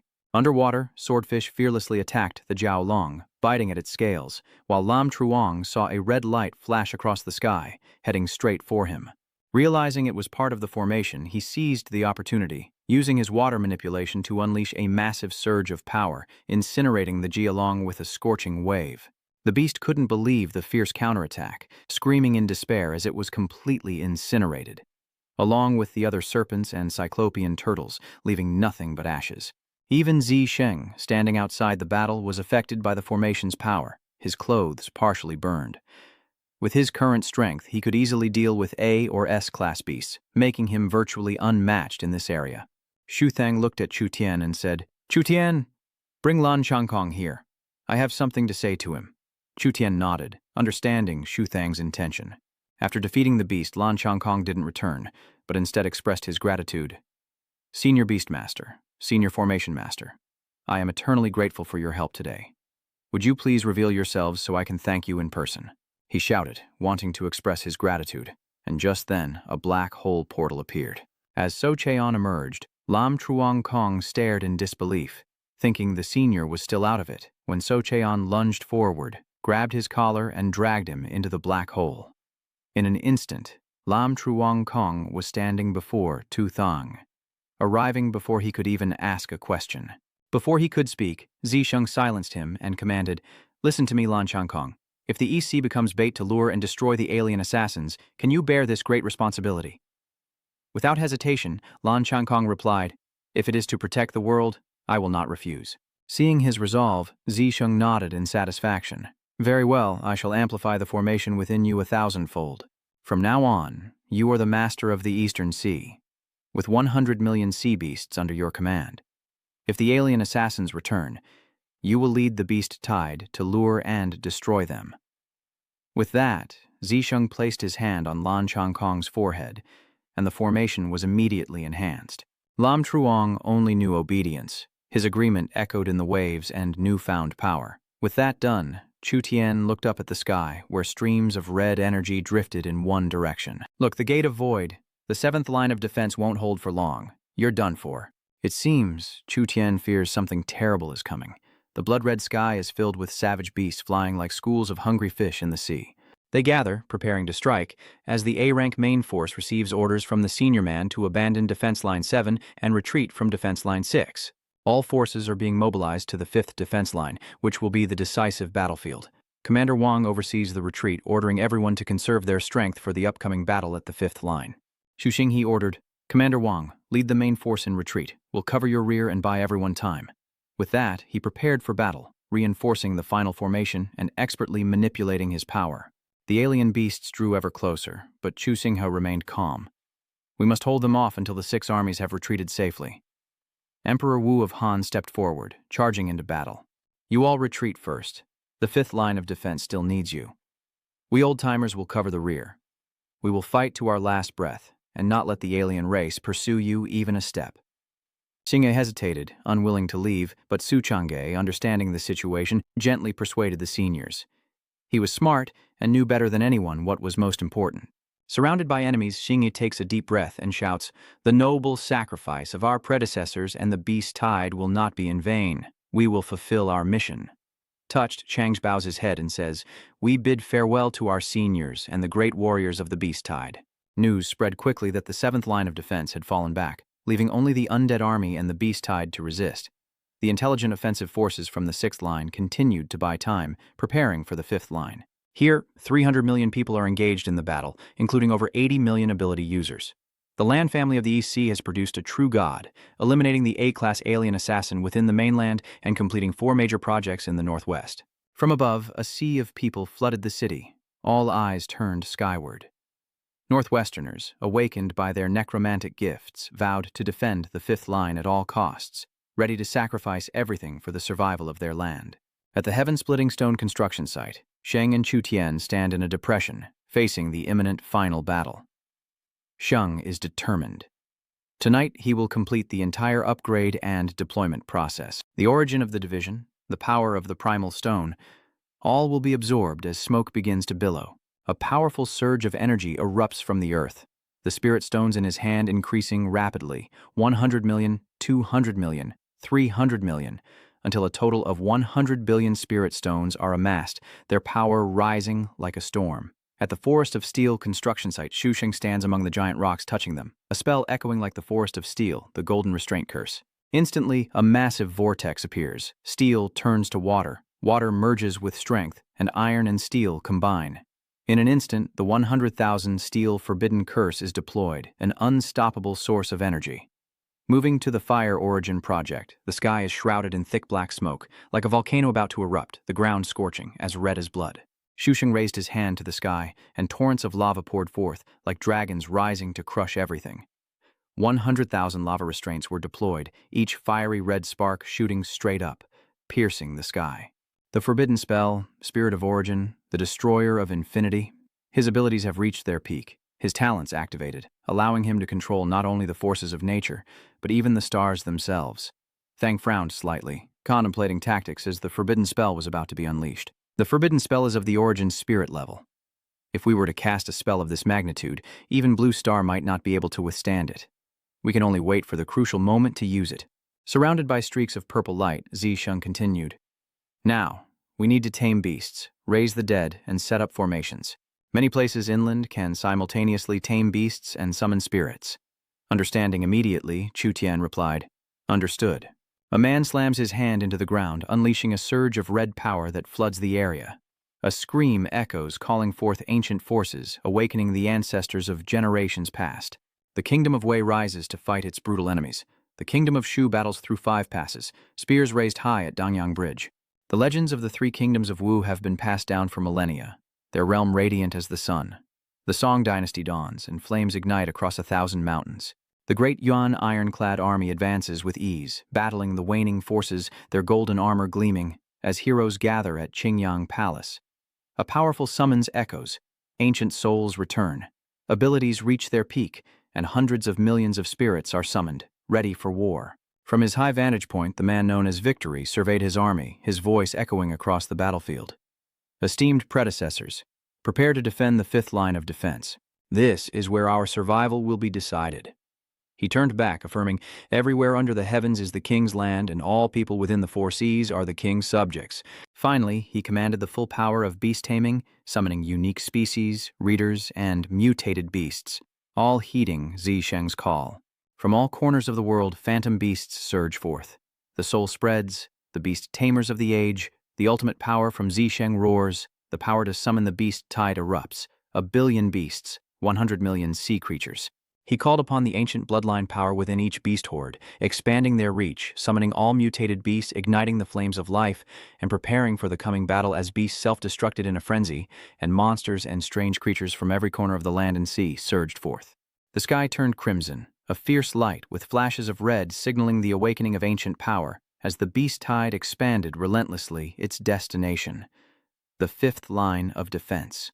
Zisheng gripped his iron staff, raising it high as a symbol of his unwavering resolve. Suddenly, blood began to pour from the corners of his mouth, staining his face crimson. He spent too much energy, and the pain racking his body makes it impossible to stand.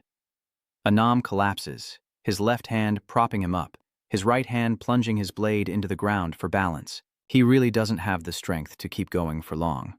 Recognizing the dire situation, Socheon rushed to his side, worried. Brother Nam, you've used too much strength. This can't continue. But time waits for no one.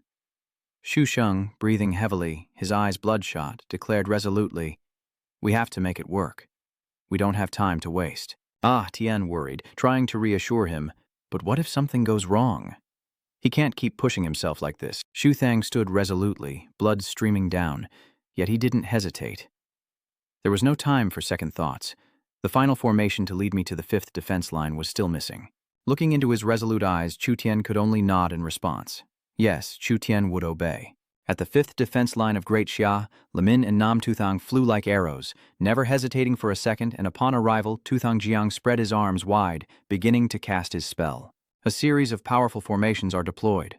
Hellfire Sword, Qi Formation, 100 million units of power, spanning 10,000 kilometers. Purgatory Fire Formation, 100 million units of power, spanning 10,000 kilometers. Abyssal Thorn Formation, 100 million units of power, spanning 10,000 kilometers. Layer upon layer of formations create a strong protective barrier, like layers of defense for China, when suddenly a strange shape appears from the hills. It resembled a colossal ancient tree, its trunk sprouting massive branches that split into even more above, culminating in a dazzling, bud-like apex. Shu Sheng couldn't help but feel the formation's immense power. He had endured pain countless times, sweat pouring like rain, his body weary to the point of collapse. Meanwhile, our senior male disciple has returned, hearing the call from afar and arriving just in time. Shu Tian rushed over, his voice choked with emotion. Star River, brother. Nam's hair. His hair has turned white. The victorious man comforted. It's all right, I'm here. The Qin brothers exchanged worried glances, asking, what happened to you? The man replied, this is a sign that I'm ready for any battle. He can finally understand everything now. Meanwhile, the alien army is breaking through the last line of defense of Nanbeichuan and Beibingchuan, causing both regions to be destroyed. The alien army continues to break through the defenses of Zhuyanqi, inevitably leading to its destruction, but the My Nation is still resisting fiercely. But when the S-class aliens appeared, along with millions of other aliens and their army, the United States faced a fierce attack. In the sky, fly cams constantly flew to monitor the situation. The soldiers and citizens alike are enduring the alien onslaught. The final battle draws near, and the victor has something to say. The so-called 5 great divine-level prodigies of the Northwest are all me. His words stunned everyone. What? No one can believe it.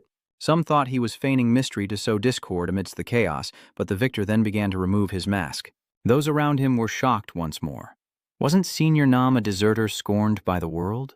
No one could believe their eyes, and even Zhang Yuan, who had suspected it, was in disbelief. Is that really Senior Nam? Nonsense. This is an insult to our idol. How could this be? Some were furious, unable to accept the truth. Find this impostor at once. How dare he impersonate my favorite summoner? It's unbelievable. Nam appears in this unexpected way, shocking and infuriating many. He continues to display his power by revealing his 5 major talents: Assura, beast taming, necromancy, formation, and forbidden magic. Now I have the right to speak, he declares, leaving everyone around him stunned. No one could believe what they were seeing, and his sister, overjoyed, said, "Finally, even if the world ends, at least my brother can be free." The son she'd once scorned was finally able to be himself. Showy as he was, she couldn't deny it. He should have been like this a long time ago. She says, "It's great. He finally doesn't have to hold back anymore."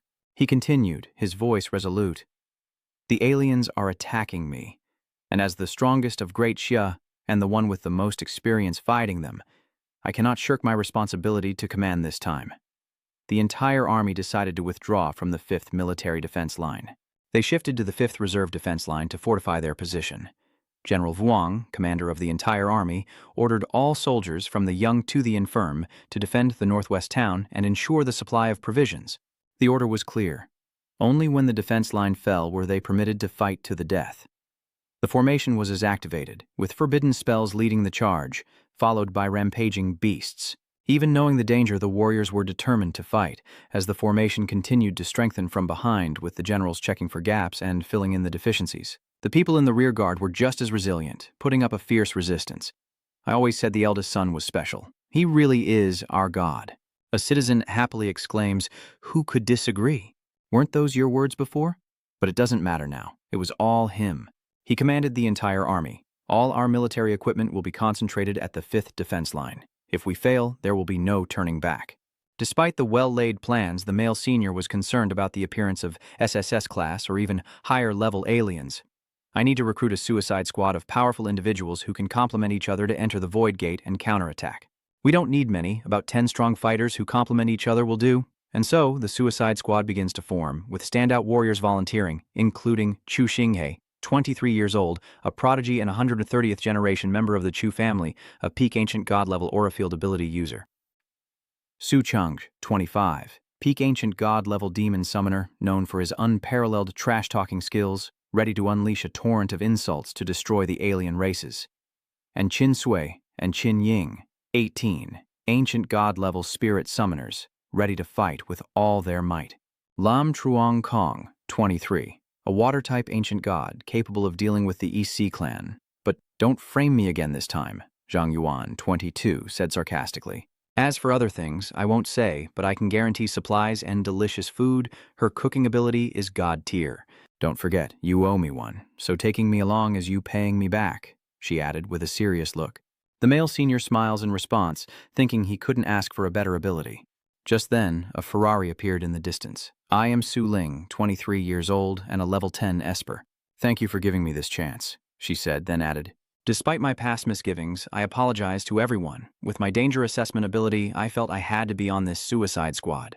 Next is Zhao Kier, age 20, who possesses the level 10 ability to reverse time.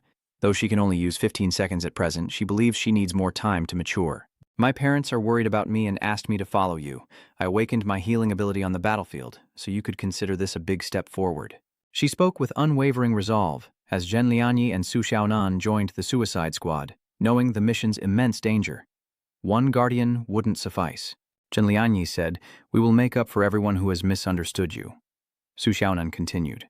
Senior Nam looked at the warriors, his eyes shining with gratitude. "Thank you, everyone.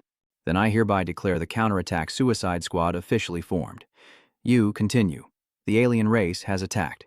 All troops, prepare for battle."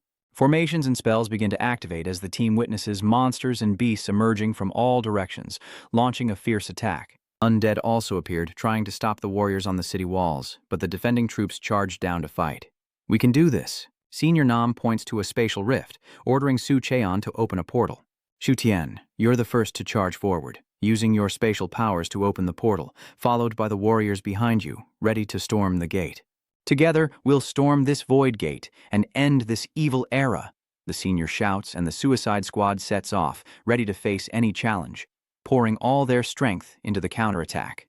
As everyone awakens, they find themselves in a strange house in the distance, the scene somewhat hazy. Seeing this, one person asks, "Huh, where is this?"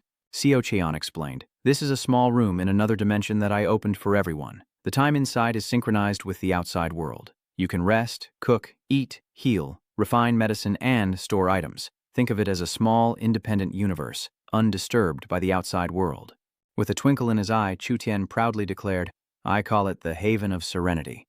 But with a cold expression, Ziying retorted, "We don't have time for such indulgences." Su Chang'e chuckled, placing a hand on Ziying's shoulder, saying, "Hey, Ziying, are you even human? Or are you some immortal or mutant who lives on air and drinks dew? Even if you're stronger, you still need to eat, drink, and sleep. Do you think we can completely wipe out the alien race in 3, 5, or 7 days? You really are too serious. Who says you can't enjoy yourself during battle?" But the man remained unmoved, his face unchanged. Chenggu reminds him, "Don't forget we haven't slept in 2 or 3 days. You even went gray after flying, you know?" He waves his hands, saying, "At least take a look at their good intentions." Clutching Chu Tian's hand, Chu Xinghe said, "Even in the apocalypse, adults can't disappoint children." Despite the whispers, Lan Changkong's eyes sparkled with joy as he exclaimed, "This is truly my dream room." As everyone entered the house, Sam looked at Changkong and said, "That expression and posture of the person in front of us just makes us look even cooler." Another person quietly supported Sam, saying, "He's an old soul, not to mention he has the heart of a young girl. There's no reasoning with people like that." Watching everyone talk, Hare could only force a smile and follow them inside, but Ziying noticed the Chin twins and asked, "Aren't you two going to take a look?" Hearing Ziying's question, the brothers replied respectfully, "We swear to follow in our benefactor's footsteps, even unto death." Helpless, Ziying said, "Okay, let's go then." Even ahead, Chungo heard the exchange between Ziying and the brothers. He chuckled. "Indeed, a pair of wooden heads, worthy of being plant-type summoners." With that, he reached out and opened the door, his face then filled with surprise. "Not just Trungka, even Trungkong is shocked. Is my dream world full of ink paintings?" Xingyi affectionately ruffled Tian's hair, saying with amusement, "Does this kid have psychological issues?" "Ha ha, just like my sister." Seeing the scene unfold, one of them murmured, "It feels like we're all moving so calmly." The house is decorated with pictures of them. With pride, Chu Tianru says, "This style is my entire childhood." Seeing everyone's surprise, she smugly replies, "I'm relieved everyone likes it." Hearing this, Zhangge responded directly to Chu Tian, "Big sister, how could you see through all that?" Hearing this, Yijingyi couldn't hide his smile and pretended to cough, while Zhangge yawned sleepily. Ziying then said, "That's good. Isn't this style geared towards the living dead?" Sitting at her brother's feet, Chu Tian downplayed it, saying, "Nothing special, just a little preparation." Zhang Wen turned to everyone and said, "I'll check the kitchen and storage room first. Qin Ying and Yon Sui, let's go grab a bite to eat." Xiaonan looked at Chu Tian and asked, "Where are the medicine lab and treatment room?" Meanwhile, Ko Ni, concerned with hygiene, asked, "Does the bathroom have a large tub?" Ziying looked at everyone and said to Xing He, "This feeling of clear skies is what it's like after the apocalypse ends." Xing He found it hard to understand, telling Ziying that he was overthinking things. Why not learn from Su Chang'e, who was already sound asleep? On the bed, Chang'e's face is serene, as if he's dreaming of something. Sheng, he continues, "Smart people are often tired. You should get some sleep too." In the kitchen, Zhang Yuan busily prepares their first meal in this peaceful place, saying, "This is our inaugural feast, so we have to make it a good one. Although they have enough food for a year, this might be the last time they all eat together." Qin Sui, carrying a basket of vegetables, says, "Sister Yuan, I just picked these and the others are planting more outside." Hearing this, surprise washes over her face as she asks, "So soon? I forgot you two are true spirit summoners. Why bother planting when you can just summon them?" Qin Sui replied, looking at the fresh vegetables he'd grown. "My brothers say that vegetables taste best when they're grown in the earth, especially when they're pulled up with a little mud still clinging to them. That's what makes them real. Even if we're not here anymore." Knowing Qin Sui had spoken ill of their future, Zhang Yuan quickly brushed the thought aside and hurried everyone out. "Leave the vegetables to me. Everyone, get out. All this oily smoke is stinging my eyes." Xiaonan looked at the supplies and equipment in the alchemy room and said in surprise, "That girl, Chu Tian, is really something. They even transported the equipment while we were teleporting here? How is that even possible?" "Just use what you can. I need to quickly concoct drugs that will boost everyone's combat power." Hearing this, Xiaonan supported him, saying, "Then, I'll specialize in fast recovery and stamina-boosting drugs. Nam Zishan sat on the bed, marveling. The only white sheet here. Xiao is really clever. At the portal, Kaer, Chu Tian, and Su Leng scouted the distance, preparing for the front lines. The distance to the Void Gate is 300 kilometers, and a reconnaissance point 30 kilometers from the Void Gate would allow us to monitor the enemy's situation. As for the B formation, Kaer crosses her arms, curiously eyeing Chu Tian. Hey, kid, I'm asking you. You can create a small universe like this, so why not just create a new blue planet and put all of humanity in it? Shu then retorts, then why don't you have any breasts? Don't you want to? Is only someone as flat as you allowed to live? Are children's lives worthless? Feeling mocked, Connie clenches her fists and retorts, what did you say? You little brat? Realizing she's getting worked up, Su Leng tries to calm her down. Connie, she's only 9. She just accidentally spoke the truth. Seeing everyone joking together, Chu Tian said with a sad expression, being flat is good. At least you can live. I exchanged 50 years of my life to create this peaceful place. I may not even live long enough to be called flat. Realizing she'd upset the girl, Kaer apologized softly, prompting a smug grin from Chu Tian, who thought, adults are so easy to fool. Finally, it's time to eat. Zhang Yuan, carrying dishes of vegetables and meat, says, the soup's here. I wasn't sure what everyone liked, so I made a little of everything. Looking at the delicious food on the table, one of them couldn't hide their craving and exclaimed, it smells so good. I'm completely awakened by the aroma. Everyone was present and accounted for. Ziying began, now that everyone's here, I'd like to briefly discuss our next course of action. Seeing Ziying speak, the room remained silent. Can't we eat first, then talk? Chu Xingye said, chopsticks in hand, seemingly knowing what Ziying was about to say.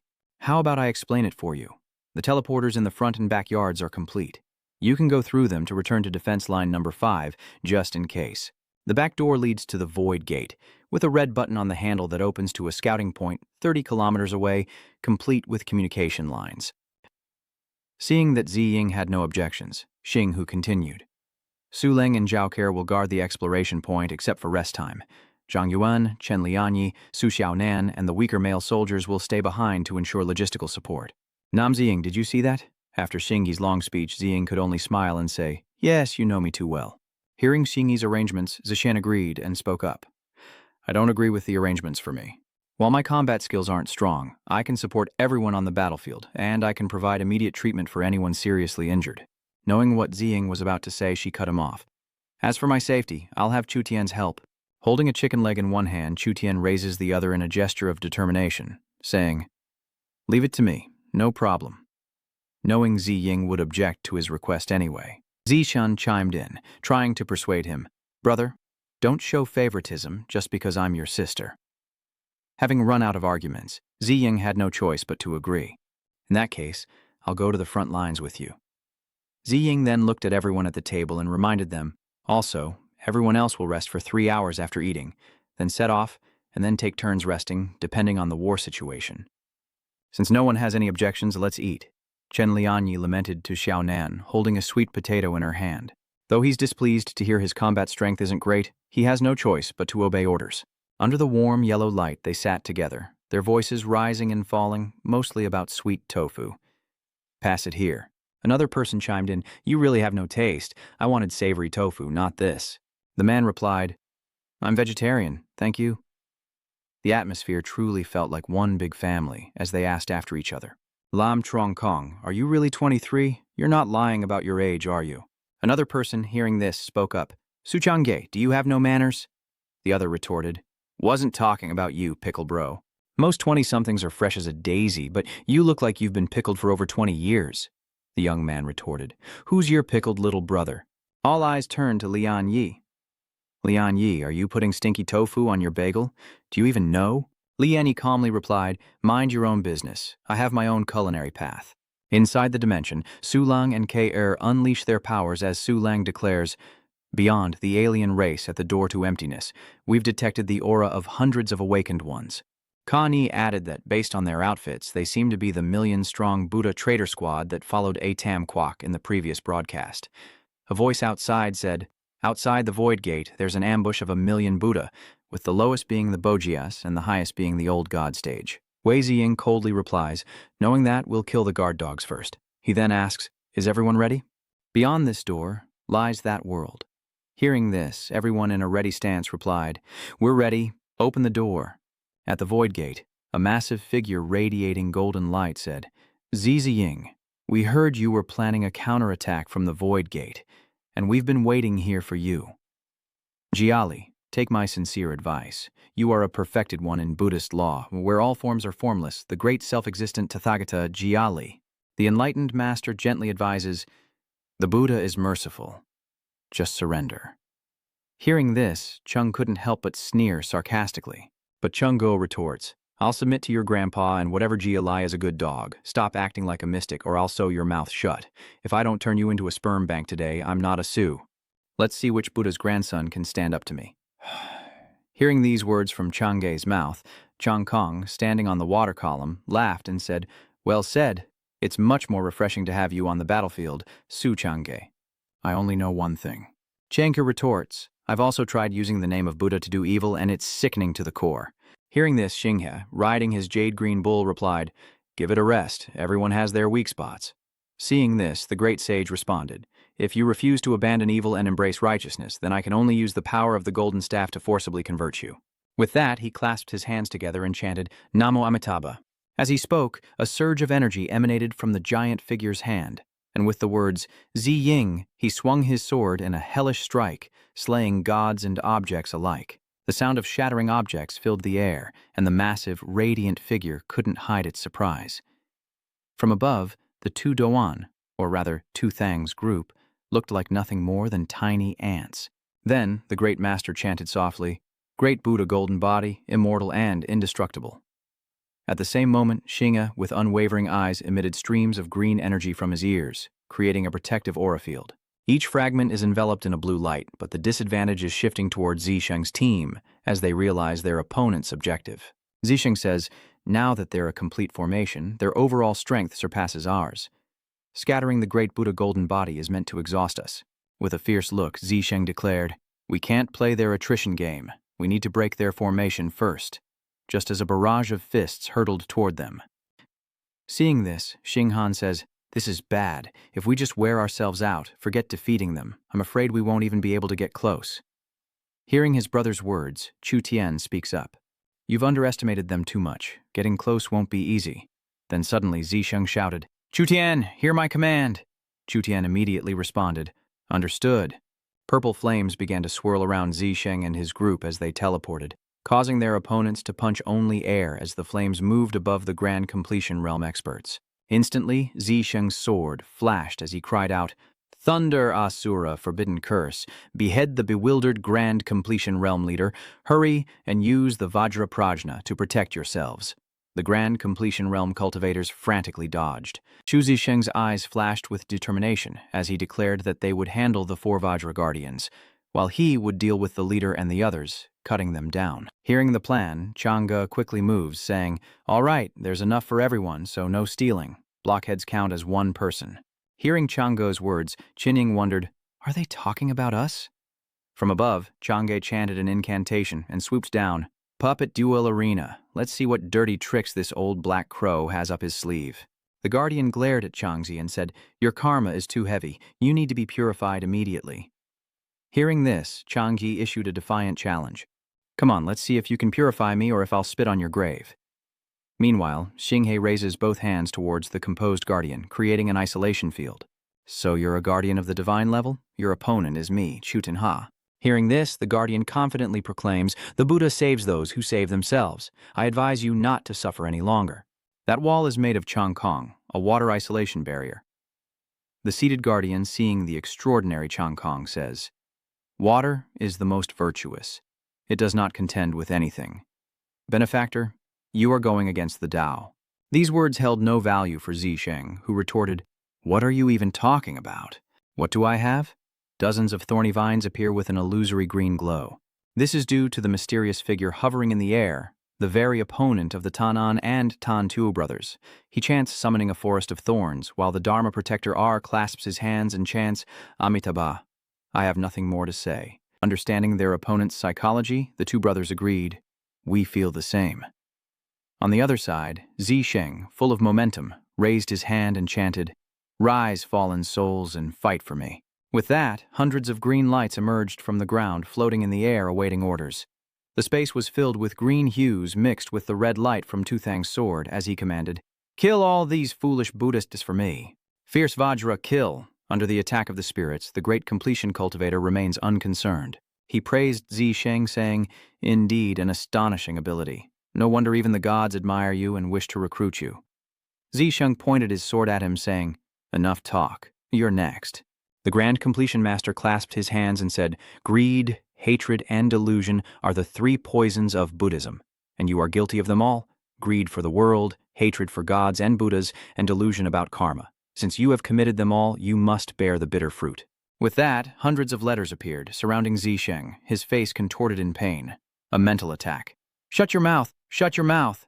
Attacked by a spiritual onslaught, Zisheng remarkably still chants, plunging the azure element charm down upon the great sage, declaring, "I despise you charlatan gods. You preach against greed, anger, and delusion, yet you yourselves crave enlightenment.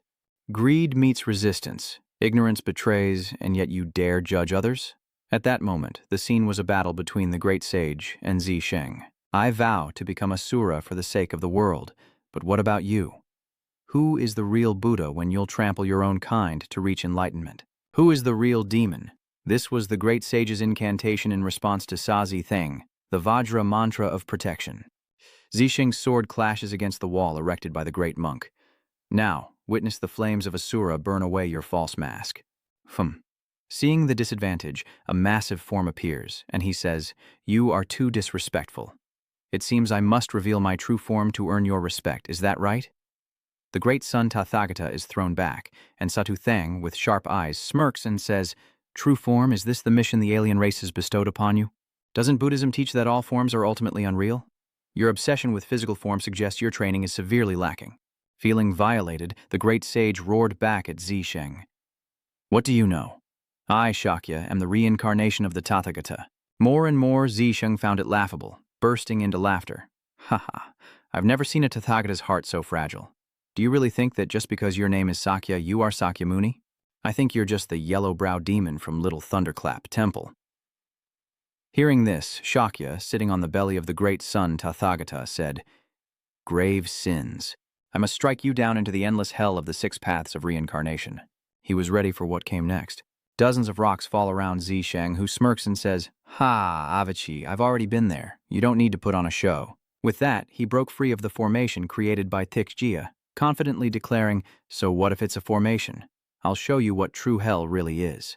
With that, he unleashed the 5 levels of hell spell, breaking free from the formation, and Thikjia exclaimed in shock, "Impossible! How could my god-level formation be shattered with a single blow?" After that flight, Zisheng gripped his sword tightly, his eyes full of murderous intent, saying, "Let me tell you, you are not a god, and your formation is nothing but a mere drawing. If you have nothing new, then it's my turn." Then, a fiery red dragon appears, and all Thikjia can do is chant defensive spells. Assura Lava, Forbidden Curse, Teng Yun Defense. Then another dragon appears, this one green. Seeing this, Thikjia immediately casts the Vajra protection spell, followed by Tuthang's incantation, Assura Ice Descent Curse.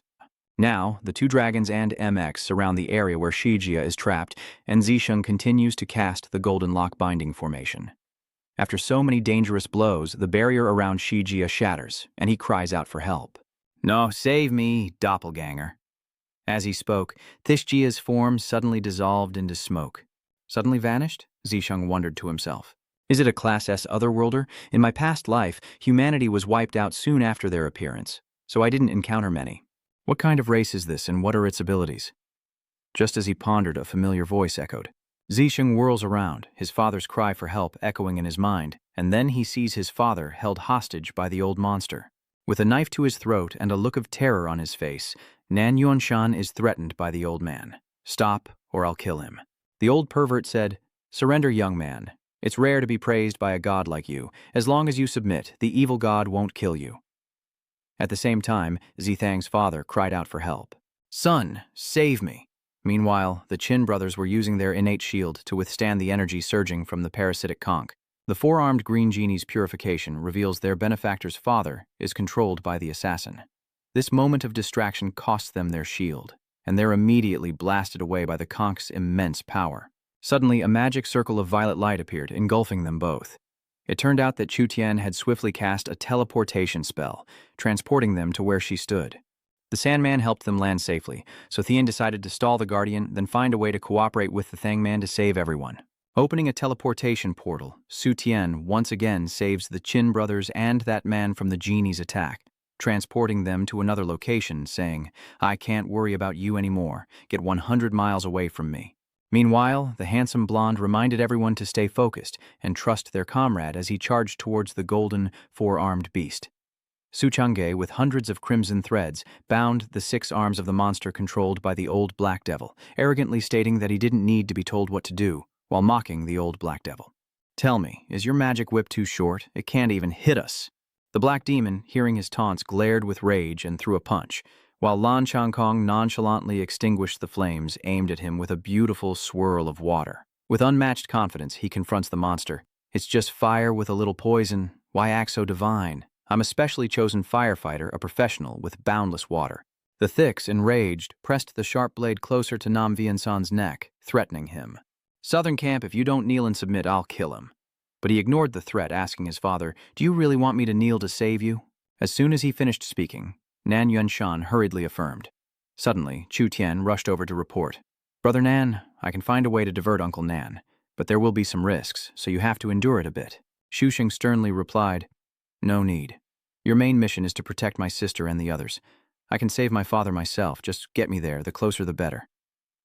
Hearing their exchange, the Qi family moved their weapons even closer. "He's threatening you, saying not to try anything, or he'll kill your father in an instant." The man calmly replied, "What tricks could I possibly have up my sleeve?" But then, he leaps from the purple magic circle behind Tishjia, brandishing his red sword in the man's bewildered face, and strikes a crimson blow. "Was it because you underestimated this old man? Mess-class otherworlder, aren't you going to reveal your true form?" That sword forced him to reveal his true form, a giant, blue-skinned, purple-eyed monster covered in holes. Why is he so indifferent to his relatives' pleas for help?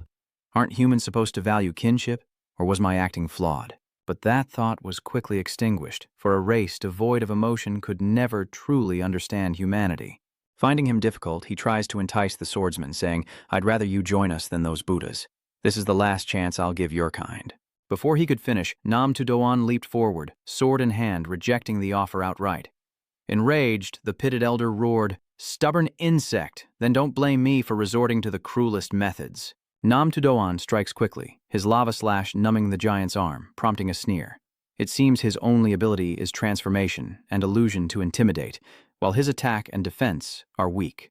Realizing he couldn't win, the pitted old man resorted to psychological warfare, assuming that Nam Tudoan knew his father was an illusion and attacked without hesitation. So, this time, he directly invades his mind, and memories of the Nam Tudoan's childhood suddenly flood back.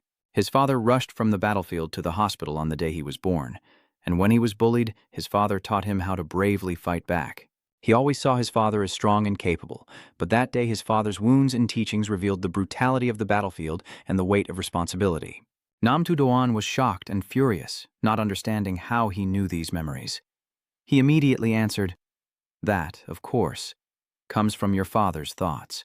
With a flick of his wrist, the golden giant emerged from the ground, crushing Nam Viensan and causing him to cough up blood.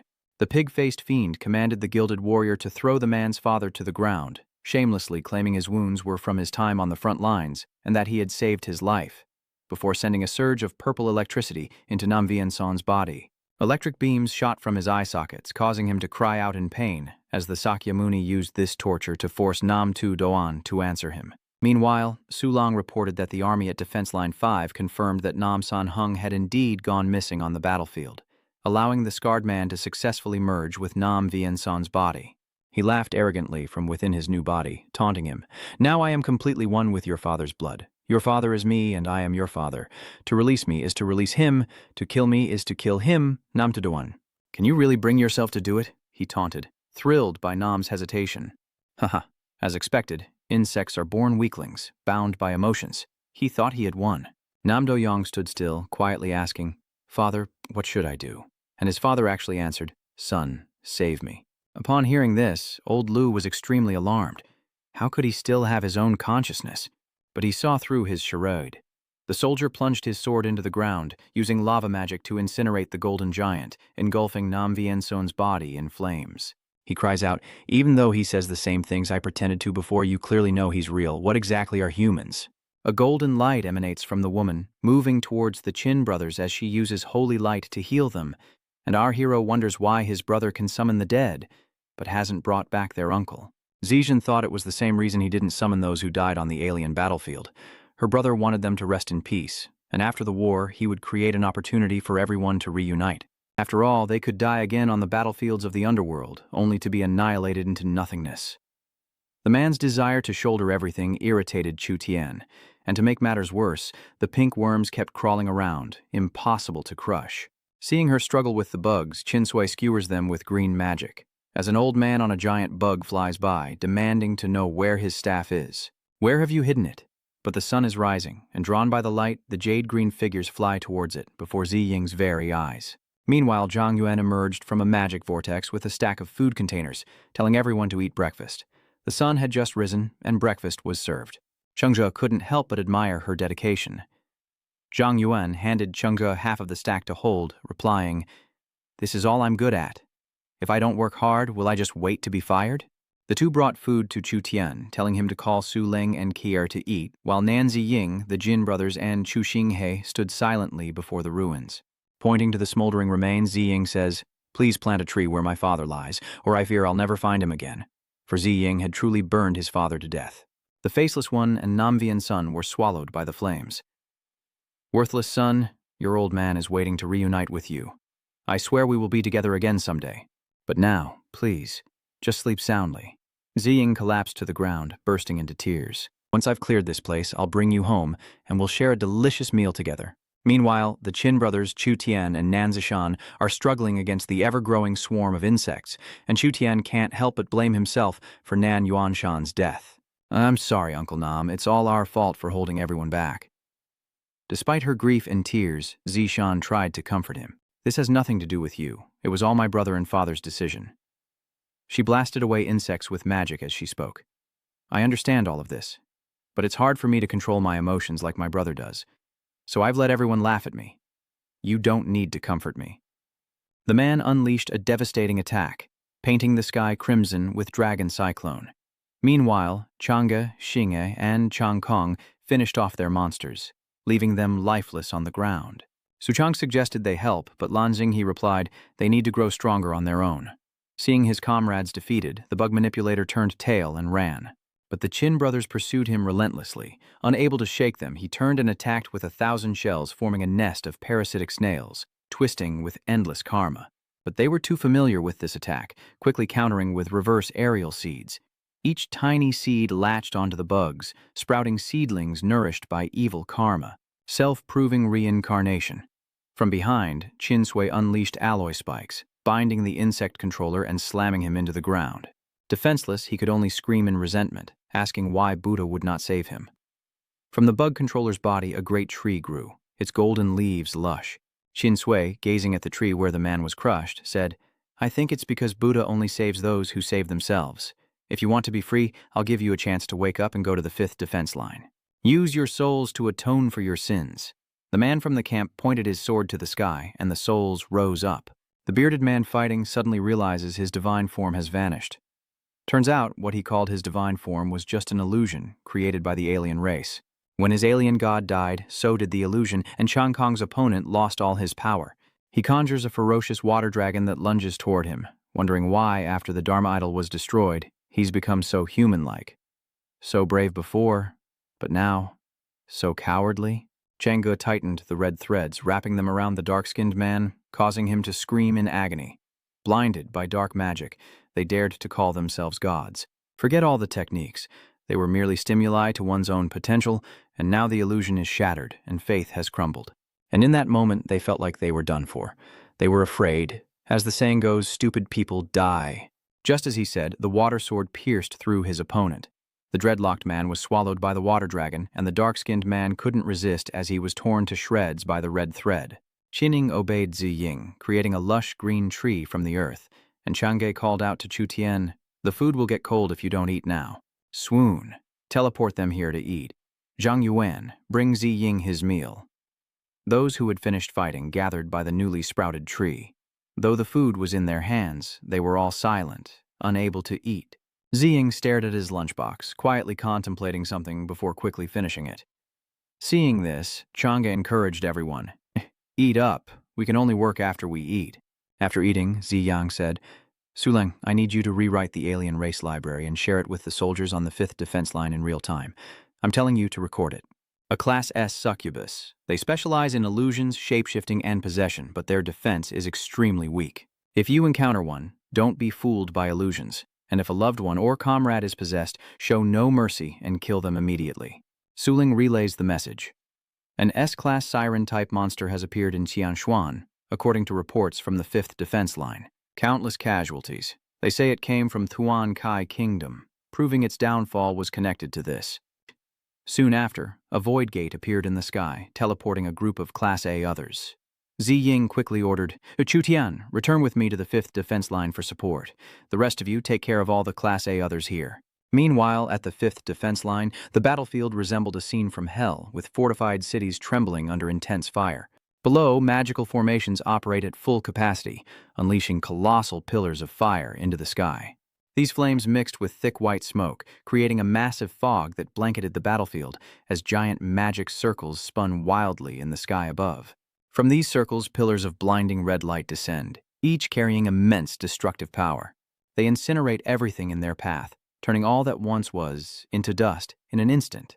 The earth cracks into large chunks, forming deep fissures, and dust rises, obscuring all vision, blurring the line between earth and sky.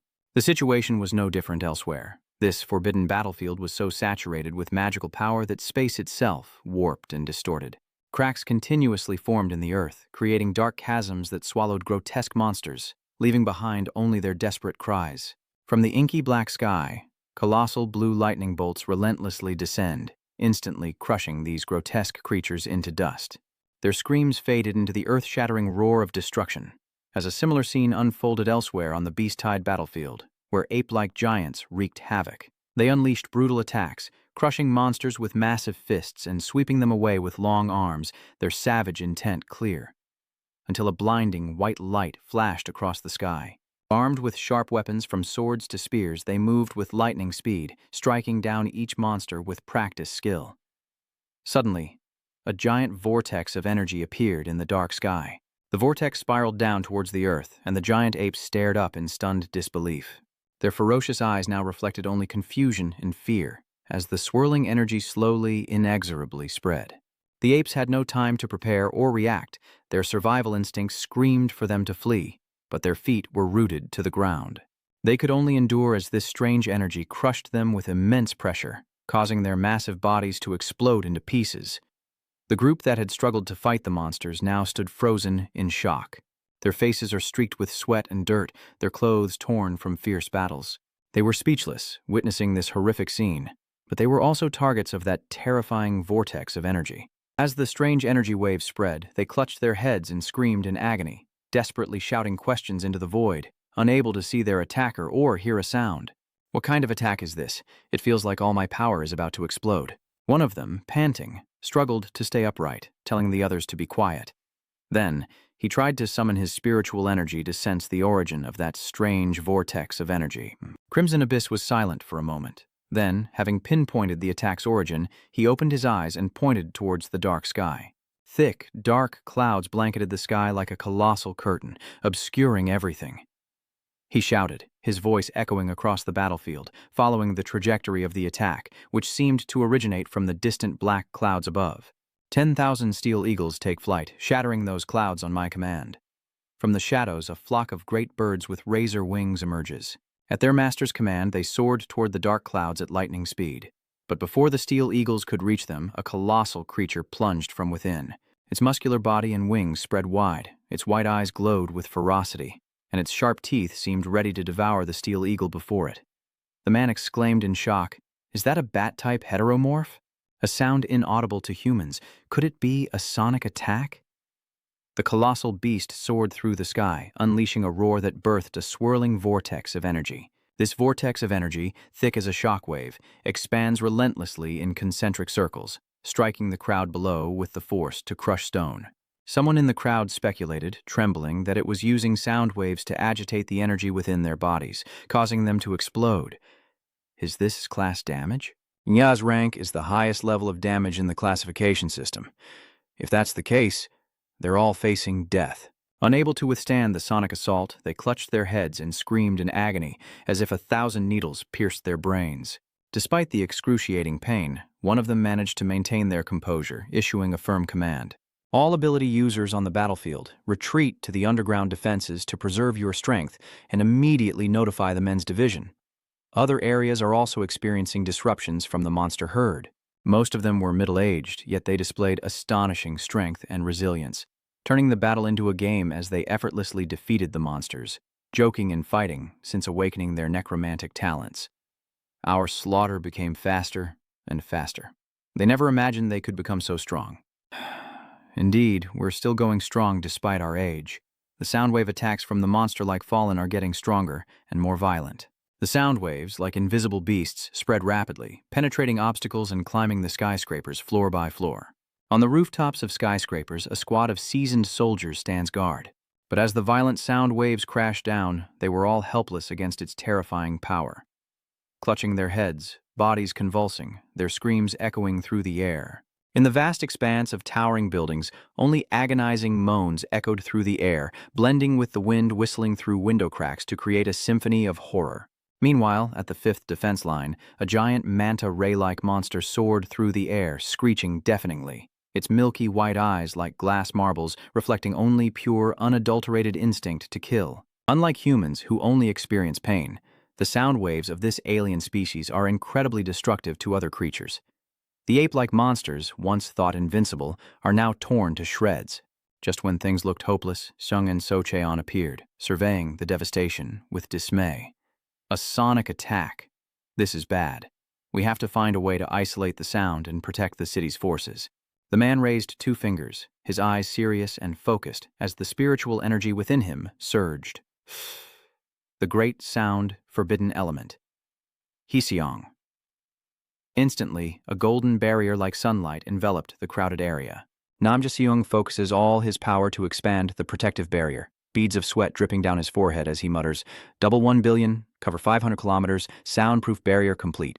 The system displays information after activating the skill. This prohibition consumes 100 trillion units of power. Each high-level element consumes 100,000, leaving a surplus of 500 trillion. The monster hunters, who had retreated into the shelter, cautiously emerged to find the man standing firm in the midst of the battlefield. Everyone cheered. The sonic attack has been lifted. It's the man from the camp. Soldiers, follow me out to attack and continue the fight. The butchers, still shaken after escaping the horrific pain of the sound wave, asked each other in trembling voices, "What was that?" "I feel like I'm about to explode. I fear a powerful warrior has arrived from the 5th battlefield." One of the men suggested, "Let's go see the battle at the front lines firsthand." Outside, Nam Tu Theng moved with lightning speed, then called out to So Thien, "Teleport me over there. Cooperate with me in battle." So Thien immediately complied. Okay. The girl conjured a radiant vortex of spiritual energy in the sky, spiraling like a tornado, instantly teleporting the man to the monster's face. Sensing a threat, the beast fled with terrifying speed. The man watches its movements, then mutters, "Fast enough." Then lightning it is. He calculates and prepares his attack, his mind a machine analyzing every possibility, holding back the wood spell as his figure blurs. Standing firm on the giant tree he conjured, he shot through the air, determined to catch the beast. The living tree stretched, carrying him toward the bat-like monster. Standing firm, he prepares his next move, a forbidden lightning strike, unleashing countless powerful blue bolts like divine swords. But the bat, with its massive wingspan, flew swiftly, dodging every lightning strike with ease. The man exclaimed in shock, "Its speed is too much even for lightning?" Normal attacks simply won't hurt it. Suddenly, the bat turns to face him, its white eyes now burning like hellfire. It opened its mouth, revealing dagger-like teeth, and let out an ear-splitting screech. Boom! This sound was more than just a cry. It contained a strange power. The man stood frozen, watching his lightning strikes turn the beast black as coal, disintegrating into fragments. Regaining his focus, the man gripped his sword, swung it down decisively, and roared, "Light binding curse, break!" A sharp slash radiates brilliant golden spirit energy in the air, a sunbeam of destruction cutting across the sky. The monster gracefully dodged the sword strike, somehow flanking him without a trace. The victorious man glanced back, meeting its bright, cold eyes, the gaze of a predator who had found its ideal prey. It opened its mouth wide and unleashed a powerful sonic wave towards the man. This wave was like an invisible wall, pushing hard against him. As he desperately defended himself, he pondered a counterattack, a silencing spell. A single spell won't stop it. He needs to find a combination that works. He raises his sword, creating another soundproof barrier like before. Straining to expand as much as possible, he could still overwhelm the sound waves of the bat-like monster. Soundproof forbidden spell. Times 10, times 100, times 1,000. He roared, amplifying the spell 10,000 times, then 100 million times as Chu Tianyi arrived from behind. The girl shouted a warning. "Brother Nam, its attack range is too wide." Hearing this, he began to calculate in his mind. To neutralize the soundwave attack, we need at least 100 million seals, but we only have enough source stones left to add 4 billion more. We can't keep fighting this war of attrition. He glanced at the soundproof barrier he had created to protect the entire area, and realized a troubling truth. The barrier was too large and too thin, and was about to break. He reinforces the barrier, increasing the soundproof incantation by 3 billion, but knows it's only a temporary fix.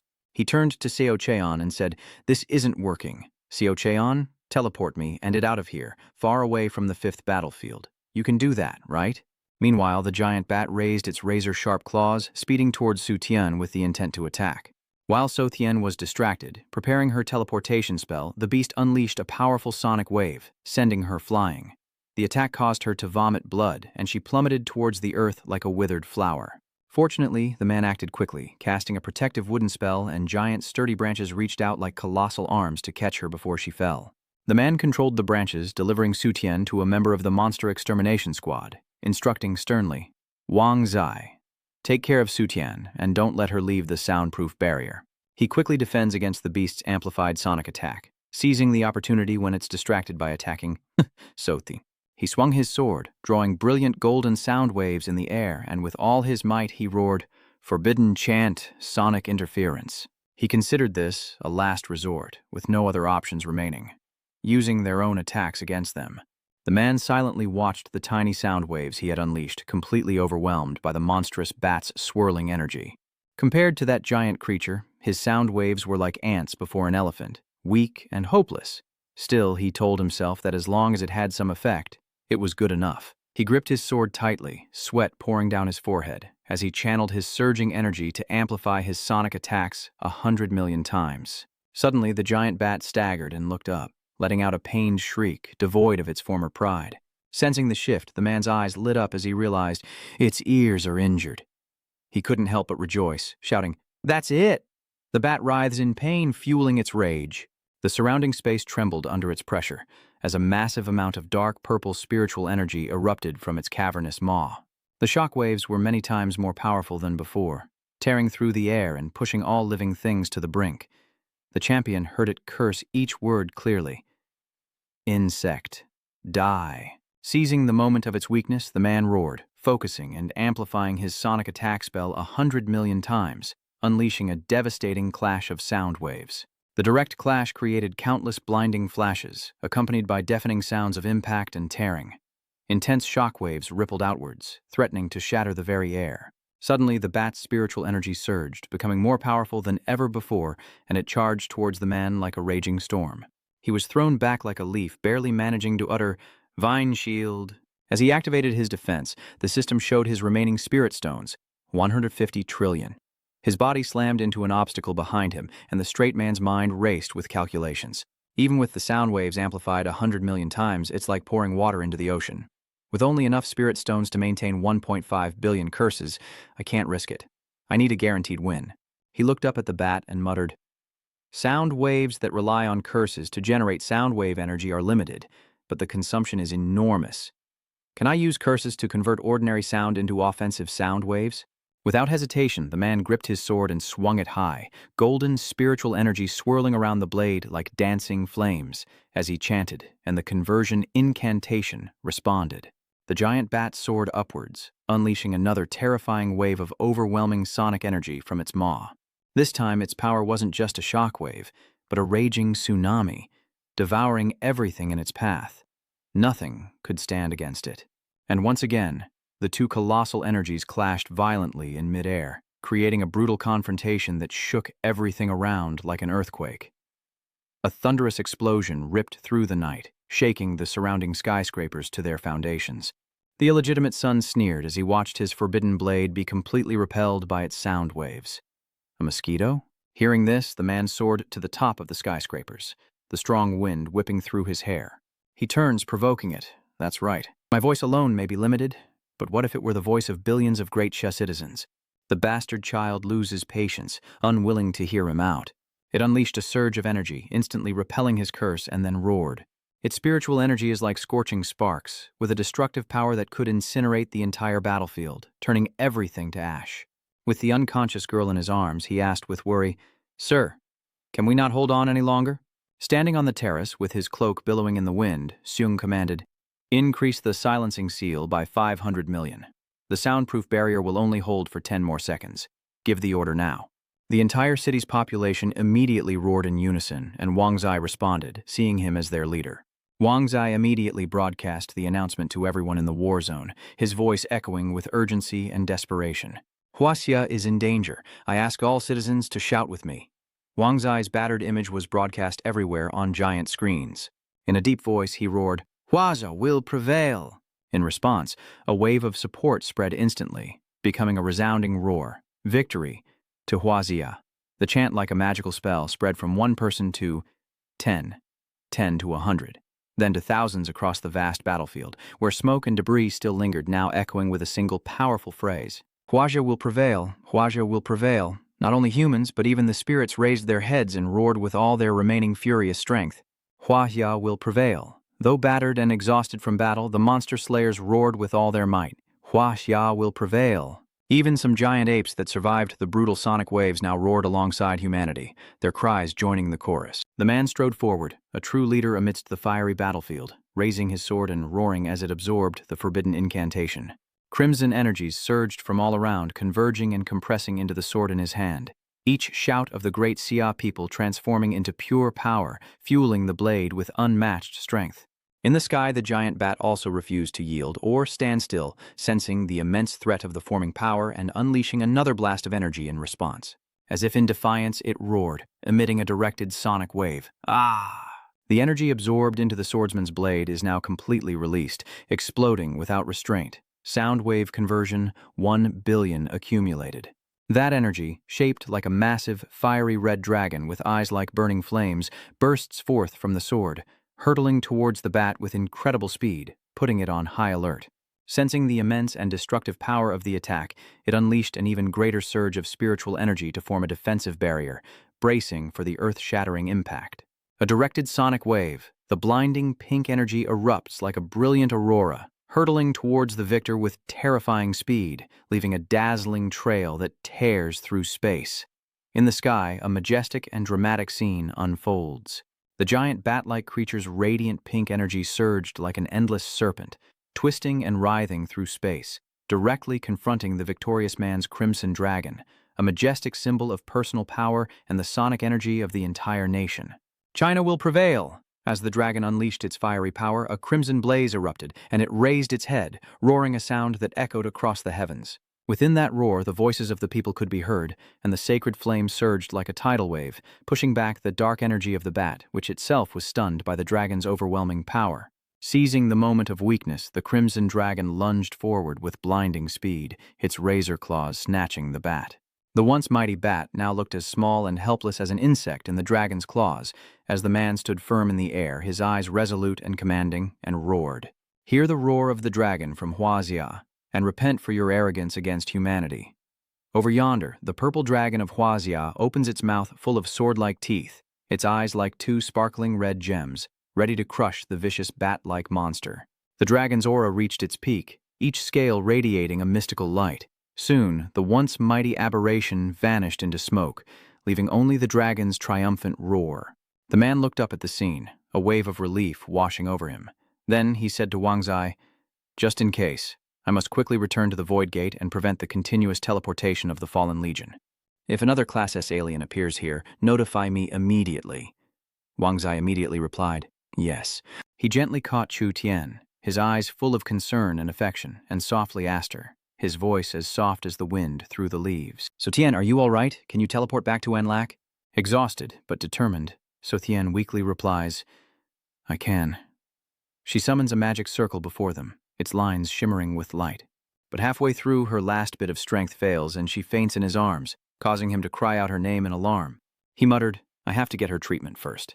Without hesitation, he carefully picked her up and prepared to fly into the teleportation circle.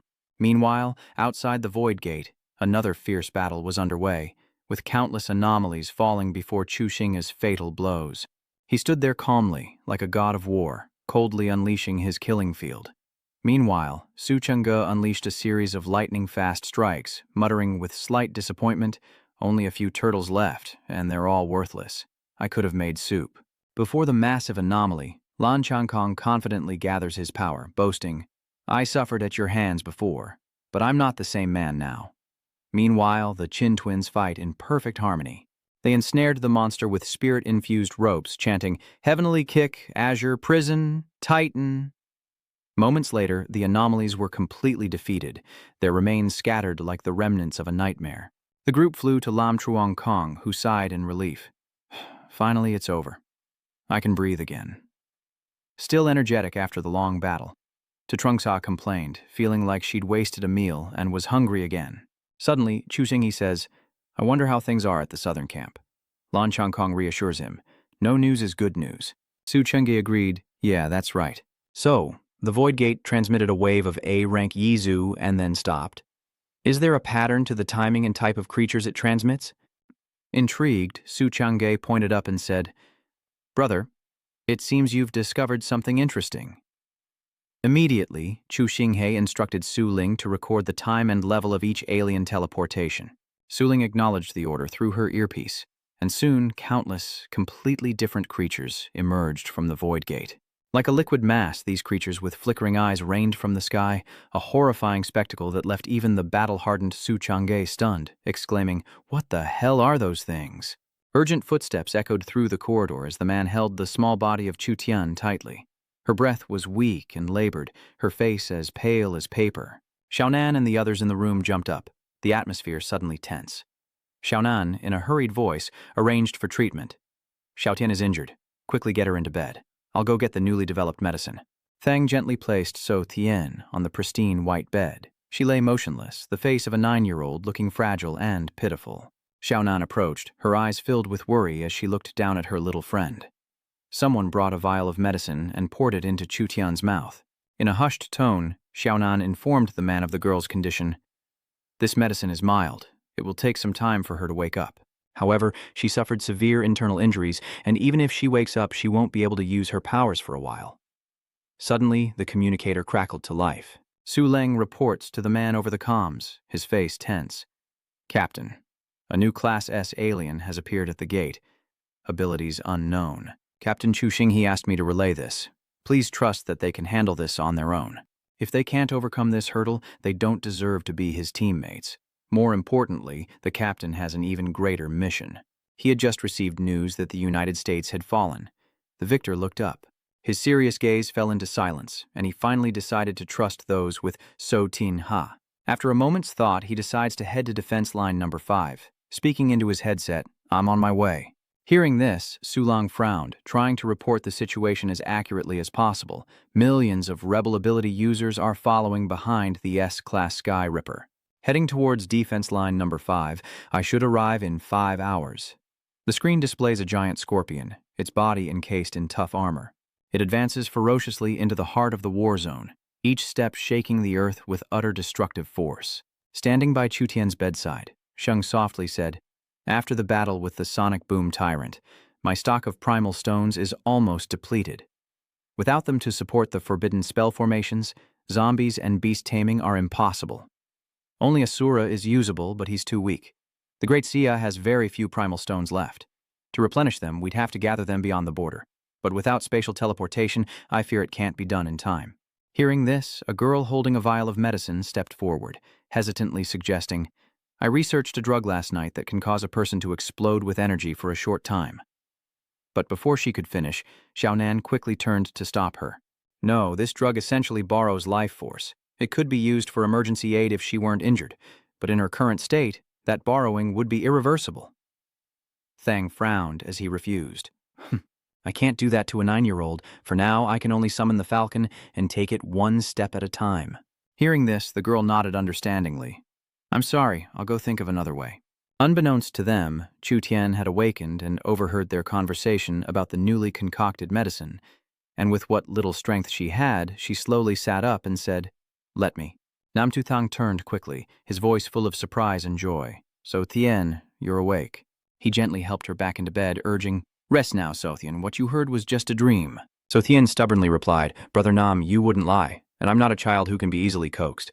Seeing her stubbornness and disregard for her condition, he said sternly, So Tien, I'm ordering you not to do as you please.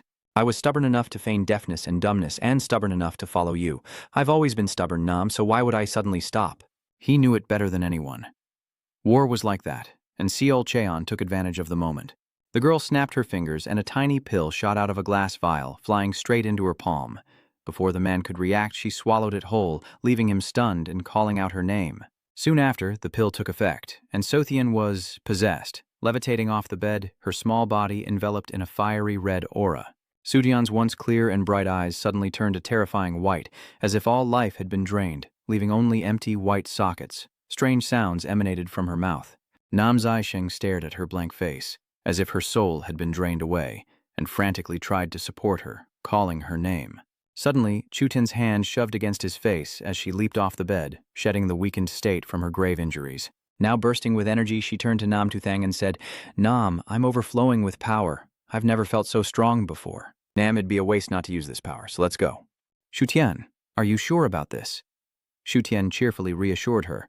Of course I could take you off planet Blue right now, let alone to another country, so rest assured. Nam Zisheng turned and pleaded, Little Nan, can you prepare some more of this medicine for me? Little Nan reluctantly replied, If you insist on doing this, then take a lot of wound medicine with you. At least it can reduce some of the side effects. The two girls immediately split up to prepare. Okay, I'll get it. Zhang Yuan brought over 2 steaming bowls and whispered, If you have to go, at least finish your porridge first. I just cooled it down, it's not hot anymore. The winning man took it and handed a bowl to Chu Tian, then politely replied, Thank you.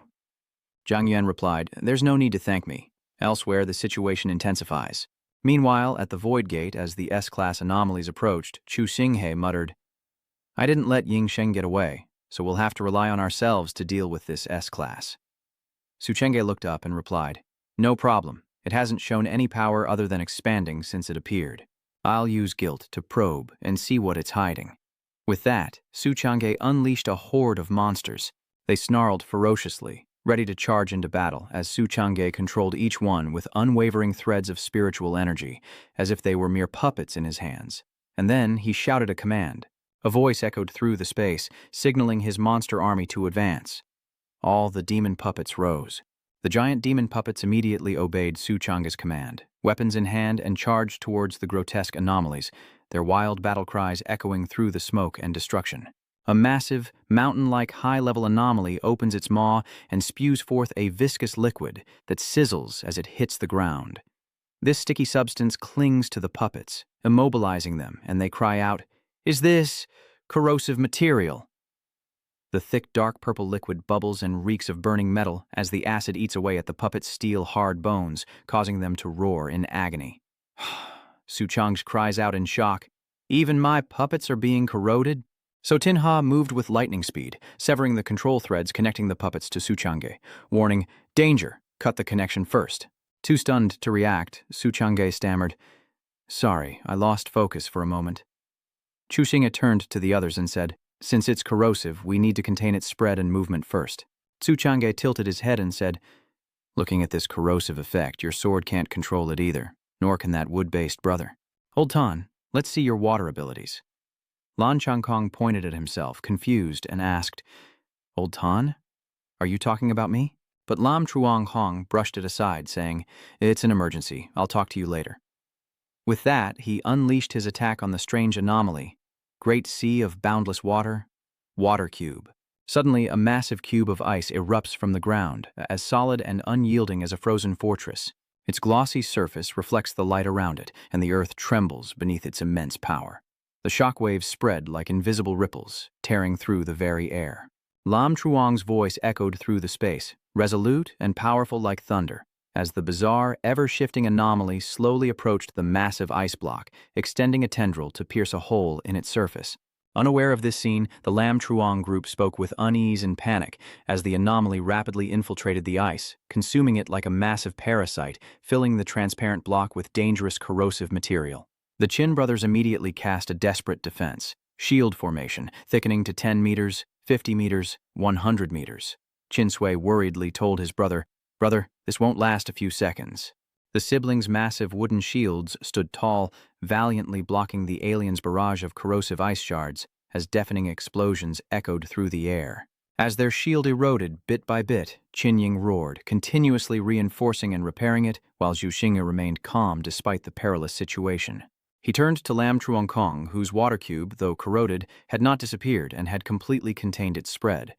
Next, they just needed to find a way to attack and see what its weakness was. Water can control its spread and movement, but what about fire? Lam Truongkong replied somberly, his voice laced with deep regret and helplessness. "We don't have anyone with fire affinity." The Qin brothers, standing firm like immovable stones, continuously unleashed their spiritual power to build shields, and upon hearing this declared, "We can create flammable plants. All we need is a spark." Seizing the moment, Chu Hinghe added, "My sword energy can ignite a spark. Let's combine our efforts." He skillfully manipulated each strike, wrapping them tightly around the rough tree trunk. Chu Xinghe shouted, "Sword energy clash, ignite!" Soon the sword energy became a tube engulfing the long tree, instantly erupting into a massive torch, incinerating everything in its path as it hurtled toward the anomaly at incredible speed, leaving a long trail of smoke. The intense flames engulfed the creature, causing a horrifying sizzle and a pungent burning smell. But as it shed its burning body like a molting snake, revealing its ability to regenerate, they gasped. "It can split and regenerate." A massive explosion like a thunderclap sent Chu Xinghe flying backward, his clothes scorched, blackened with smoke as he plummeted from the sky. Someone saw the danger and shouted a warning. Immediately, strands of spirit energy shot out like spider silk, grabbing the falling Chu Xinghe and pulling him to safety. Su Changge frantically pulled the rope, his face etched with worry and drenched in sweat, as Lan Changkong rushed over, asking, "Chu Xinghe, are you all right?" He replied softly, "I'm okay." The Qin siblings stood trembling in front like two final shields, their hands constantly releasing spirit energy to build up the barrier. They felt they couldn't hold out much longer, their voices filled with despair and fear. "Our shields are being corroded faster than we can repair them. They're about to be completely destroyed." Exhausted, Xinghe turned to Lan Changkong, asking if he could control the black rain. Changkong shook his head. "I can't. Because they're schisms, not water, but I can still control the corroded water." Xu Xinghe then asked Su Changge if a fire attack could detonate the main body, delaying its regeneration to some extent. But only a long-range attack would work if they could penetrate the corrosion, find the core, and ignite it, which might turn the tide and secure victory. Su Changge muttered, lost in thought, as the crystal-like space bubble containing the man appeared, left behind by Chu Tian. Suddenly, Nam Tu San appears unexpectedly, encased in the crystal-clear space bubble Truong Ka mentioned, reflecting a faint emerald light as she heads toward the strange alien creature, speaking with a determined yet risky tone. "I wonder if this space bubble will work. Well, nothing to lose. Let's give it a shot." Protected by a golden bubble, she faced a hideous, roaring blue monster. "I'm in. The space bubble is working." Those below breathed a collective sigh of relief. It worked. As soon as she landed, she asked with concern, "Xinghe, you're injured. Let me heal you first. Are you not afraid of the pain?" "No rush. The shield here isn't going to hold for much longer. Let's see if her holy light can resist the corrosion." Zihan agreed, raising her hand to unleash her spiritual power, creating a large golden shield of holy light in front of them to block the incoming blue projectiles. It seemed to be working, but not for long. And with my current abilities, I can only unleash a large-scale holy light twice at most. Lin Chang didn't look up, saying that one moment was enough and 2 times would definitely suffice. Xinghe chimed in, opening the holy light barrier first to protect everyone in place of the blockheads. Hearing this, the man poured more spirit energy into the shield, making it even larger, protected by the holy light. As Chutinha stepped into her protective barrier, she commanded the others, "I'll go first, and use my sword to break it open and find the core." Xinying and Chinsui created explosive seeds, which Su Chang'e wrapped in a large puppet and threw directly into the center. They responded in unison. As the two climbed higher, he smiled and reassured Zishan, "Don't be nervous. Just coordinate your attack with my sword energy later." Without looking at him, she said, "Okay, when we reach a certain height, we'll both raise a hand and shout, 'Prepare, myriad swords domain, holy light envelope.'"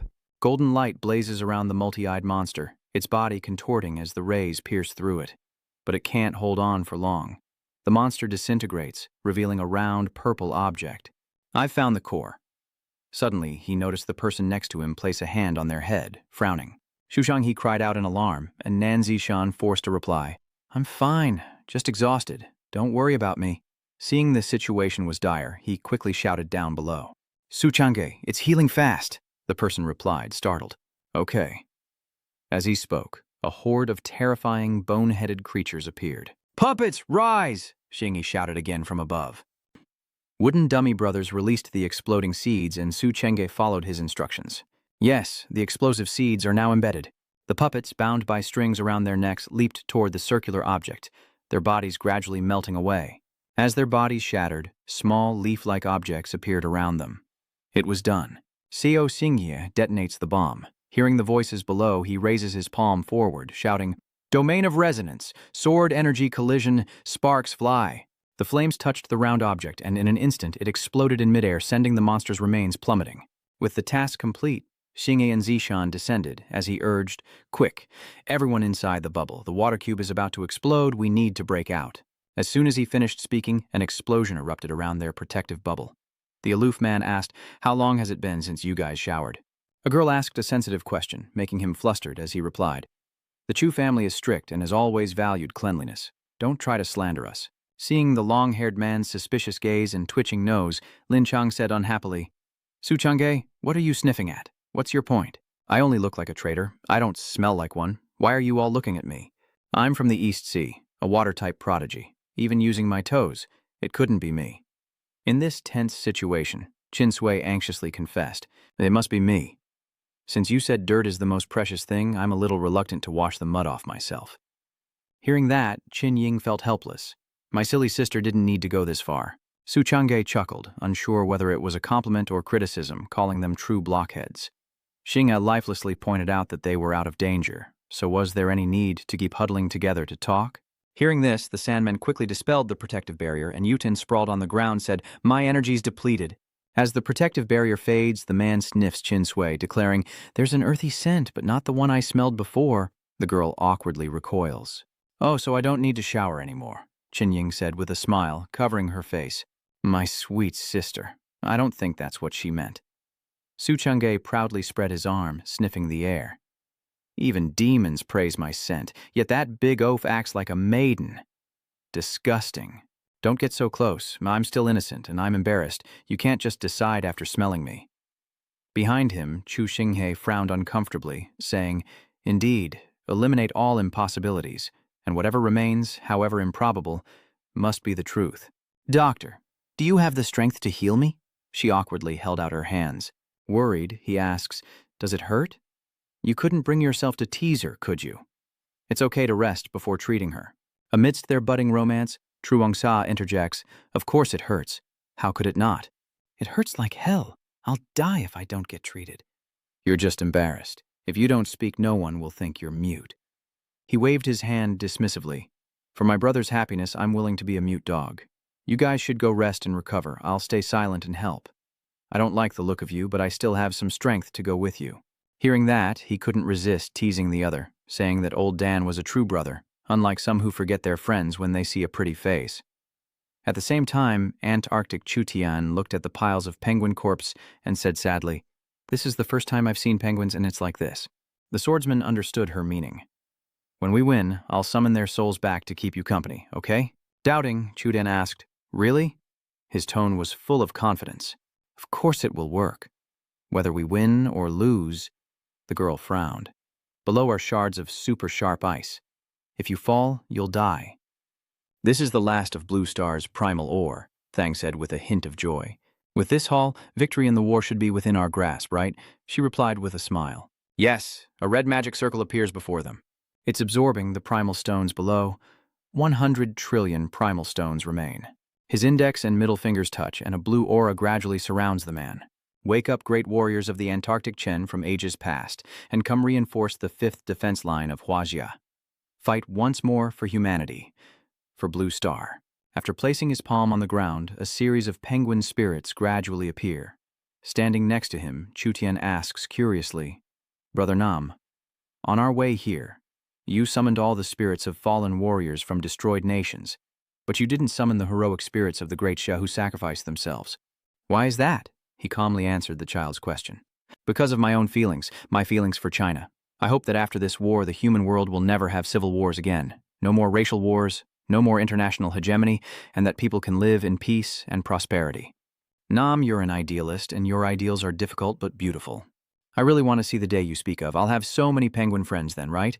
He looks ahead and answers confidently. There will be. He said no more. Nam Tu Thong changed the subject, saying, Let's go, we should give it a try. Beyond the magic circle, a massive scorpion awaited them. Sure enough, as they stepped through the magic circle, they were met by a group of people floating in the air and a scorpion with a fiery tail. Seeing this, Xu Sheng calmly said, You really did pick the right place. Spacious, with good feng shui, perfect for a burial. And you can speak human language, which is unexpected. You must be the legendary Mr. Yingxian. I am Li Kongjia. It's an honor to finally meet you. Hearing it speak, Xu Sheng said with interest, You've already surprised me by opening your mouth. Not only do you speak the most accurate Blue Star language, but you're also the most polite alien I've ever met. Unlike other aliens who either can't communicate or just shout, bugs, bugs, and fight, not even as good as succubi. With polite explanation, Li Kongjia said, I understand how the second demon captured millions of Buddha heretics with illusions, but I couldn't figure out what happened on your end until now. With the other's gentle demeanor, he smiled and extended his hand. You flatter me. Above, a cat-like figure spoke in a highly unpleasant manner. Now that you understand, why not surrender obediently and avoid a meaningless struggle? For the future of Earth, the United States, as the highest and most influential nation, is making the best choice on behalf of humanity. He is Captain America. The poorly dressed man raised Thor's hammer and shouted that only the great United States could bring glory back to Blue Star, as the crowd behind him echoed, Long live the United States! Long live the United States! After hearing this, Chu Tian spat in disgust, calling it a disgusting mistake, while Xu Sheng chuckled with his hands on his hips. Having already surrendered, all this acting is a waste of talent if they don't win an Oscar.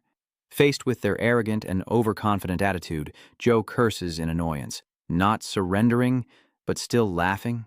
Let's see if my hammer can smash your face. The scorpion, silent until now, finally speaks. Z says if you want to fight, then fight. No need for words. In this battle, I need to see your worth. If you lose, it'll prove you're all worthless. He politely saluted. Commander, Thon's hammer is emitting lightning. Prepare to die. Seeing that only one person had come to fight, Zisheng scoffed. Just you? And a former god at that. Not even worth my time. Why don't you all come at once? Zhou didn't care and continued to attack. His Thunder God hammer protected by a purple shield. The hammer crackles with electricity, but Zisheng remains unfazed. Is this meager power really worthy of the title Thunder God? Ro, provoked, roars in frustration, telling him to shut up. God of Thunder Dragon? He suddenly asks. Speaking of dragons, have you ever seen the dragons of my Longsha? Immediately after he raises his sword, now crackling with electricity. Today, I'll show you the ultimate forbidden spell. Thunder Element Implantation. As he spoke, a golden dragon appeared from the sky. The Thunder Dragon god swallowed the small blue dragon whole, causing Joe to cry out in agony. My Thunder Dragon! He froze before the massive golden dragon. This was impossible. He couldn't fight back or evade. Joe had to defend himself against the lightning first, but the dragon's lightning bolt sent him flying back dozens of meters. Zoe screamed in disbelief like some delusional fool who thought they were the strongest. No, it can't be. I'm the greatest. As soon as he finished speaking, he was struck by lightning, leaving only bare bones as his flesh disintegrated. Seeing this pathetic fight from above, Chu Tian chuckled. Is this some kind of obsession with greatness? By the way, the B on his head stands for biggest. How great. That word isn't so flattering in Huaxia. With no sadness in his voice, Li Kongjia said, Your captain is dead, proving his worthlessness.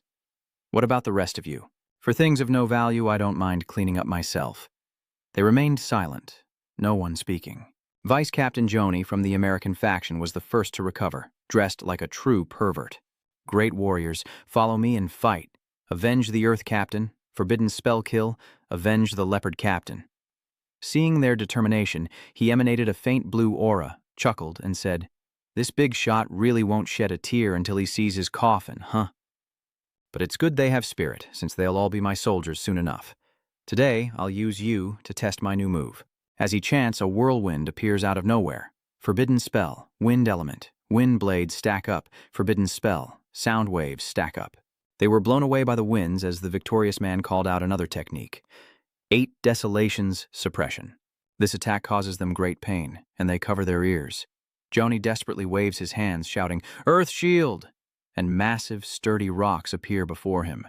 Shushing smiles, praising, "Not a bad shield, but isn't burying yourself alive a bit cruel? How about I help you rest in peace?" He stands atop the Earth Dragon, directing the sonic waves, and at his command, the Golden Dragon shatters the massive wall. Standing right behind, he took the brunt of the attack and screamed in agony. No, he screamed through the pain. "How could you do this?" No, even as the man died, he didn't forget to answer. "You want to be great again? Simple." Shusheng placed his palm on the ground and summoned the dead, ordering them to rise. "Fight for Blue Star, fight for China. Go forth and reinforce China's 5th defense line." The souls of the dead emerge, reinforcing the front lines. "Fight for the Blue Star, fight for the Blue Star." The silent Lai Kong finally speaks. "Mr. Namtuduan, you are indeed valuable, but sadly I know you would never submit, so we have no choice but to fight." Hearing this, he couldn't help but praise him again, saying, "You truly are the most intelligent alien I've ever met, far more intelligent than the succubi. I admire you for that, but an enemy is an enemy. Mortal hell slash."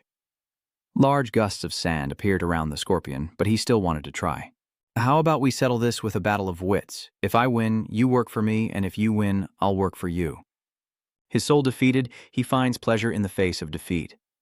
This gamble is quite interesting. But if you win, I die, and if I win, whether I take you or not depends on your worth. We'll see. After making the bet, he unleashes another move. Reverse Dragon Twister. The two powers collide, and Liet's fake tail crackles with sparks. Then, let it be as you say. As the fireballs flew towards Zisheng, he quickly summoned a magic circle. The whites of his eyes turn black as the ice formation increases 50-fold.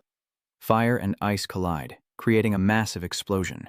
The fireballs strike the protective barrier, but when Liakong realizes this won't work, he creates an even hotter, more powerful one. He hurls what looks like magma. Sensing danger, the man quickly casts a magic circle, shouting, "Ice formation, increase by 100 times," and icebergs erupt from the ground. Even in the heat of battle, the scorpion calmly says, "Mr. Nam, I doubt this formation alone will hold." Heavenly fire. Meteor shower. A cluster of fireballs appears. Seong grits his teeth, realizing he has no choice but to use his ultimate, never-before-seen move. A red aura emanates from him as he raises his sword high, chanting an incantation. Origin Star Spirit. Those orbs gradually flew toward him. Undaunted, the man calmly uttered the words, "Star Shift." They gradually drift out of the cosmos, heading towards an unknown destination. Go. Leave this planet and return to the universe. Seeing this, the destroyer was quite surprised, but his tone remained calm as ever. "You can control the stars. And this move was never used to protect Blue Star, he provokes it. Hey, Cripple, your tornadoes, rock bombs, and fire meteors are useless. If you have any other tricks, bring them on." Seong slices with a beautiful sword, but the scorpion blocks it with its tail. "Assura dragon strike," it murmurs, retreating. "If possible, I really didn't want to fight you." Hearing that, the man sliding across the ground frowned, as if struck by the succubus's words. "But you won't surrender now, will you? So save your words for after the fight." Another dragon appears, this one red, and slams into the forbidden curse. A lava giant dragon which is sent hurtling toward the scorpion.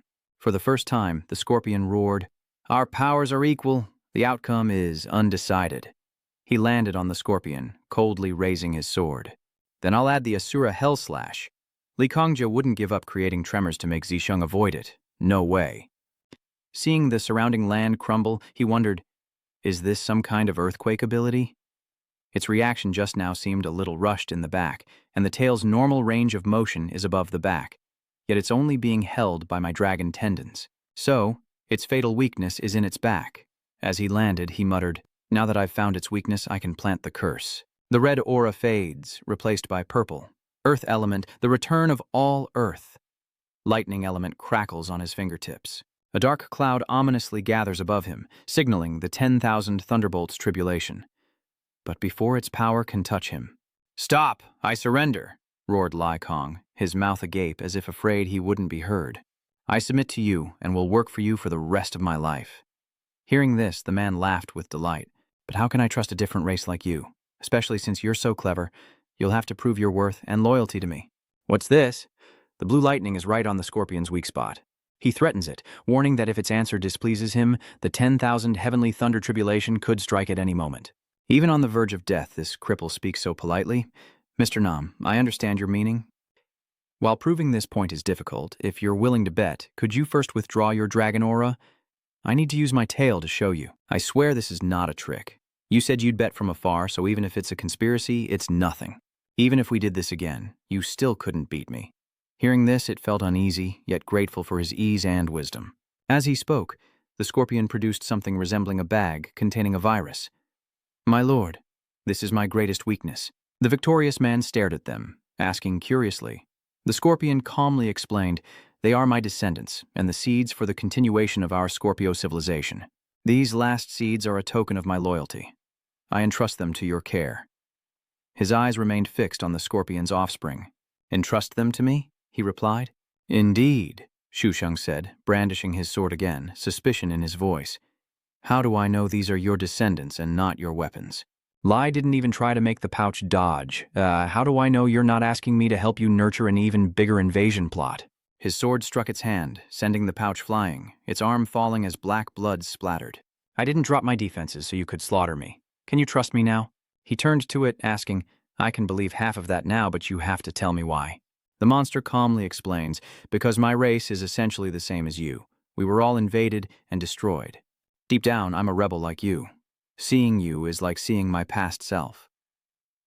Hearing this, Zisheng's smile didn't reach his eyes. "That's a novel way of putting it. Invaders calling themselves rebels? Anything for survival?" the scorpion asked, finding the reason hard to believe. "Perhaps you don't fully grasp the truth of this so-called invasion of all races." "The truth of the invasion? What truth?" "All of this is a game orchestrated by a high-level civilization in the universe, known as the gods. The so-called myriad races are just slaves invaded by the gods and driven off their planets to participate. Blue Star is the primary battlefield chosen by the gods for this game. The struggle humanity faces is merely a battlefield cleanup before the final battle of the myriad races. So now you understand why there are so many unintelligent alien races that humans call insects." But hearing this, he asks in confusion, "In their eyes, humans aren't qualified to participate, but are merely ants to be cleared away before the final battle?" The man then orders the scorpion, "Tell me about your race and how your planet was invaded by the gods." It obediently complied. "Our scorpion race originally lived on planet N68. We ruled that planet, enduring countless years of evolution, internal strife, and external wars, finally achieving a civilization of peace and tolerance. But such a civilization could not last, for the gods descended upon our world. It ordered us to join the interspecies dueling game, but we refused. Our warriors launched a massive attack against it. However, my friend paid dearly for his arrogance and ignorance. The gods' power was far beyond our own. My comrades and family fell one by one. It seemed the gods could control the elements of the universe. The war lasted less than half an hour, and we were utterly defeated. Sadly, the surviving members of our race refused to compromise, leading to their extinction. They chose death over slavery." The scorpion said somberly, "Only I am considered a traitor to the Scorpio race. It's not that I didn't want to resist, but I didn't want to see our civilization destroyed by blind resistance. As the sole survivor of our race, I was sent to Blue Star." Joining this hunting game, the man's eyes turned bloodshot as he gravely stated, "An entire race was wiped out in under half an hour. I'm curious why you've chosen to place your faith in me, especially since your initial attitude seemed to indicate otherwise." The scorpion calmly explained, "It's because I sense an aura akin to the gods emanating from you." He asked in disbelief, "What? How is that possible?" It calmly said that although it was as weak as a small flame, its essence and origin were the same, especially when fighting you and your elemental control. Hearing this, the man was stunned for a moment before he began to analyze. "Before my death in the previous life, my 5 great talents were strangely successful, plus the reincarnation. Could it all be related to a god? If so, what is its purpose? The Scorpion added, "Furthermore, I sense something akin to my race's civilization within you. Rather than be killed by you in this game, I'd rather submit and take another chance." The winning man agreed. You make a valid point. But then, he asked with a cold voice, "Now, let's see what value you can bring to me." It began to list. First, power-wise, I can crush any alien race below S rank and at least match other S rank aliens. Second, void-level wings. I know the mechanism of the teleportation and how to destroy it. The victor smiled, complimenting him. Impressive, but I have one condition. You must obey my orders until the war is won. If you bet correctly this time, I will release you back to your planet to continue your civilization after our victory. The Scorpion humbly bows before its savior, offering its gratitude. Just then, Chutian approaches, and the victor speaks up. "Soyun, it's time to go back," she replied. "Coming." Soyun glanced at the Scorpion, hesitating. "Huh? It's still alive? What's with that pose?" Sensing her doubt, he introduced it. "Let me reintroduce him. This is Old Lai, and he'll be a member of our team from now on." The girl clutched her head in bewilderment. "Huh?" The man chuckled awkwardly. "The Void Gate is on its way. You'll slowly get used to it." The Scorpion obeyed, opening a spatial portal. Yes, a space warp, but the gate suddenly can't converge. Chutian panics. "No, it's too big to warp all at once." Hesitantly, it said, "Oh, sorry, I can actually shrink or take on a form similar to you, but I'll lose my combat abilities." Growing impatient, he said, "Stop talking. Just transform if you can. We don't need you to fight right now anyway." The Scorpion politely replied, "As you wish," and began to transform into a woman. But its half-human, half-demon form was an eyesore, and the Scorpion even asked for feedback. "Is this form acceptable?" Looking at this form, Chutian was furious, his fists clenched as if about to burst into flames. "Why do I suddenly want to hit someone so badly?" The muscular man covered his face, unable to watch, his fists clenching in anger. He suppressed his rage and threatened coldly. "Old Lee, change into a more human form that suits the aesthetic of this planet, or we might just have to get serious." It agrees to another transformation, but this time its long tail grew out from the front. "Is this to your liking?" Its crude and horrifying appearance was even worse than before, leaving Chutian and Nanzi speechless. They lost their patience and began to beat it mercilessly. "Do you misunderstand human aesthetics? What's with having your tail in the front?" After some discipline, the Scorpion at least managed to move its tail to the back. "Forgive me. I still have much to learn."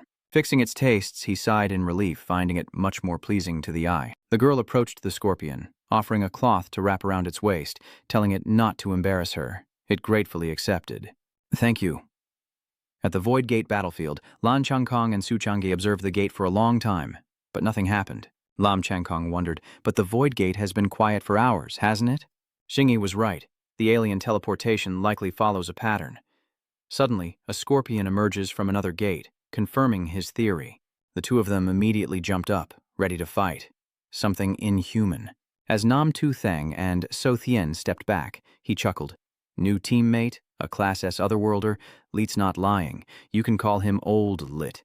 The two others stared in disbelief. "What?" Lao Li points to the gate, explaining that it only activates and opens at sunrise. Currently, the large-scale teleportations are still of A-rank aliens or lower. S-rank aliens only teleport in small numbers at midday, so there's no need to guard here at night. The victorious man crossed his arms, asking how to close the Void Gate, and he calmly explained, "Within the Void Gate, every race has a transmission path, a transfer space, and a corresponding transmission clue. We pass through the path to the transfer space, kill the alien race, and destroy the transmission clue there, which can prevent the next transmission of the alien race." The man froze, taken aback. "Once destroyed, they can't be rebuilt?" He countered that, of course, it could be rebuilt, but the game's rules forbid it. A destroyed transmission hub means game over for that race, and the gods will eliminate them. Everyone began to discuss it, but Lam Truong remained silent. "How did this god emperor survive, and can we really win?" He solemnly said, "Whether we can win or not, we'll take it one step at a time." De Truong Ka, sensing the tense atmosphere, put his arms around the two of them, saying intimately, "Forget about this damn god emperor. Didn't they say the next wave of aliens won't teleport until tomorrow, the day of Jupiter? That means we can go back to Enlak, eat and sleep now." Nam Tu Thang smiled in agreement. Brother Su speaks the truth. Before leaving, he turned back to remind Chu Tian to check on everyone and to call for Su Leng and Zhao Keir. The little girl whispered, teleport, and they warped back to Anlak. As everyone was eating, the trio of Old Lai, Sheng, and Tian Chu appeared, drawing everyone's attention. Su Chang'e spoke first. Enemies becoming comrades. Who would have expected it? Su Ling chimes in, it's good to have new friends, let's eat. Lao Li, please, make yourself at home. Lao Li pauses for a moment. Absolutely, make yourself at home. Okay, he agrees, before inhaling all the food on the table. Before the man could grasp what was happening, Su Lang and Su Chang'e were visibly stunned. Old Li's feasting had turned the room into a battlefield, leaving everyone in shock. He added fuel to the fire, asking if he was being too polite. So, one more serving it is, and the group swarms him again, giving him another lesson. The man couldn't help but burst out laughing, as the other probably didn't realize that their politeness was just for show. Su Chang watched and laughed, not forgetting to kick Lao Li a few times, telling him that Chinese culture was vast and profound, and he still had much to learn. After settling things, they unceremoniously threw Lao Li out of the house, who was still naively unaware of why he was beaten. So, our species' culture is similar. Being too polite gets you beat up? I should have just demanded the original. Having lost their meal, they gather in the garden, deciding to make another and grill the meat. With everyone using their skills, it should be quick. The Qin Ying and Qin Sui brothers quickly put their abilities to work, harvesting eggplants, peppers, and chives as they grilled. Lam Truong Kung was not to be outdone. He immediately washed the freshly harvested fruits.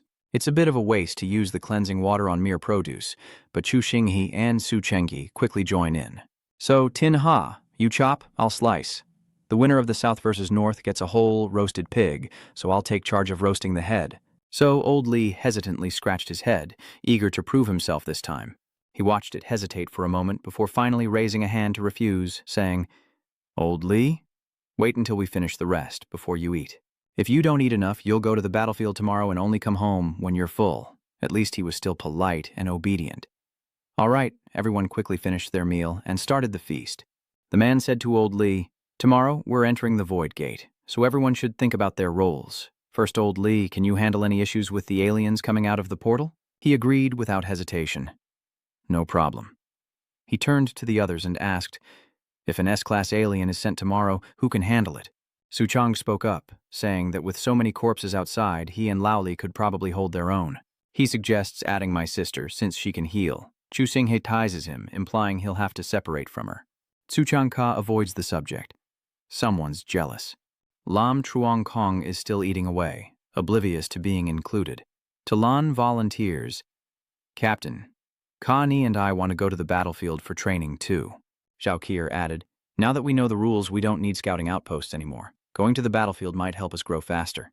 Nan Zixing happily assigned the task. All right, you guys will team up with Su Chang'e tomorrow. Chu Tian, Chu Xinghe, Old Dan, and the Wood brothers follow me into the Void Gate. After Chu Xinghe raises his hand to object. Besides these arrangements, I suggest everyone bring the battlefield experience and lessons from the past 2 days, along with a summary of your own combat power and techniques, and offer suggestions to each other to see if there's anything that can be improved or perfected. Su Chang spoke first. The Wooden Brothers' moves are too simple. I think they can be expanded with poison and earth-based explosive roots. Qin Ying asked excitedly, can Old Dan's water abilities be developed into ice and collapse techniques? The black-haired girl added, I can create special medicinal acids and freezing agents based on everyone's needs.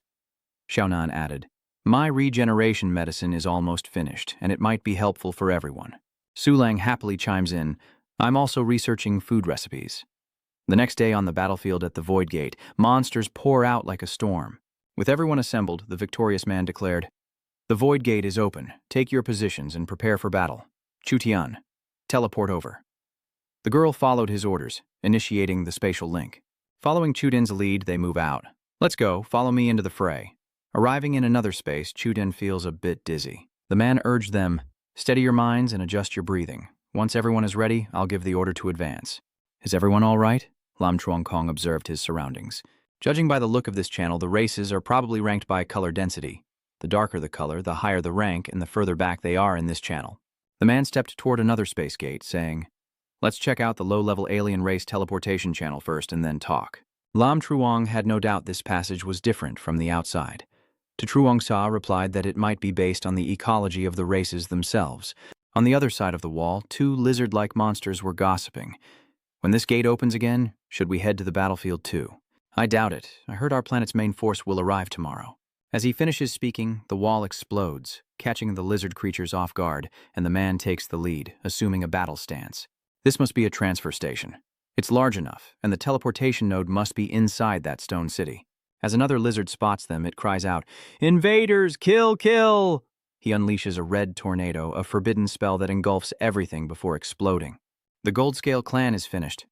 A section of this planet has been shattered by the man's attack. Lan Changkong gaped in astonishment. One move, and they were all dead. Xu Yingyi was speechless. Perhaps they shouldn't have come. Chu Tian also stammered, stunned. Who am I? Where am I, and what am I doing here? He looks at the notification in front of him. This time, using the forbidden spell didn't consume any spirit stones. There are still 98.864 trillion spirit stones left. Is it because the spiritual energy in the Void Gate is so abundant that spirit stones aren't needed? Suddenly, his hand trembles, revealing a bright red crack. This is Nam Tu Thang, staring at his hand in disbelief. Could this be the price for using his powers within the Void Gate?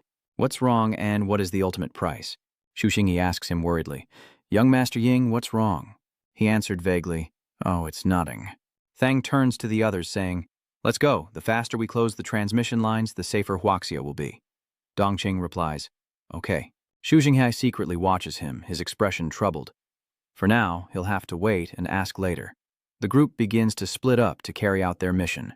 The man named Thang hurried off, reminding them, Each of you take a gate. I'll handle the S-class. Everyone else take care of the lower ranks first. So Thean, assess the situation and fight accordingly. They replied in unison. Understood, he murmured, observing the doors before him. The dark yellow area in front must be home to the S-class otherworlders. Then he noticed a strange skull drawing on one of the doors. It was a succubus. Does that mean only S-class and above get drawings? Each golden door bears a symbol representing a race, like the Fallen. So these are all S-rank and above invaders from the battlefield. A spider, the symbol of the Fallen. Is it because everyone but him was wiped out? Without hesitation, he steps through the door, deciding to eliminate these familiar faces first. As he ran through the gate, he wondered, Is there residual mental energy? Is this the path of the mental type? He couldn't help but wonder. But this teleportation gate is one way. The gods won't open the door, so the other races inside won't come out, but we can easily break in. Why would the gods do this? If it's just for amusement, why not release them all at once? The protagonist struggles to accept that the gods are merely amused, as he arrives in an alien space where monsters soak in hot springs before a gate. One monster says, Is today our teleportation day again? I wonder how things have been since the last time she went out. Another one replies, It's no problem. They're all inferior races out there. Our abilities and intellect are overwhelmingly superior. Finally, the victor emerges, leaving the monsters bewildered. What is happening? It's not time yet. Is this a brat's counterattack? How can this be? The monster scoffed as he swung his sword, sending them to dust. One of them shouts an order, a full-scale mental attack. They fire a barrage of white liquid at the victorious man. He paused for a moment. Not bad, are you? Then he activated his shield, his entire body enveloped in a golden defense. Mental defenses are fully engaged as the alien monsters transform and rush towards him. A131, A132, beauty attacks, and the others provide support. These alien monsters know how to use seduction, two of them transforming into beautiful women to wrap around him. Are you tired, handsome? Let us ease your weary bones. The man is suspicious. Is the blood mist an aphrodisiac or a hallucination? They close in on him, affectionate and intimate. Come here quickly, come here. Succumb to depravity, forget the battle, forget the pain, and focus on pleasure. He closed his eyes, accepting his fate. Fine, I'm here. With one swift strike, he sent the insolent monsters to their boring maker. Feeling insulted, the man cursed in anger. Just how much do you underestimate humans to use such pathetic tricks? The other monster panicked at the sight of its fallen comrade, realizing their intel was completely wrong. They resort to another trick, sprouting octopus-like tentacles from their heads, linking their minds. He sees the tentacles reaching for his head and swings his sword to block them. Don't even think about it. Nam Tu Thang prepared the finishing blow. Just die already. But one of their tentacles touched his head, and with a smug look it found the important person. Then they immediately transformed into his comrades. Let's all transform. The man's eyes turned bloodshot as he laughed derisively, raising his yang sword once more without hesitation. Why do you think this important person is so important? To look down on humanity without shame? Hell on Earth slash, a technique that tears through space itself. Every creature is torn apart by his sword, as the monster's screams echo. Undaunted, he commands the continued destruction of the evil. With the aliens handled, the victorious man confidently hoists his sword once more. As expected, practice makes perfect. It was much easier than last time. Next, the Sonic Wave King. More bat-like monsters appear, drawn to the sound waves, and he quickly summons a golden dragon, issuing a command. The Dragon Maw's Forbidden Echo, Dragon Body Rebound. Where will the dragon fly? The bats are torn to shreds. Thang surveys the battlefield with satisfaction. His hand throbbing, Shung looked down to see the mark again. He wondered why using the Assura's power to fight the succubus didn't trigger this warning. Is it because the Assura doesn't consume primal stones? It seems this is the price for the exemption of primal stones, he thought to himself, lamenting that his primal stone reserves, even without considering the battlefield beyond the gate, were likely insufficient. Whatever, the cost right now is nothing. No matter the final price, I'll win this battle first and then worry about the next demon. Meanwhile, outside, Chu Tian was watching everyone intently, glancing at the information board with a bored expression. It seemed everyone was progressing smoothly, and she wasn't needed. So, Tin Ha, Lam Truong Kong, the Wooden Dummy Brothers, and the men's dorm. If only I'd brought some grilled coffee to pass the time. The silence is suddenly shattered by a violent explosion. Confused, Seo Cheon wonders where she is, panic rising as she finds herself locked in place, unable to move. Before her stood a colossal blue dragon, its overwhelming presence emerging from the recent explosion, its very breath stirring the wind and forcing the air to yield. The red dragon roared, sending So Tien crashing down, seemingly terrified by the sight of it. From behind the dragon, Shung quickly rushes towards him, yelling for Chu Tian. He leaps into the air, chanting an incantation, and a forbidden energy of the thunder element erupts from his hand. The dragon, struck by his attack, roared in agony as he relentlessly continued his assault.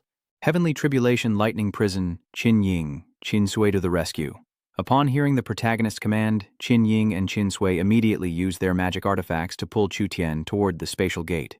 With that, they finally managed to pull the girl out of the spatial gate and towards them.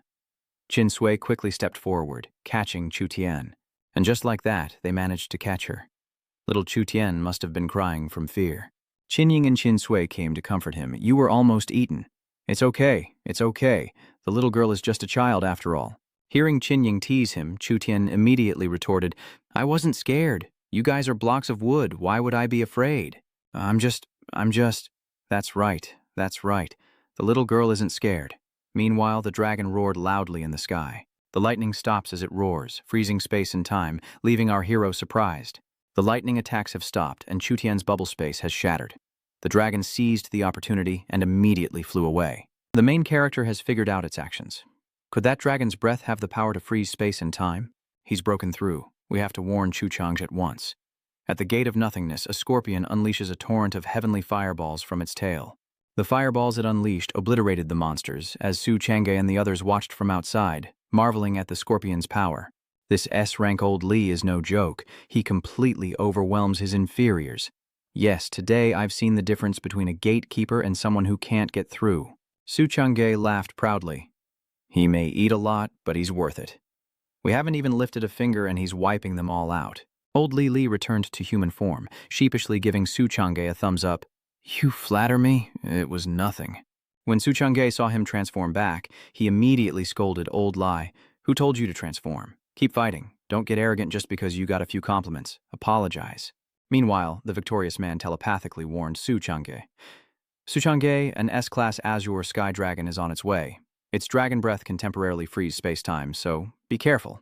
Meanwhile, having received the news from the victorious man, Su Chang'e's face turned serious. He understood. The dragon was rapidly approaching him. It gathers an energy orb, preparing to attack, while Lao Li counters with his own barrage of fire. The dragon has arrived, but it uses its power to freeze time and space, stopping Old Li's fireballs in midair. The dragon's breath is aimed at Li. Su Chang'e warns him instantly. Li, watch out for the dragon breath. It's firing a ball of energy at you. It cursed Li. The traitor should have died sooner. Li was incinerated by the dragon's orb, and Su Chang'e quickly moved to subdue the dragon. I can't move. Su Chang'e quickly wove a net of heavenly silken threads to restrain the dragon breath. His threads immediately wrapped around the dragon's body, constricting and cutting. But Su Chang'e's attack had no effect, and the dragon quickly broke free. The dragon breath freezes, and even the heavenly silk is frozen solid, unable to move. The dragon is about to attack Lao Li again, but Su Chang'e wraps him in his silk threads. So be it, he'll take out old Li first. Luckily, Su Chang'e swiftly pulled him away from the dragon breath's attack. Then, the refined man quickly began healing old Li with his holy light. It seems the dragon's breath isn't letting up, immediately pursuing him. Where do you think you're going, traitor? Su Chang'e quickly stepped in to block it, determined to protect Lao Li. Lao Li is our comrade now, you dumb dragon. You'll have to get through me first if you want to kill him. Old Liet, overwhelmed by their camaraderie, was moved to tears, unable to speak. Oh, you guys. The man who healed him couldn't help but mock him, saying that for such a large body he sure cried a lot over a little wound. Zhao Keir and Su Leng used all their abilities to find the dragon's weakness and break its technique. Finally, Su Leng discovered its weak point. He senses that its space-time freeze is similar to a body immobilization spell, lasting 10 seconds per breath, during which it can't use other abilities. Be careful, Chu Changzhe, the dragon breath is coming. It unleashes a torrent of fire, but he narrowly avoids its attack. Not only that, he mocked it in return. Dragon breath? Don't think we're afraid of you. Is time stop really that strong? You weren't even born when your ancestors pulled that trick. His words were an insult, and the dragon roared. Enough talk. The dragon's breath commands its monsters. Everyone rises as the monsters fall, turning into puppet shields, and Su Leng, sensing danger, warns Su Chang'e to watch out for its claws. Knowing Longxi's moves in advance, Su Chang'e was able to evade its claws, and Su Leng continued to foresee Longxi's next attack, warning Su Chang'e. Watch out for the tail!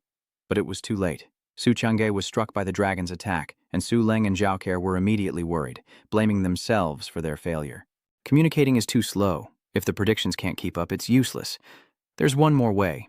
Let me try. Su Leng's energy explodes outward as she shouts, sharing her senses, while Zhao Keir strains so hard, blood pours from her eyes. Su must open everything. Hurry, we can only hold on for 10 seconds. Su Zhenggu immediately commanded old Lai, who dutifully obeyed, moving to protect them. Understood. Lao Li quickly unleashed fireballs towards the dragon breath. Heavenly Fire, Meteor. The dragon uses its time-space freeze ability, solidifying its dragon breath. Su Chang'e had been waiting for this moment, and he seized the opportunity to unleash his attack. Heavenly Net, Earthly Cage, kill it. Su Chang'e's threads form a net, engulfing the dragon's breath. Heaven's Net, Earth's Cage, kill it for me. He tightens the threads, commanding them to mince it to pieces, and Su Chang'e's threads immediately constrict the dragon's body. Using his yin-yang eyes, Su Changzhe discovers a reverse scale on the dragon's head. Does the reverse scale on its forehead have the power of regeneration? Luckily, I can foresee the future now. The dragon's breath is now firmly held by Su Chang'e's threads. He uses his threads to strike at the dragon's head, hoping to stop it. Su Chang'e swiftly extracts the dragon's reverse scale from its head, turning the great red dragon into a worm. He successfully retrieved the reverse scale and declared that it now belonged to him. With its reverse scale gone, the dragon breath became useless, and seizing the opportunity, Su Chang'e ended it. His threads tightened, tearing it to shreds. It was over. With the task complete, Su Lan and Zhao Keir immediately collapsed, exhausted. Fortunately, Su Chang'e caught them, anxiously calling their names. Lao Li then rushed over, volunteering enthusiastically. I can take care of carrying one of them. Before Lao Liet could celebrate, the man appeared and healed the two girls. What do you mean, carry them? I should just open a treatment room, got it. Despite their injuries, Su Leng and Zhao Keir are happy they could help. Connie, finally, we're not a burden to the team anymore. I never felt like a burden, but at least we're useful now. After healing them, Su Chang'e clasped his hands in gratitude, acknowledging that they had turned the tide. No one in our team can be missing. He even gave them a potion as a gift. This is a quick recovery medicine given by Chen Lianyi. Zhao Keir mocked Su Chang'e upon hearing his gratitude. Shoo, it's rare to hear kind words from you. I thought a dog's mouth could never utter anything good. Hearing her words, Su Chang'e wasn't sure if she was insulting or praising him, but after drinking the potion, Su Leng and Zhao Keir immediately recovered their strength, and they couldn't help but praise its effects. This potion is amazing. It completely restores health. Knowing Zhao Keir is back to full strength, Su Chang'e glares at her suspiciously. Fully healed, are we? What do you intend to do? He grabbed Zhao Keir by the hair, lifted her up, and began to settle the score. So, I'm a chicken now, am I? Who said I was being too nice? Let me go, you bastard. Su Chang'e now teases her in return. I'll accept old woman, but who are you calling an old hag? Want to die? Who are you calling an old woman? Do you want to die? San and Su Lang watched the two acting like clowns and couldn't help but laugh. These two are so childish. Old Li brings up the past, causing them to pale. Everyone says that. Doesn't it remind you of when we were kids? Thinking of those sunsets on our home planet, chasing each other. Those were the days of my youth. Qin Ying and Qin Sui are still facing the demons, and Qin Ying wants to hear Qin Sui's opinion. This is the last Class B alien teleportation station. How about we try out our new moves? All right, I'll go first. Qin Sui places her hand on the ground and roots begin to sprout from her palm. Abyssal wood summoning. An ancient tree is rapidly created, shaking the heavens. Next, Qin Ying begins to use her new ultimate move. Now it's my turn. Earth root extermination. Vines burst from the ground, tearing through the earth. Earth tremor iceberg. Those vines tightly ensnare the monsters. The monsters, once ensnared, immediately explode, prompting Yu Qin Sui to praise him. Brother Zhao's new move is really powerful. I have to thank Su Changyi for his suggestion last time. Qin Sui wondered if he felt the same way. Did he feel like their power was growing faster since coming here? It's probably because the spiritual energy here is denser than outside. Qin Ying hands Qin Sui a pill, instructing her. Next is the area of the A-class alien race. Let's recover our strength first. Okay, let's take this opportunity to develop some new moves. Nam Vien-san is also doing his best to fight the fire phoenixes, pulling out a vial of freezing medicine and immediately throwing it at them. His move, Freezing Chi, quickly froze a fire phoenix, while the others focused their power to create an energy orb to attack him. Nam Vien-san unleashed a barrage of ice arrows while simultaneously throwing the freezing potion, striking the fire phoenixes, who cried out in agony. With a final strike, he froze the phoenixes solid, marveling at the freezing potion in his hand, praising Su Xiaonan's concoction. With this, I practically possess the water and ice elements. Elsewhere, Chu Xinghe battles giant monsters, unleashing a move to protect himself. With a Blade Aura domain protecting him, he dashed past the monsters, taunting them as he went. With this setup, fighting them is a waste of time. Getting straight to the point might be faster. The monsters seem to realize this, quickly turning back to intercept Xing.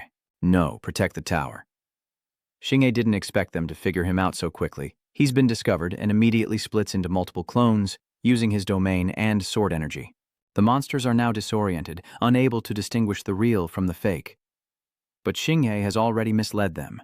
To the monster's surprise, he swiftly leaps onto the tower. Who says a domain master has to stay within their domain? He shattered the monster's tower with his sword, mocking them. You lost because your thinking was too narrow.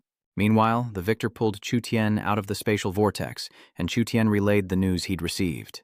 Big brother, Su Changji has finished the battlefield outside, and he's even wiped out the A-rank mutants. That was fast. Once Su Changji and the others have rested, we'll teleport in and destroy the Dragonwing Firmament's teleportation station.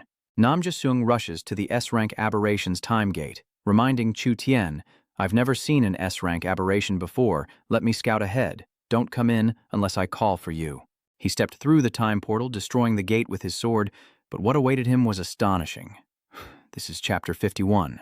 Before him was a swarm of giant jellyfish. Xu Sheng stared at them, wondering, these look like jellyfish, but how could so many exist without any escaping? Could they be a single entity?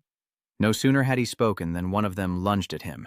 Xu Liz quickly dodges, surprised by their speed. He barely avoids a barrage of attacks. Meanwhile, his face remained calm as if he couldn't speak. A non-intellect type?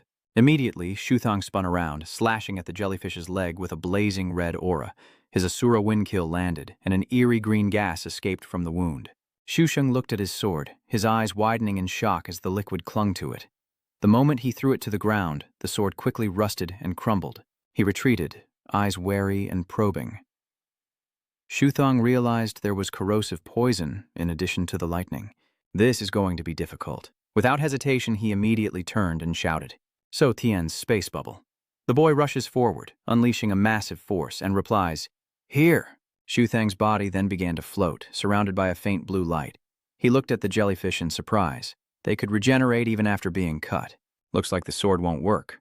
I'll have to use formations and incantations. As he says this, he conjures a blue formation called the Frost Ice Array. An insignia flashes on the back of his hand, and an icy aura begins to spread, instantly freezing the jellyfish. This left Zisheng stunned. They froze. But then, with an earth-shattering roar, the jellyfish broke free. Zisheng realized immediately that ice wouldn't work, and quickly switched tactics. This time, he chose fire. A forbidden spell. Crimson Blaze Dragon. The dragon fearlessly charged toward the jellyfish. Surrounded by a blazing ring of fire, the dragon attacked, but the jellyfish released a purple toxic gas, alarming Xu Sheng. Oh no, fire will only increase the toxicity of the poisonous fumes. Seeing the shield crack, Xu Sheng exclaimed, "Even the space bubble can be corroded?" Realizing the situation, Xu Sheng commanded, "Spatial reinforcement." His face hardened, his eyes filled with determination. As he spoke, the space bubble surrounding him began to change. He directly repelled the poison on the surface. Feeling safe, Xu Sheng quickly used the forbidden technique, directional sound waves. Seeing the jellyfish's nonchalant demeanor, Xu Sheng realized in shock that they could absorb sound waves. Before him, the jellyfish began to move, each attack directed toward him.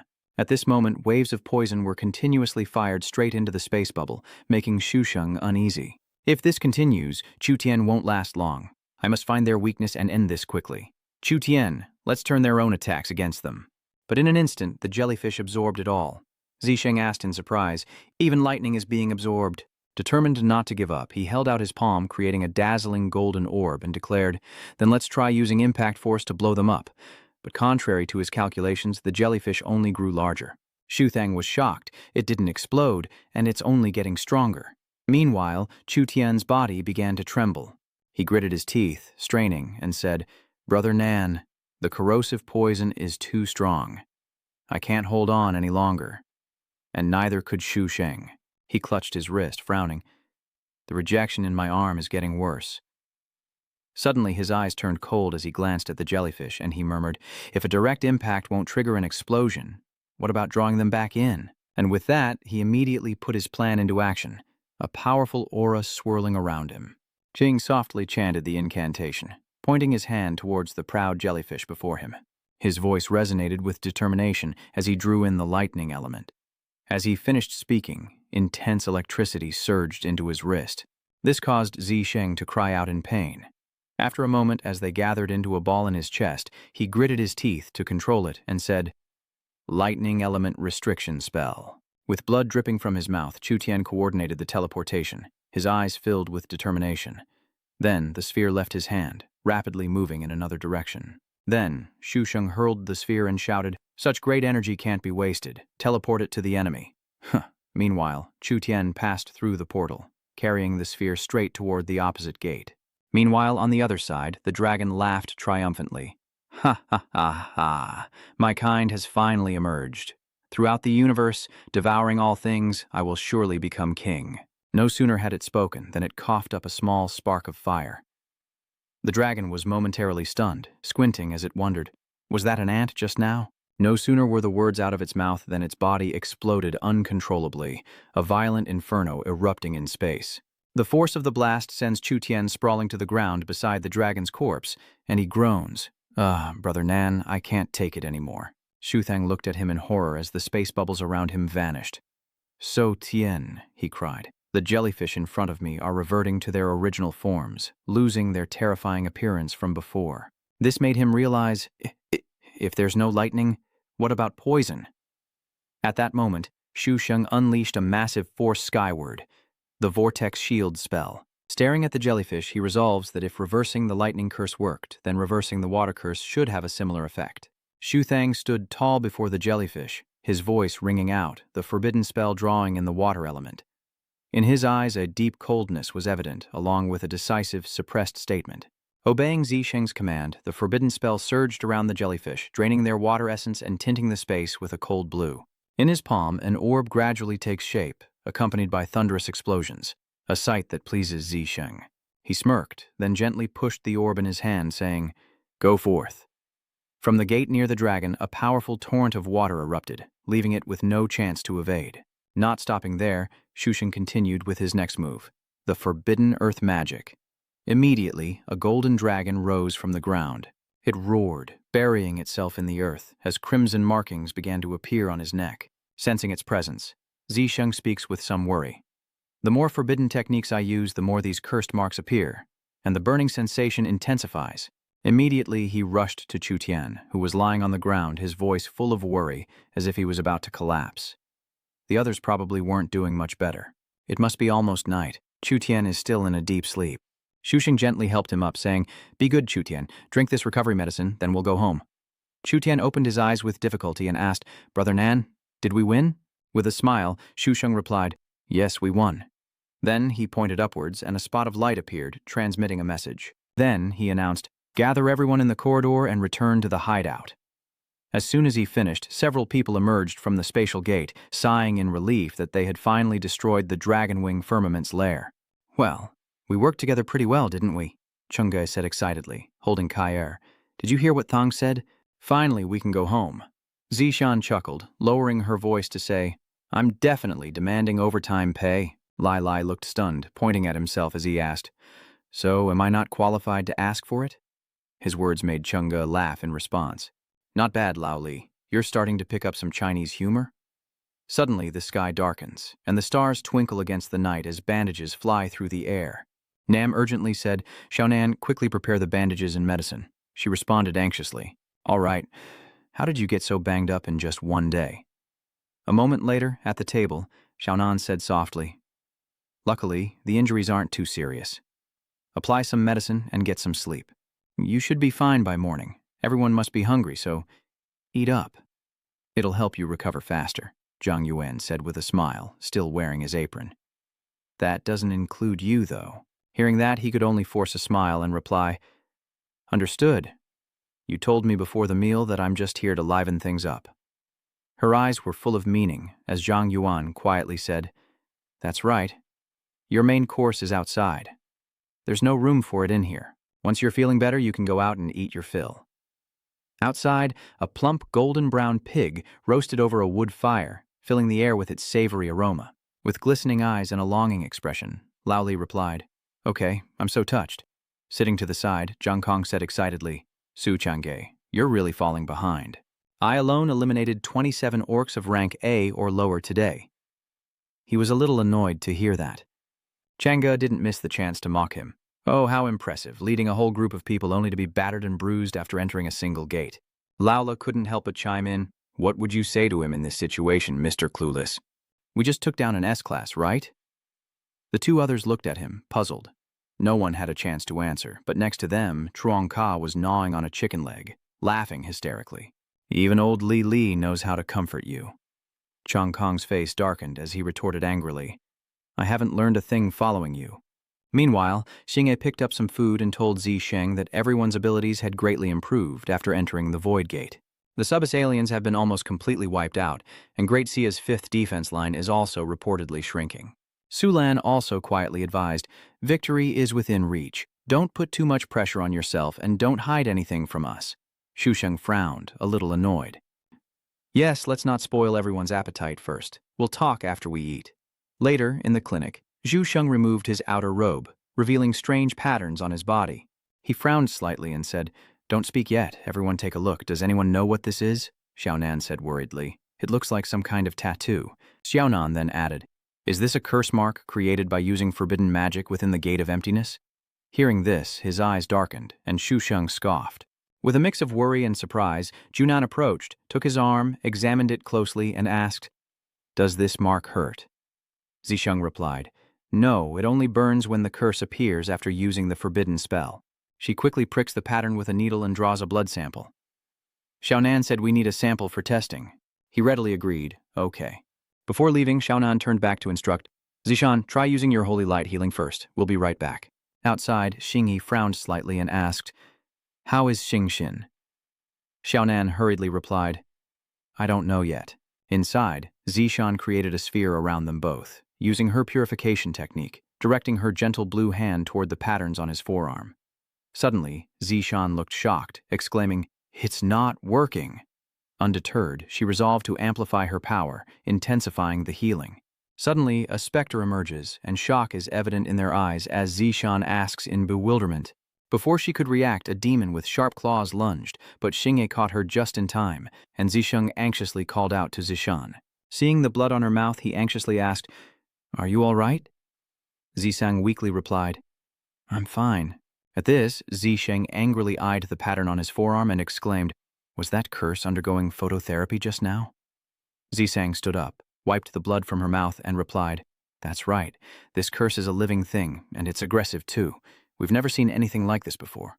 Just then, hurried footsteps echoed from outside, and Xiaonan raised the test tubes in their hands, telling Dongqing, aside from the pigment, the tissue sample showed no abnormalities. Zisheng's face froze as she stammered, "No abnormalities? How is that possible? I was clearly attacked just now. There should at least be some kind of parasite." Chapter 50. This baffled Xiaonan, who frowned and said, "This is really strange. We need to keep experimenting to figure it out." Zithang said helplessly, "Do whatever you want." With his consent, Xiaonan poured a tube of medicine on Zithang's arm and said, "First, let's try using pigment-removing medicine." After a moment, he raised his arm, examined it closely, and said, "I don't feel anything." And the power of the source showed no signs of weakening. So it seems this method is ineffective. Xiaonan turns away, dejected. The gentle approach didn't work, so we're left with Xiaonan's trick. Xiaoyi brings over a vial of mysterious, steaming purple liquid. "This is a corrosive poison extracted from a foreign race," Xiaonan revealed with a slight frown, worriedly adding that even if he recovers from the corrosion, the process will be excruciating. "Do you need anesthesia?" Shusheng smiled, confidently replying, "How much are you looking down on me? Don't waste time, just do it." Immediately, the vial's contents were poured onto the pattern on his hand, and a purple vapor began to rise. Shuthang frowned, gritting his teeth against the spreading pain. Xiaonan stepped forward to examine the wound, and after a moment she said with some disappointment, "Besides corroding the skin, the poison has no other effect on the mark at all. Looks like that didn't work." Xiaonan approached, gently peeling back the skin with a tool, and exclaimed in surprise, "Look, the mark is still there in the corroded flesh." Looking at the black lines winding deep into his skin, she grew worried. It wasn't just the flesh, but even the bone. Xiaonan stared intently at his arm, a hint of disappointment in her voice. "So, to remove the curse mark, we'd have to cut off the entire arm." Just then, Zixian anxiously said, "Let me heal the corrosion wound for you first." She then used her blue light to infuse his arm wound. Suddenly, she paused. Before my eyes, the purple energy is spreading around the wound." Zishan stammered, "Wait, this mark has regenerative abilities?" Hearing that, Zisheng's spirits lifted, and clenching his fist, a premonition stirred within him. "Could this not be a curse, but a new ability I've gained? If so, wouldn't using forbidden spells more often make my whole body regenerate even faster?" Chengju sighed in relief, saying, "So it was just a false alarm." "All right, everyone, you're dismissed." But Xinghe only responded with a worried silence. Meanwhile, on a mountain, Qin Ying and Qin Sui, along with a group of people, were working together to create something. Together, they unleash a surge of green energy with the warm heart, small wooden house technique. And from the ground, a charming wooden house appears. On the sign in front of the door is a naive portrait of old Liao. Seeing it, he can't help but exclaim, "Back on my home planet, I used to build houses for others. I used to be a builder, and now someone's building a house for me. A friendship that transcends species." With excited faces, the brothers pointed towards the main door, saying, "It's done, Lao Liu, see if you like it," to which he immediately replied, "Okay." Stepping inside, the first thing you see is a neatly made bed beside a window bathed in moonlight. Behind him, one of the brothers explained softly, "This style is different from ours, but it's everyone's heartfelt gift to you." Quinsui flipped a switch, and the room burst with light, revealing a projection of scorpions of all sizes on the ceiling. Qin Ying stepped forward and said to a stunned Lao Liao, "This projection is a gift from Chu Tian." Liao began to tremble, tears streaming down his weathered face, soon engulfing the others. "Thank you, everyone. I'm really satisfied."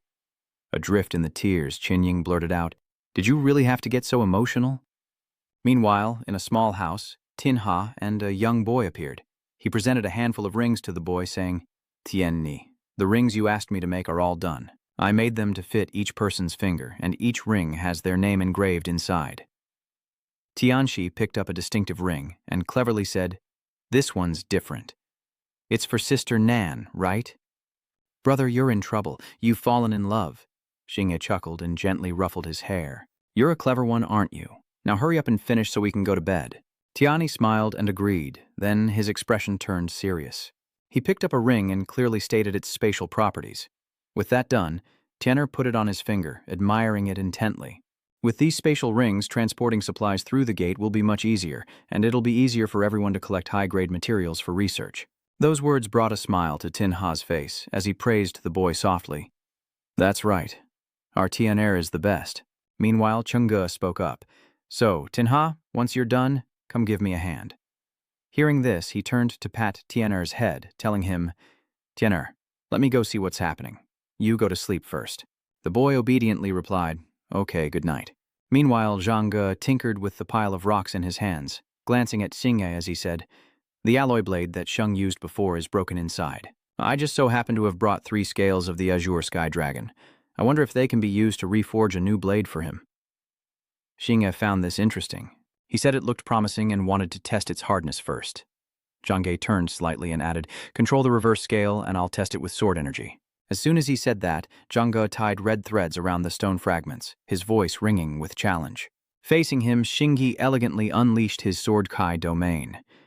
The space stilled as the two powers collided, and then an excited voice rang out. "The hardness is pretty good."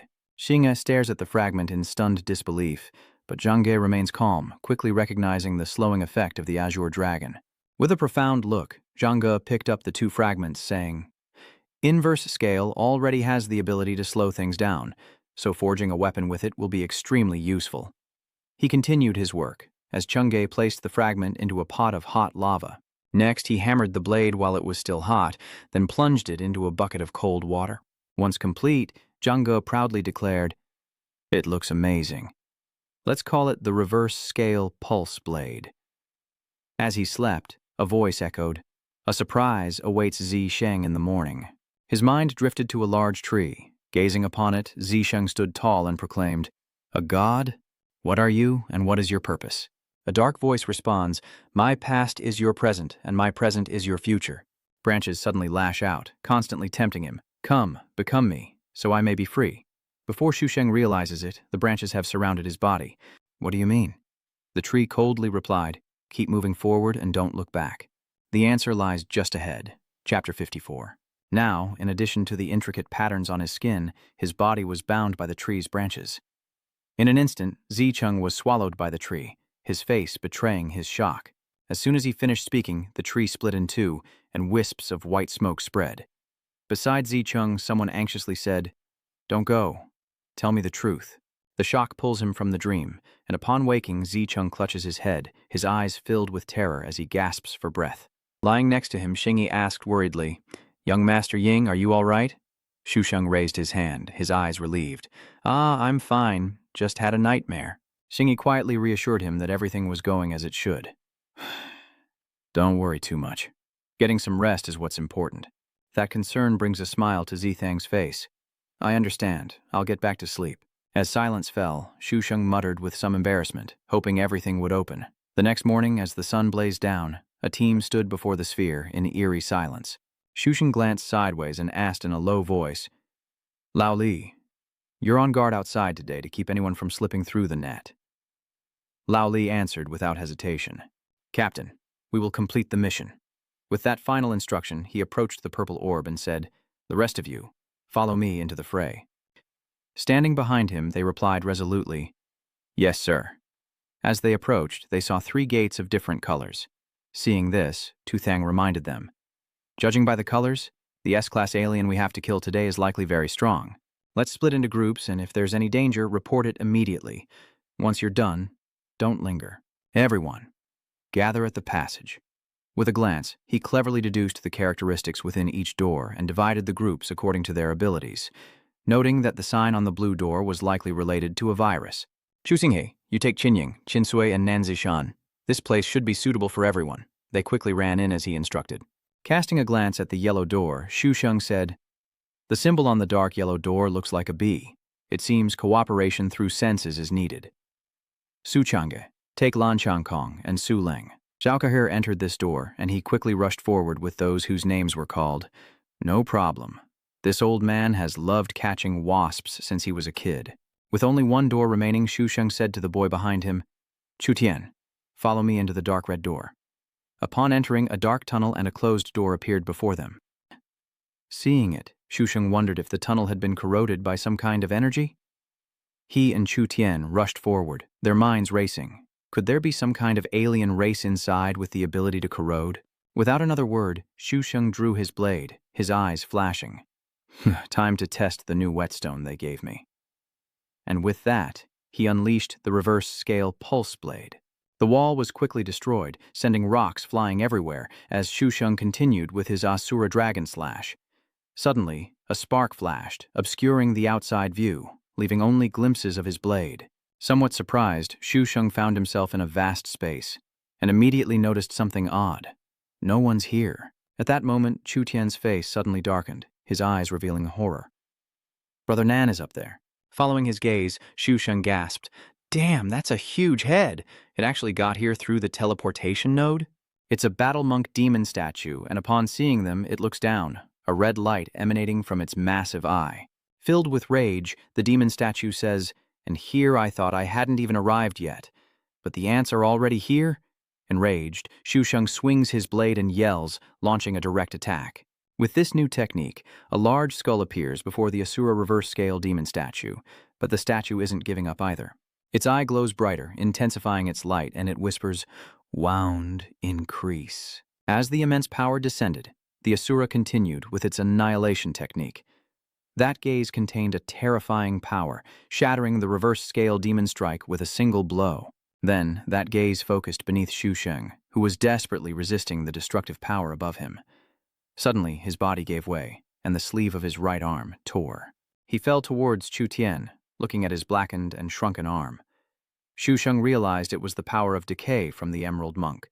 He glanced at the blade in his hand, surprised. His reverse-scale blade was fine.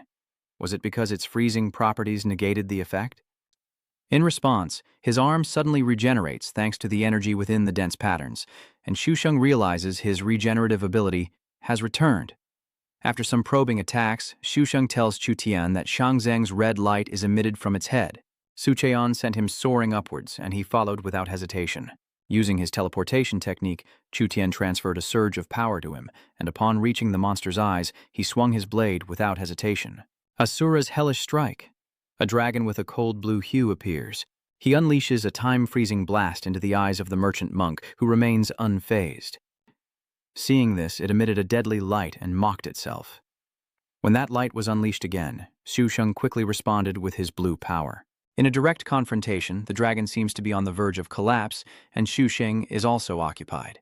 Clenching his teeth, he said, "Time freeze has its limits. Can't you stop it?" Then he was blasted away by the massive light. Below, Chu Tian quickly saves him as Nangeji teleports. Now the giant eye has turned its gaze upon him, and Kangzong calls out to the little bug with a sinister voice. As soon as he finished speaking, it unleashed a deadly light upon the boy. Unable to react, Suchun was immediately blown away, and Sangzong shouted, "Die!" Seeing this, Shusheng frantically called out to him, "Chu Tian!" Hearing that urgent call, Chu Tian immediately created a power orb. Sweat starts to bead on her forehead as she hears a voice. Spatial teleportation. Suddenly, a burst of fire sweeps through, destroying everything. Stunned, Chu Tian cries out as her hair becomes disheveled, every strand standing on end. Beside her, the eye spews a vicious flame at him, mocking him relentlessly. How could such ordinary spatial abilities withstand the power of the Azure Ascendant? Seeing the tense situation, Shusheng quickly cast a forbidden spell, the Earth Element. The flames shot straight into the mountain ahead, scattering hot sparks along with Chu Tian's small body. A booming voice echoed, "Earth Shield!" The monster, now even more enraged, locked onto its target and muttered, "Beneath the Azure Dragon, all shall return to nothingness." As he spoke, massive rocks began to fall, and the approaching flames grew even more intense.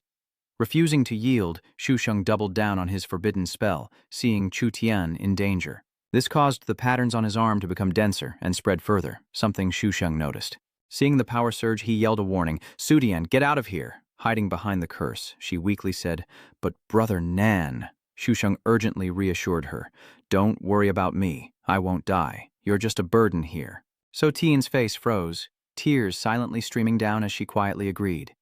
"So, I really am a burden." Soon after, Chu Tian left, and Shusheng breathed a sigh of relief. The kid's finally gone, but the monster's eyes light up and it sneers, "Insignificant ant." Seeing its arrogance, Shusheng points his sword and retorts, "Many alien races have called me an ant, but I'm still here, and they've all turned to dust." With that, he intensified the forbidden spell, and behind his small frame appeared a dragon of immense size, as Shusheng raised his sword and roared, "Heaven and earth, freeze!" Immediately, the dragon coiled around the stone monster as he commanded, using its dragon's scale to freeze time. As he finishes, the dragon's mouth opens, aimed directly at the monster's eye, unleashing a torrent of bone-chilling air. In an instant, the colossal monster was completely frozen. Trapped within the thick ice, it tried to activate its eyes with the melting power of the prismatic beam. As he finished speaking, the icy prison began to crumble, shattering in an instant. Immediately, the monster broke free from his icy prison, but Zisheng wouldn't give up, riding a wooden plank across the waves. He calmly stated, "Forbidden spell, single tree becomes a boat." In response, the monster unleashed a barrage of scorching fire beams, but Zisheng skillfully evaded them all. He stared intently at the monster, then scoffed, "Changing tactics, are we? This beam must be stronger than the last one, right? If I get hit, I'm done for." As he said that, he realized something. Light. Wait, if it's really light, it should be faster. The energy he's firing must just be enhanced particles. If I use real light, the light itself won't be affected. With that thought, Shusheng immediately used the reverse-scale dragon's breath to protect himself, with gusts of wind swirling around him. Seeing this, the monster foolishly tries to stop him, but Zisheng resolutely points his sword and shouts, "Forbidden spell, element of light." The monster falters, the light in its eyes fading as Zisheng ascends with the blade integration skill. Two streams of light converge around him as he focuses his blade on its bloodshot eyes, using reverse-scale dragon breath to freeze time. He relentlessly attacked with overwhelming blows, doubling down with forbidden spells and unleashing a massive heavenly barrage, causing the smaller monsters to cry out in agony.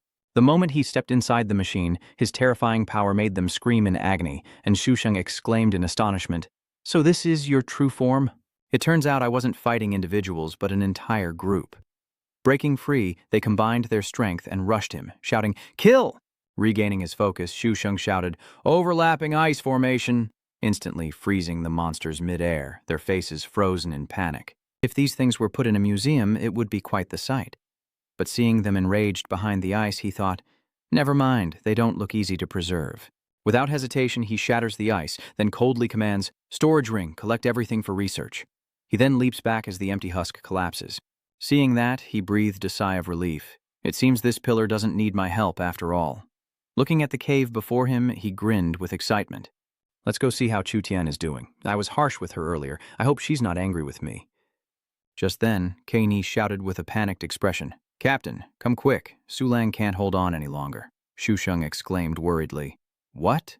Moments later, Chengju and his team stepped through the golden gate, their faces grim.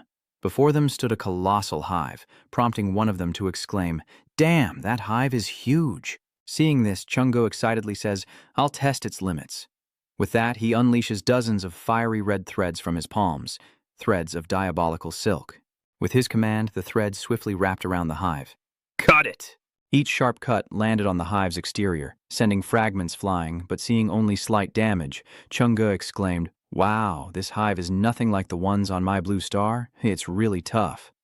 Having gauged the hive's capabilities, Chengge intensified his assault, changing tactics and unleashing a new wave of attacks. He shouted, "Thousand thread probe!" After repeated attacks, it still stood firm. Seeing this, Chang'e was shocked and clicked his tongue. Meanwhile, Su Lang, with fearful eyes, warns that an incredibly powerful force is erupting, and Kani tensely replies, "It must be the swarm." After a moment of consideration, Chang Kong retorted, "A swarm of bees? I don't see anything." Concentrating, Kair replies gravely, "They must be cloaked. Defend yourselves." Hearing this, Chang Kong creates a giant ice cube around them all. Great sea, immeasurable. Water cube. Looking at the waves above, he asked curiously, "Are those splashes from them hitting us?" Su Ling worriedly exclaimed, "If we can't see them, how can we fight?" Turning to the girl behind him, Trung Sa asked, "Connie, can you see them?" She replied bluntly, "No, we can only sense them." Meanwhile, the water wall protecting Chang Kong is being destroyed by the swarm of bees, and he cries out, "This is bad, they're coming." Everyone pours all their strength into the fight. Su Ling frowned deeply, loudly sharing the sensory link. At that moment, the trigram on Kaney's forehead also turned red. She cleared her throat and said, "Foresight, activate." Immediately, Chang'e and Chang Kong's eyes turned blood red. A quick glance around caused them to frown in alarm, as Zhangge continued to launch his red threads. With determination, Chengju says, "If we can't see them, then we'll fight by instinct." Soon, several wasps are struck down by his threads in the air. Blazing embers erupted in the sky as Su Lang was struck by an unseen wasp. In a panic, Kier cried out, "Su Leng!" On her shoulder, the wound emitted a bewitching purple smoke, carrying a deadly poison. Sensing the tense situation, Chang'e quickly instructed, "Old Dan, water won't work. Use ice." He immediately obeyed. In the next moment, Chang Kong leaps into the air, drawing a beautiful arc with his hands as he shouts, "Freeze!" As soon as the words leave his lips, Chang Kong excitedly points at the frozen bees, exclaiming that the impact of their energy has vanished. I see the invisible bees trapped in the ice, afraid of it. Nearby, Chang'e says happily, "At least we've slowed them down, making them much easier to deal with. You create a path with ice, and I'll join you in the nest to kill the queen." Nearby, Su Lang's body lost gravity, and she weakly fell, saying, "These bees are highly poisonous." Kahni quickly caught Su Lang, who cried out in alarm, "We have to save Su Lang first." Hearing this, the two rushed over to cradle Su Lang in their arms. Kahni slowly pours a vial of medicine into her mouth, but judging by the spread of the poison, medicine alone won't be enough. Just then, Truong Kong suggests, "I can freeze her, but she'll get frostbite." Seeing the dire situation, Chang'e ordered a message be sent to the men's camp for help, asking Chu Tian to take her there. Kair sighed and decisively agreed. "Okay, I'll send it now." Before leaving, Su Ling grabbed Chang Kong's collar, giving him a stern warning. "Lam Truong Kong, freeze my wound first. I can handle the cold burn. It's too dangerous for everyone to enter the hive. They still need my senses." He hesitated, but Chang'e placed a hand on his shoulder and said sternly, "Don't delay. Do as she says." Before he did, Chang'e pointed at Su Leng and warned, "Su Leng, don't push yourself too hard. Victory is important, but survival is just as important." She forces a smile and replies, "Don't worry, I understand." Moments later, with a tense expression, Chang Kong carefully applies medicine and slowly freezes the wound on her hand. The ice solidifies. Moments later, Chang'e hears impacts against the ice, realizing another swarm is approaching. He turned and shouted, "Old Tan, get ready to move up!" Chang Kong stared at the swarm of bees and unleashed the boundless sea technique. The massive hive was encased in a thick layer of ice, frozen for miles. Not stopping there, Chang Kong continued his assault with the ice burst. As an opening is created, Chang'e rushes forward, aiming for a swift victory. Meanwhile, Su Leng stares tensely at the pill in her hand as Kair pleads, "Sister Leng, taking a power-up pill now will completely overload you." Su Leng's face darkens as she stares ahead with resolute eyes, saying, "Kair, we can't let up, or we'll truly become a burden." Hearing this, Kair also picks up a pill. She stared intently at Su Ling and said with determination, "Then I'll go with you, at least to increase the power we share." With weary eyes, Su Ling softly replied, "Okay." As they put the pills into their mouths, an immense power surged through their bodies, along with an excruciating pain. Amidst the chaos of battle, Chang Kong keenly senses that their perception and foresight have grown stronger. "What have we done?" Seeing his hesitation, Chang'e urged him, "Stop asking and fight. Don't disappoint us." At that moment, Xu Sheng rushed out of the gate, running towards the girl sitting not far away, shouting, "Chu Tian, Su Leng is in danger." The girl shrinks back and replies, "I'm just a burden. What can I do?" Words that stop Xu Sheng in his tracks. He thought to himself, "She's definitely angry. In the end, she's just a child." With that thought, he approached, ruffled her hair, and comforted her. "So Tian, I just want to protect you. I hope you understand." Those comforting words caused Chu Tian to burst into tears. "Of course, I know you want to protect me, but that just proves what you said is right. Only the useless burdens need protection." With gentle eyes, Tuthong leaned down and said, "I'm sorry. So Tian, I was wrong. You're strong. Definitely not a burden. We protect each other, and if we're burdens, we're each other's burdens. See, now you need to protect others, right?" Hearing this, Su Jian wiped away her tears, conjured a stream of purple energy, and said, "That's more like it. Since you apologized, I'll forgive you this time, but don't let it happen again." Then, with a loud voice, she teleported. Immediately after, the two rushed in excitedly, and Zisheng shouted excitedly as soon as he saw the person inside.